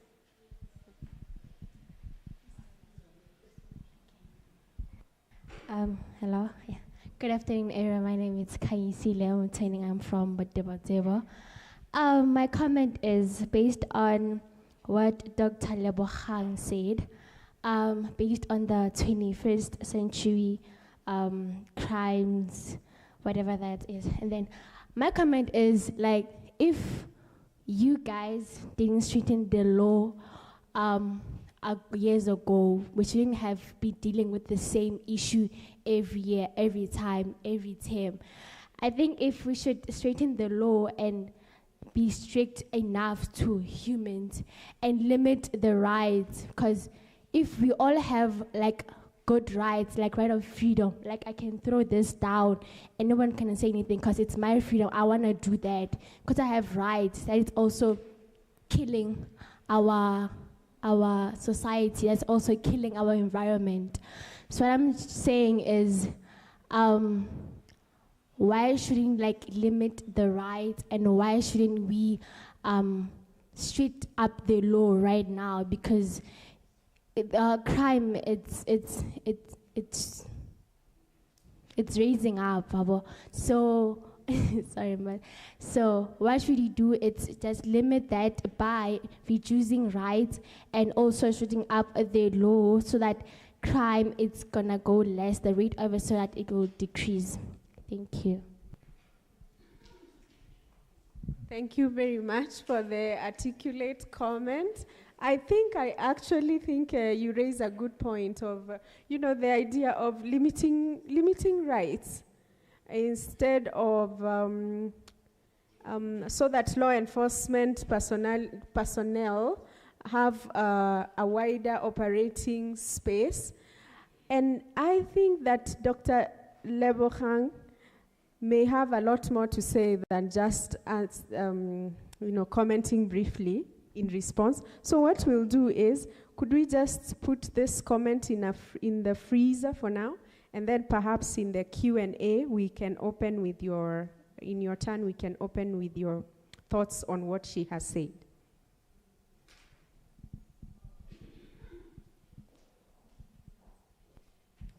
Thank you, my lady. Good day, everyone. Speaking here, it's Obakeng Malapani. I'd like to make a comment from a presentation made by Professor Dijo Oluwa in the presentation between Islam and international law, Quest for Common Ground and the Human Dignity Alternatives. Please forgive my ignorance in not knowing much about the Islamic law, but from the presentation that you have made, I found myself asking so many questions. Perhaps they are coming from my ignorance, but I'm hoping that you will bear with me. As you were making the presentation about how Islamic has been seemingly left out, an African proverb came to me which says, until a lion speaks, each story will glorify the hunter. And I come to say, as Africans, we have awoken from neglecting the narratives of our values, our cultures, and our ways and our philosophies to be narrated by the Europeans or the Americans. So now, how would we today be responsible for narrating the ways of Islamic, for incorporating Islam into the whole international law, if Islam itself cannot come to the party and say, I want to be recognized? From the background of what you have taught us is that they have their ways, they are stuck, or maybe rather not stuck, but rather they are very strong-held in their values and cultures, and they will not move in any way. So how are we to even be able to incorporate a person or an entity or an organization or a people who is not ready to extend the hand to do so? Because if we are in our attempt to try and incorporate them, are we not in any way going to do the same thing that we don't want to find Europeans and Americans doing, narrating our story according to their limited understandings of our values and cultures? It must be said that because of we do not know much about Islamic, our knowledge of it, it's limited. Why they are so hell-strong in their values, it's limited. So how are we to narrate their story? So until they themselves comes to the fore to say, this is who we are, this is how we can contribute to the international law, how are we going to be able to narrate their story? So that is my comment from there. And I hope that we, in us trying to attempt to include Islamic, we are not going to stay to fabrication of values and beliefs, particularly give our views and understanding, our limited views and understanding to what Islam is. So that is my comment. I hope when we do have the Q&As, Prof will come in and elaborate more as to how can we come to play without actually becoming too condescending or too know-it-all about what we actually do not know. We cannot let our ignorance be, because of our eagerness to involve, put ignorance before and end up insulting or diluting what the Islamic have been trying to keep and have successfully kept for centuries. Thank you. Thank you for your comment. I think that is very apt for the professor to respond to later on. Now, I saw Professor Dube's hand was up, so I ask that you give him the mic. Thank you. Thank you. Prof. Dejo, I liked your presentation. It was the only presentation that I could see. I was in the room when you were presenting. The rest of my colleagues, I was busy up and down. But you touched on a point where you mentioned the so-called founding fathers of international law, the so-called authorities in international law. And you reminded me of the movement we've been trying to push to decolonize international law. The fact that these authors are now at the 5th edition, the 6th edition, and still the subject matter of their presentation of international law has not changed. It still hasn't responded to the demands of the Fees Must Fall movement. It hasn't responded to the demands of the African child who says, I need to be taught international law that is balanced, not a Eurocentric version of international law. But I'm happy that you are here saying this, because me and you could be accused of coming from the generation that was taught by those people, and we went on to regurgitate what they had told us by teaching others the same thing. But you are here changing the narrative. I remember we once presented a paper in Germany, and the colleague was a junior colleague that I was with. And after firing on all cylinders like you did, she turned to me and said, Prof, are you sure these people will allow us to go home? Or will disappear here and never be heard of? Because the decolonial angles that were being taken were very uncomfortable for the untransformed European. But for the transformed European, they really saw sense in this. But what really pissed them off was, how dare you criticize Malcolm Shaw? Because to them, he's a saint. And here you are, an African from Africa, simply telling them Malcolm Shaw got it wrong and will not allow him to continue to get it wrong. He can take his book, sell it in Europe, but not in Africa. He cannot mislead our people. So the more we see this scholarship coming to the fore, the more Africa is going to be taken forward. And your paper and others are coming at a time when we are putting together a book on the teaching of international law in Africa, which is theme 7 of this conference. And I hope we're going to see more and more of such presentations as we go on, so that the book gets published in 2024 with all these ideas. Thank you very much.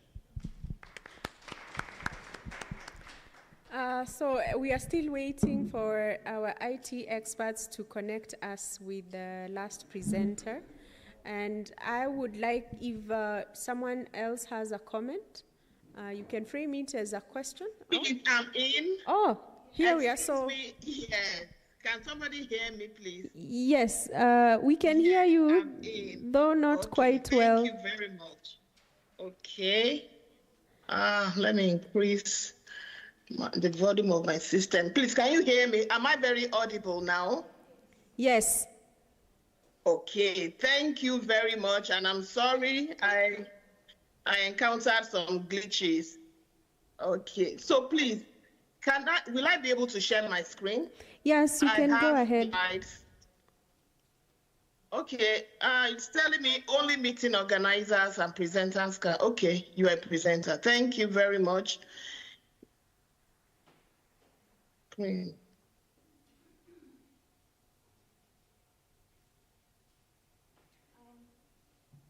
As you bring your slides up, I just want to remind you that your presentation is for 20 minutes, and then we hope that you shall stay with us for the Q&A that promises to be quite engaging.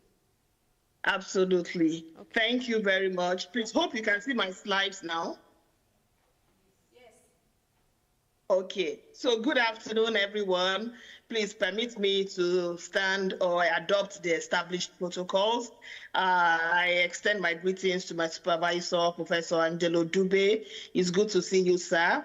Then I can see my former lecturer there, Professor Dejo Lowu. He taught me at Obafemi Awolowo University in Nigeria way back.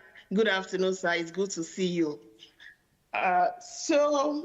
This excuse paper, me for a second, please. Before you proceed, we ask that you set your slides in presentation mode, so that it can occupy much of the space there. Yeah, I've done that. Yes, it's good now. Okay, thank you very much. So this is a co-authored paper, as we can see, co-authored by myself and Professor Dube. So the title of the paper is Interrogating the Right to Fly Concept in the Single African Air Transport Market towards a more consumer-centric regime in Africa. Oftentimes, a question pops up during air carriages, and the question is, do passengers actually have the right to fly? Once they have a confirmed flight ticket, like they've purchased the ticket and they have a confirmed seat on board. This issue comes to it comes to light, especially when passengers are removed from flight by air carriers, or at times you find that you've already purchased the ticket, you've already boarded the flight, but you are removed from the flight.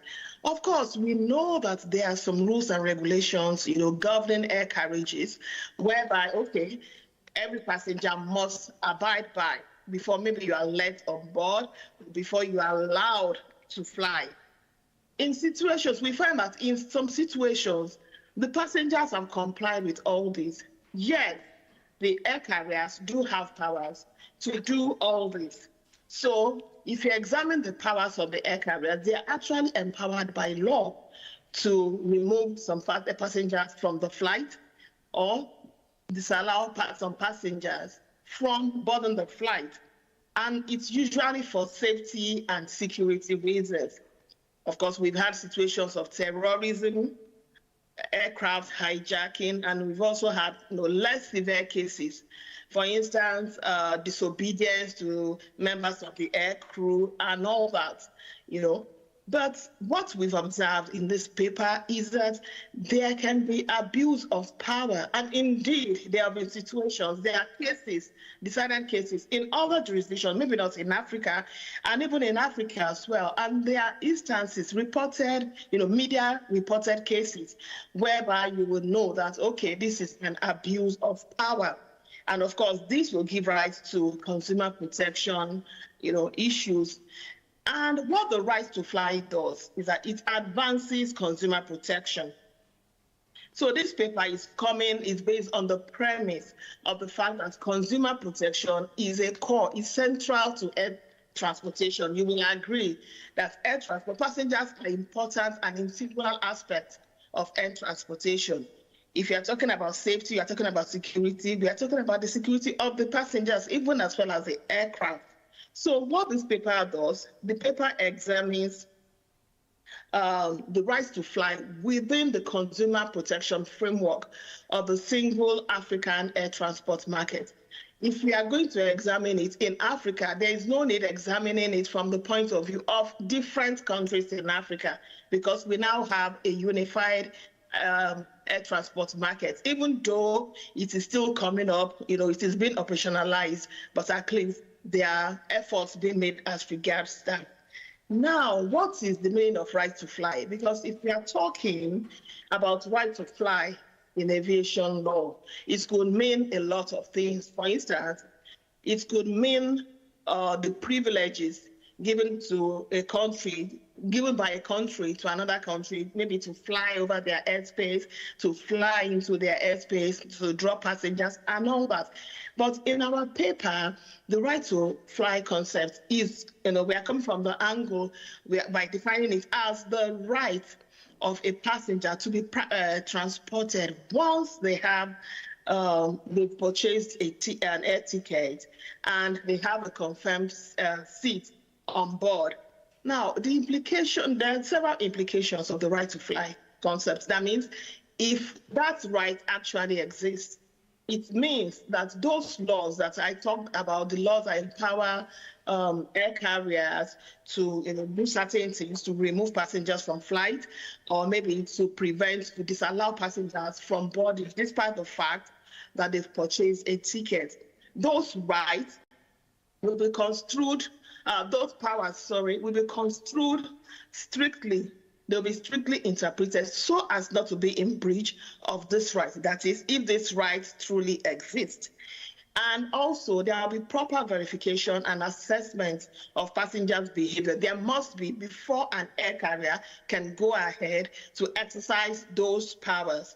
And of course, the powers will not be, the air carrier will not be able to exercise the powers arbitrarily or capriciously. So that is the concept of the right to fly.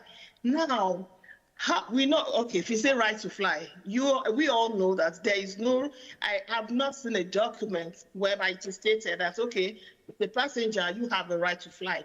So the question is it a human right? Where is it coming from?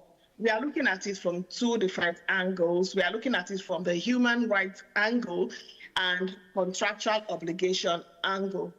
For the human rights, from a human rights angle, we discovered that the right to fly is not an established human right, like we all know, but it is embedded in some rights. You know, for instance, the right to travel. In some jurisdictions, like the US, they have the right to travel. And this right connotes that it is breached whereby the travel is hindered. And it covers all means of transportation, including, of course, air carriages. And there have been cases whereby the courts in the US have said, okay, maybe when a passenger is put on a no-fly list, if you know what a no-fly list means, it could be a government list that they've banned some passengers from flying at all. So the courts have said, okay, this the right is breached. However, there is a limitation. The right can only be breached when there is no alternative form of carriage. It doesn't necessarily have to be air carriage. So it will be difficult for this right to be breached in domestic travel, because for domestic travel, apart from air carriages, you can still use other means of transportation. So your right is still there, even though you are banned from flying. And another thing is that even if you are banned from flying, or you are, a particular air carrier stops you from flying with it, there are still other airlines that you can use. So, but that is the concept of the right to travel. We agree that the right to fly is embedded in there, even though there are some limitations.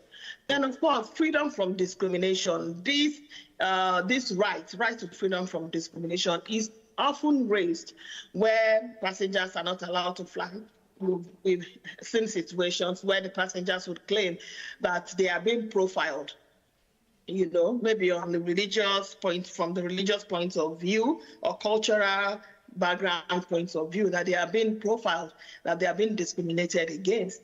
And so it has been established that every individual, every person has a right to fly free from discrimination. When discrimination arises, no, you cannot be discriminated against, unless it is permitted, as the case may be. Now, there's this issue there is the right to dignity of persons. If you remember the case of the medical doctor that was dragged out of the aircraft, United Airlines aircraft in the US some years back. So this issue, came to light that this person was being treated, in an undignified manner. So this right, if you look at a perusal of this right, will show that there is actually a right to fly embedded in them. And if you go to contractual obligations, the issue with contractual obligations is that we know that air carriages are contractual relationships between the air carrier and the passenger. We've had there are cases, and of course we have conventions and other domestic laws pointing to that fact. But we have this issue of terms and conditions of carriages, just like any contract. There are terms of contract. So if you look at your air ticket, you will see terms and conditions. If you go to the websites of the airline, you will see terms and conditions. So we found that at times, the terms are, in as much as the terms and conditions of carriage will give a passenger the right to fly once the ticket is purchased. That is when the contract is made between both parties. In as much as there is, a right to fly comes out or is embedded somehow in that contract, there are also some terms and conditions, and which, depending on the airline, may limit the rights. And there is this issue of the discretion of the carrier. If you read the terms and conditions of, air tickets, you will see that at times there are wordings in the terms and conditions, in the conditions of carriage, that will tend to limit the discretion of the carrier. Now, of the right to fly. Now, let's situate the right to fly within the African Union agenda. Because what the arguments of this paper, what we are trying to canvass, is that the right to fly is embedded within the framework of the African Union. and its initiatives. And apart from that, apart from being embedded in the framework, it will also advance the initiatives of the African Union if this right is safeguarded. If you look at Agenda 2063 of the African Union, it basically has to do with economic integration, social integration within Africa. So it has to do with bringing the countries, forming our great continent, bringing them together one way or the other. And it has several initiatives. One of the initiatives is the single Africa air transport market, which we'll talk about subsequently, and all that, the African trade agreement as well, the continental free trade area. So now we have the African Charter on Human and People's Rights. This is the Charter of Human Rights. So all the human rights that we've discussed earlier, that I've mentioned, that whereby the right to fly is somehow embedded, all these are catered for under the African Charter. We talk about right to freedom from discrimination and all that. And now, if you look at the protocol, this treaty, the Protocol on Free Movement of Persons in Africa, what does it do? It has to do with immigration and emigration of African citizens within Africa. Now, how is that to happen? Air carriage remains the most practical means, of connecting people together, of connecting persons in Africa from one country to another country in Africa. And of course, there may be other means of transportation, but you agree with us that air carriage is very essential. Apart from being the most practical, it has the most connections, So the right to fly comes in under that sort of, and the agreement, the free trade, the Continental Free Trade Area Agreement as well. It has to do with movement of persons and goods. And of course, when you're talking about connectivity, we are talking about air transport. And it has been said, it's even in the agreement, in the preamble in the agreement, that the single African air transport market is a catalyst to the implementation of this agreement. Now, the single African air transport market, in simple terms, it is a common aviation area, it's a common market, it's going to be a common market in Africa. It has already, of course, 35 African Union member states currently are parties, 35 countries in Africa, within the African Union are currently parties to this market.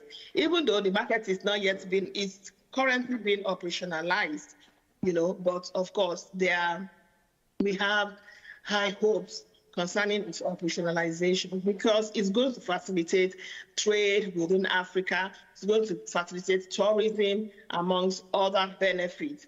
Now, the consumer protection regime in the market, I'll be calling it the African market.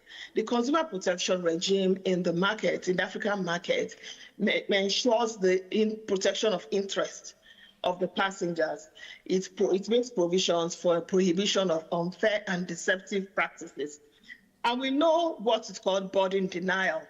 A lot of times, some people, maybe when the flight is overbooked, that is a legitimate practice anyway, but that's a discussion for another day. Some people will be asked to give up their seats. Okay, when you are denied boarding persistently, it is regarded under this regulation as an unfair and deceptive practice. And if you look at other provisions in the consumer protection framework, you would see that, okay, they are the regulations in one way or the other safeguards the right to fly, even though it is not spelled out anyway, but you can see the right to fly embedded there. But there is also the issue of balance between the protection of passengers and industry competition. That is how consumer protection is everywhere. And that is one of the things we are canvassing against, because there are gaps in this consumer protection laws which can be capitalized on and which can lead to abuse of power. Because when there are loopholes in the law, we know what usually happens. And of course, the safety and security considerations as well. When there are consumer protection issues and there are safety and security considerations, we know that the safety and security considerations will come first. So there is a little limitation in that area, which, of course, the law and our judges have seen our recommendations can, work upon. Now, but there are still prospects of the right to fly in the single African air transport market, even though we agree that if you look at the consumer protection regime or framework, you will find the right to fly in provisions here and there. But now the issue is that for the operationalization of the single African air transport market, each country, each member country in Africa has to harmonize their domestic laws with the consumer protection laws with the consumer protection regulations of the market on unfair treatment, the rights of consumers, and all that. So by the time we have that, if countries can do that in terms of implementation of the market, we are getting there, because we already have the right to fly embedded in the single African market framework. Now, our recommendations. We are looking at it from two different angles. The first angle is from at the national level. Then the second is at the African Union level. We can safeguard, the right to fly can be safeguarded at the national levels. We have the legislature, the courts, judiciary, the national civil aviation authorities, and passengers. For the legislature, what they are going to do, let them enact laws that will provide clarity. Let us have laws that will ensure that the powers given to the air carriers, they are not able to abuse the powers. There's a way you can enact those kind of laws so that the passengers will have the confidence that, okay, their rights are safeguarded. Then the judiciary is always an important issue when it comes to consumer protection, because they provide, they are the major redress mechanisms institution that we have. The judiciary can interpret the already existing laws. We have human rights where we are claiming in our paper that the right to fly is embedded in. Let the judiciary interpret this right as comprising the right to fly. For instance, in India some years back, or let's say many years back, the right to electricity was interpreted as being submerged in the right to life. So we can have our judiciary making pronouncements on these human rights. And if you talk about the national civil aviation authorities, each country has a national civil aviation authority, depending on the name it is called. They are usually involved in making regulations, aviation regulations. Then they even do outreach programs whereby they sensitize service providers in the industry. Then, of course, they make policies and all that. Then, of course, they perform administrative judicial functions as well, whereby consumers can bring complaints to them. Then they have hearings and all that, where all parties will be involved. Let the national authority, the civil aviation authorities, let them know that, okay, the right to fly is germane. Because what we are saying is that it is going to assist, apart from it being beneficial to passengers in Africa, it is going to advance the initiatives of the African Union. We're talking about the Free Movement Protocol, we're talking about the African Continental Trade Area Agreement, we're talking about all these things. Let there be a right to fly that will give passengers confidence in air transportation. Then passengers as well. Passengers have been cheated out of their rights several times.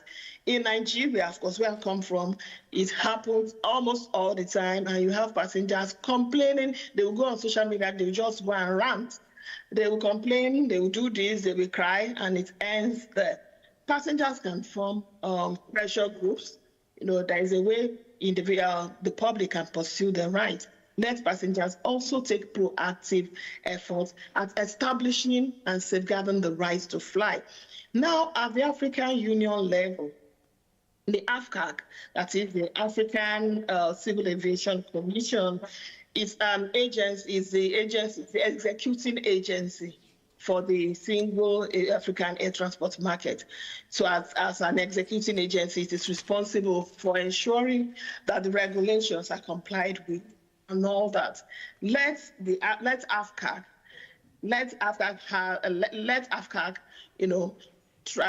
make efforts to safeguard the right to fly. And now, academic research in Africa. Africa. Okay, this is the last. This is the last recommendation, please. Thank you. Okay, so academic research in Africa, we have brains, in Africa. Now, let the African Union, as an organization, as an entity, let it sponsor academic research in this area. Let us have empirical research. Let us know how the right to fly will actually, we're talking about empirical research now. Let the facts be evidence-based. Let us know the impact of the right to fly on passengers' confidence in airlines. Let us have data on, okay, this is how it has increased confidence in this area and all that. And now, I must commend UNISA for making efforts. It's gradually becoming the hub for aviation law in Africa intellectually. Now, this is a good thing. Let us encourage more scholars in this area. Like now, this is a forum, and it would be, I would have loved it if we had 5 papers on aviation law, different areas on aviation law, So that, of course, we've run out of time, but this is our last recommendation. So thank you very much for listening. Thank you for having me here. Thank you very much. So we'll have you online for the Q&A. So I won't waste any more time. I would like to ask to continue with a few more questions to go together with the comments that were raised earlier. So I think there was a gentleman that was helping me take the microphone around. So the floor is open now for questions and comments. In the interest of time, we'll probably not be able to take all the questions and comments, but let's have this first round and then we'll see what happens from there. Thank you so much. I will just ask 2 questions. The first one relates to the beautiful presentation made regarding aviation law. The right to fly, Prof. In line with the AU 2063, I would want to take a permutation of looking at the cost side, because the right to fly is determined by the cost. At what point, Prof, are we dealing with the reality that it's easier to fly to Israel, cheaper than flying to Tanzania? So I would rather, maybe I'm explaining to people now why we go to Canada and New York is cheaper than going to Africa. Now, the issue then, Prof, is within the Africa Continental Free Trade Agreement, read together with the AU 2063. We're talking about their Africa seamlessly dealing with its own aviation issues. How do you see us doing this in the light of your Ethiopian Airways? And then you look into South Africa. And in South Africa, if you go to the airport, there are so many flags. But if you are at night in Addis, there's only one flag. How do we deal with this, Prof? My doctor, your presentation about the current coup, because this is a coup that we have in not in South Africa, it has been in Africa. We were advised about it, but I'm not sure whether we were not able to listen till it happened. I want to take you to what I raised yesterday at UNISA's Day. The legal instruments we have, the multilateral legal instruments to deal with all forms of corruption, we've signed those things.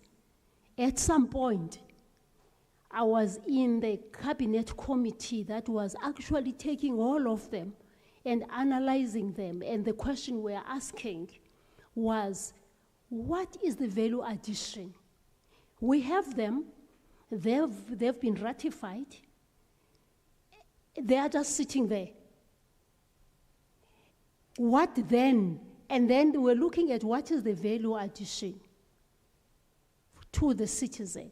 So I'm then saying, whilst I understand exactly your concern, there are cyber crimes that are, for the whole department to have all our files of our clients being hacked. So we could not move because the files were hacked. Now, and I know we have a legal instrument that we have signed, a multilateral legal instrument.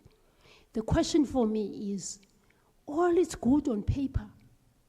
What is it that is lacking that we need to put right so that these instruments, whether it's within international trade law, whether it's within the issue of cybercrime, whether it's cyber security, and to make your life difficult, I'm even going to go to cyber security itself, where we have not passed to have a legislation on cyber security. We had a bill on cyber security in 2017, but the moment we moved forward to say, if you are looking at, there was a provision that was talking about your cyber command, then the other and the other dealing with the business, dealing with the security and all. The enabling mechanism, which is feet on the ground, systems available, and the readiness of people, which caused then your cyber crime to run, the cyber security to be left behind. If that's the approach we have in terms of development of legislation and not looking at the needs, how are we going to avert these? And in the virtual space now, as you are trying to answer me, don't think about all these people that are here. Think about that small girl in Tsomo who wants to use that small cell phone to get an understanding of the markets and begin to say, the potatoes I'm selling, I want them to be reflected in the market in the UK. How do we deal with all this? Thank you. Thank you. I can take two more, and then we'll open the floor for responses from the speakers. I see two hands here already, actually.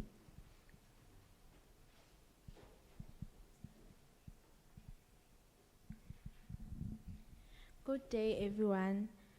My question is for Dr. Lebogang Morodi. I want to know what are construction mafians, and can I please be enlightened about the Zamazamas and their influence in the economy? Thank you. Then thanks for the precision. So we can have the next one. Good day, everyone. My name is Anna Hola. Well, my question is directed to Dr. Lebogang Morodi. So my question is, how has the law in the justice system improved in solving crimes of construction mafianisms? Okay, I see. Okay, I have two questions. So let's have a segue, them answer. Then I'll take three more questions, and then including yours. To those two. So I would like to welcome the presenters to respond to the questions. I ask that you also try to be brief. The floor is yours.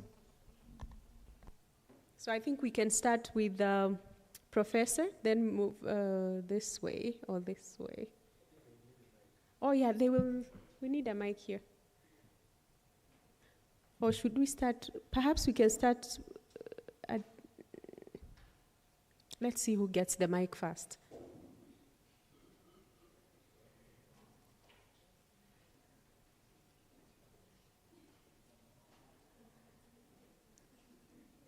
The one who is favored with the mic starts. All right. Thank you very much. Starting from the rear, in my own case, Prof. Dube only made the remark, which is on all fours with me. Just to add that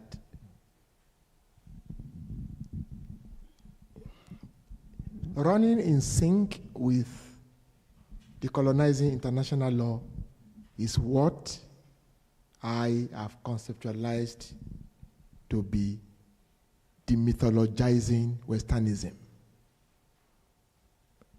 You see, international law is a discipline, but it is not hanging in the air. International law, the one we call modern international law, the way we know it, the mainstream, is rested, is locked into the myth of Westernism, that supremacist agenda that views whatever originates from Western civilization as being primus inter pares. It's on top of the pecking order. Part of how we are going to demythologize Westernism is the effort that I've put into what I submitted. Same thing with African scholars who are digging into indigenous knowledge systems, indigenous legal philosophy. We must continue to push the frontiers. That's the whole essence. Institutions must have scholarships and bursaries to promote that agenda also. You see, I salute UNISA for doing such a massive work in pushing the Africanist posture on all fronts. On all fronts. We see it and we are happy. But that is not the end of it. We must continue to spread the word. Our sister who asked how we are going to engage when we do not know. True, there's a lot of ignorance out there. I confirm that. There's a lot of ignorance. It is shocking, and it will amaze you to know that in some countries where there are significant Muslim populations, the curriculum of the LLB degree does not recognize Islamic law. What do you say to that? Now, these people will graduate holding LLB degrees in their hands. They become legal professionals, but they are not able to deal with the complex issues confronting their societies. What kind of legal professionals would those ones be? A lot of effort is going on. And sister, I want to assure you that even you also should engage that discipline. It is not reserved for anyone. Like I said to you, I am homeschooled in what I know about Islamic law. I went out of my way. Nobody asked me. I was not compelled. I went out of my way because I realized that the same lingo of public international law that I knew in 1986 was what I found when I was in Finland, when I was in Macedonia, when I was in Ireland, when I was in Nottingham, was what I found in the US. It is still the same thing I continue to read in the mainstream literature on public international law. And yet I know that the international law in my head has not moved an inch. The world is not moving.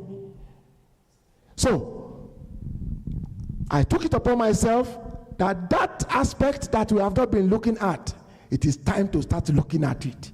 And that was how I got to the idea of checking out where we can draw lessons that we can inject into our pursuit of international law ethos. There are students here who are going to also latch on to what they have had here today. It does not matter what anybody says to you. That civilization is backward, that one is archaic, and all that. You cannot have close mind. Your mind cannot be narrow in this age. Ask yourselves, what do you lose? What do you lose by adding something new to what you know? What do you lose? Nothing. I am better off because now I know that there is an aspect of international law that we have dated out, and it is undoing us. When we bring it into the mainstream, the interrogation, the intercourse, the interventions, the interjections will become broad-based. And then we will begin to identify what works and what can work, the potentials. Thank you. No, thank you, Prof. I can see the questions were directed to me. Yeah, but they are indeed highly, highly appreciated. And in essence, when we speak of, when you look in terms of what you call, there's a global initiative that against what you call transnational crimes. There's a report on that. The concept, construction mafias, that is dubbed or themed by the media. But in essence, what we are looking at local, so-called local business people claiming to be legitimate entities. They go to sites, they capture the sites, they demand what? A share in the project, and the modus operandi is that. I've seen one. They are thugs. Then they go in groups, heavily armed, not with knives, but with assaultive rifles. They demand 30%, or they will tell you in terms of, we know who your kids are, what happened today, what car they were driving, who came in that and chauffeured them, and that those are some of the modus operandi. It's a new concept. It's something that we weren't even exposed or not even thought that it will emerge to that one. We have seen also in terms of the buildings are being hijacked. For example, here in Sunnyside, there are buildings that are being hijacked. Buildings that claimed to be belonging to the state. When you go through the road to Steve Biko, as if you go towards the north, there's a building called Mahala, a very, very dilapidated building. No services there, but people are there. Are you saying it's good for human consumption? But somebody is taking something. We're talking about extortion, systematic extortion. They don't pay rent, they don't pay services, but they expect those who are occupying those spaces, they do pay. Hence, you see in certain instances, we got what you call ESCOM also complaining about people selling land, and people are not even being registered. Land invasion is another challenge also. People are buying stands, they go for loans in banks, they are being loaned, they build beautiful houses. A year later, you are told that it's not zoned, it's not something that you are allowed to do. The town planners also, that they don't even know about the existence of those. Then who is the victim of that? Whose race group is affected? Are we blaming ignorance or are we blaming what? So those are the constructive measures. Because what they usually do is because they have seen a gap or a weakness in the state non-responses. If the government or the state is not responding, what is that they will do? You could see a type of behavior that is also emanating. People are urinating everywhere.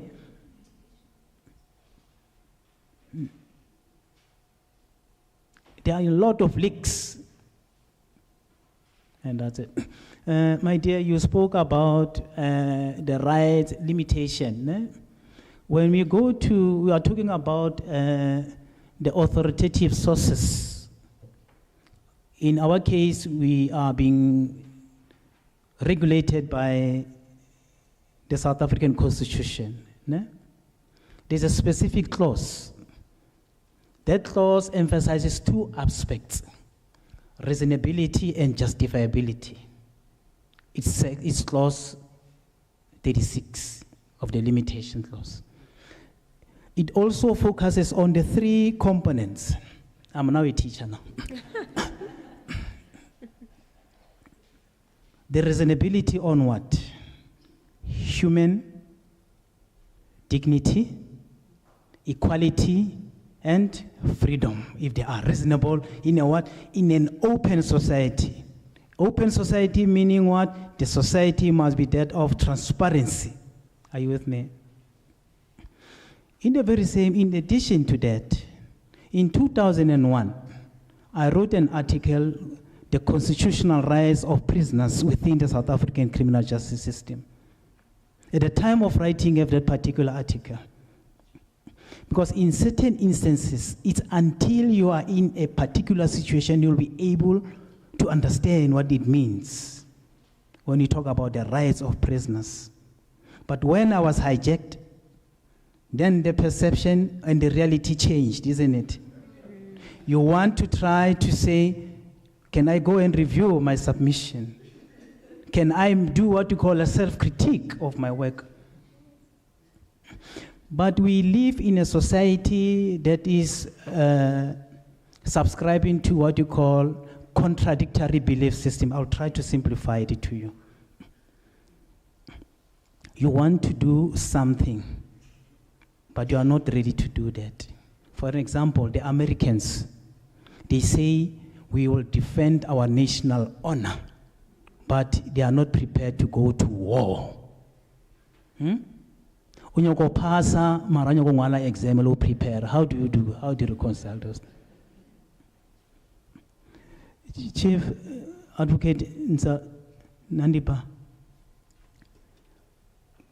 Indeed, when we speak of systems that have been there, hence we say, is South Africa a country or South Africa is a project? Or is a direction that we need to look when you come to the south? Go and type South Africa and say, is this a country or is this a project? Whose allegiance are we paying to? We've got the problem of the Cullinan diamond. It's still sitting in the Buckingham Palace. Dr. Lebogang, okay. Kindly wrap up. I can see that you are really got into your teacher character, so we can have time for the other two questions and perhaps hear from the lady who is waiting online. I wanted to grab in terms of the last two comments that I think I didn't capture that very well, but I'll try to. Oh, the Zamazamas. Where are they coming from? Deserted mines, no proper handover or any certification issued by the Department of Minerals and Energy. People are coming from other parts of the world, part of Africa, part in the region. Some of them has certain skills of extracting the very same resources which Africa is rich in. But on the basis that you are not registered, then you are classified as a Zamazama. Look in terms of what happened in Carltonville. The equipments that they recovered. I didn't know that what you call a paraffin stove can do such a wonderful job in melting and refining those materials. They are being used. But also even the very same Zamazamas, in the space where they are operating, they are heavily armed, but they work for others. Who are those others? We don't want to talk about those others because you'll step on others' toes. You look also in terms of the money that they generate. How much money are they generating? You look at the flashy cars that they drive. Only small fishes are arrested. And a day later, they are out. Because what? Corruption, bribery, connection. Because even some, not all, of these law enforcement agencies are on the payroll. Hence we say about, I've intentionally spoken of what you call parallel state. It's the one that we have voted that we know. Then there's another state that runs on the other side. Go and read also about the mafias in Italy. We are exactly copying that one. If you don't comply with us, we eliminate you. There are movies. There are movies that you need to watch and look in terms of. And there are books also that you need to read also about people like Thomas Sankara, why he was assassinated. Dr. Thank you very much. Thank you so much. I think you have so much to, and perhaps, I don't know what Professor Dube is planning for the group after this. Maybe there'll be a session where more ideas can be exchanged, and perhaps he can get more specific about what books and what movies. Yes, because he has a lot of teaching in him, we can see that. So I'll allow Adejoke to answer the question that was directed to her. And I don't know if perhaps I'll take only one more question in the interest of time. I don't know who among you shall agree to just hold their question until a future forum. But in the meantime, let's have the answer. Okay, do I have the floor? Yes, you have the floor. Okay, thank you. So the question, that was a very good question. The single African air transport market, one of the major objectives of the market is the reduction of airfares. Now, if you look at the competition issues in Africa, if the competition in the aviation and air transport industry, competition increases, competition has impact on airfares. If there is competition, or the more the competition, the lesser the airfares will be. Now, for example, let's look at the trajectory of a flight. Let's say from Nigeria to South Africa, as in a flight departing from Nigeria and going to South Africa. The flight is likely to fly over Gabon, fly over Angola, fly over Botswana before going to South Africa. So let's say the flight wants to go to Gabon and wants to go to South Africa. Now, as it is, unless maybe there are some agreements, some bilateral air service agreements, which there aren't anyway, like as it is now, the flight from Nigeria will go to Gabon and will have to come back to Nigeria before going ahead to South Africa. So those are the privileges, the traffic rights that the single air transport market wants to eradicate completely. Then let's give ourselves, as in countries within Africa, let us give, they call it the fifth freedom right. There are like 9 freedom rights or air traffic rights. Let us amend all our bilateral air service agreements. Let us grant one another the 5th freedom right. So it will, in that kind of situation, the flights from Nigeria will go to Gabon, and we'll be able to go from Gabon straight to South Africa. There is no need coming back to Nigeria. So you see that the amount of spaces the aircraft covers will still have impacts on airfares. So that is why, and some other issues are involved as well. But definitely, like you said, the air travel or air transportation is more expensive within Africa. As in, there is a lot of research. They've done a lot of research on that. That from a country in Africa to a country outside Africa, it's even easier to go than countries within Africa. Then there's this issue of visa restrictions as well.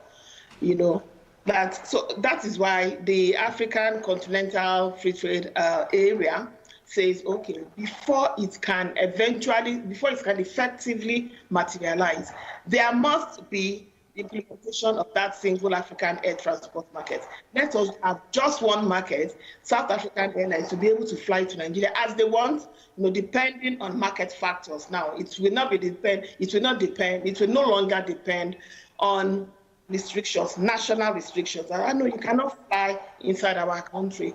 There will be freedom to fly, carry passengers from here, just like it is in the European market, So that is a major reason why we are canvassing for the single African air transport market. So once that materializes, a lot of challenges the African aviation industry is faced with will be solved.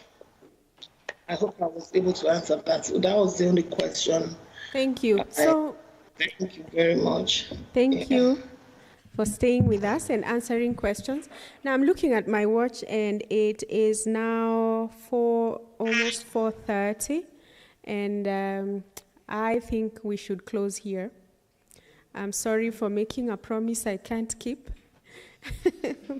I would like to thank you for your patience, because this has gone on a little bit over the time that we had planned. And I would also like to thank the speakers for their very thoughtful presentations. And with that, I declare this session closed. I don't know whether, Professor, did you want to say anything? Okay. Okay, thank you. See you tomorrow.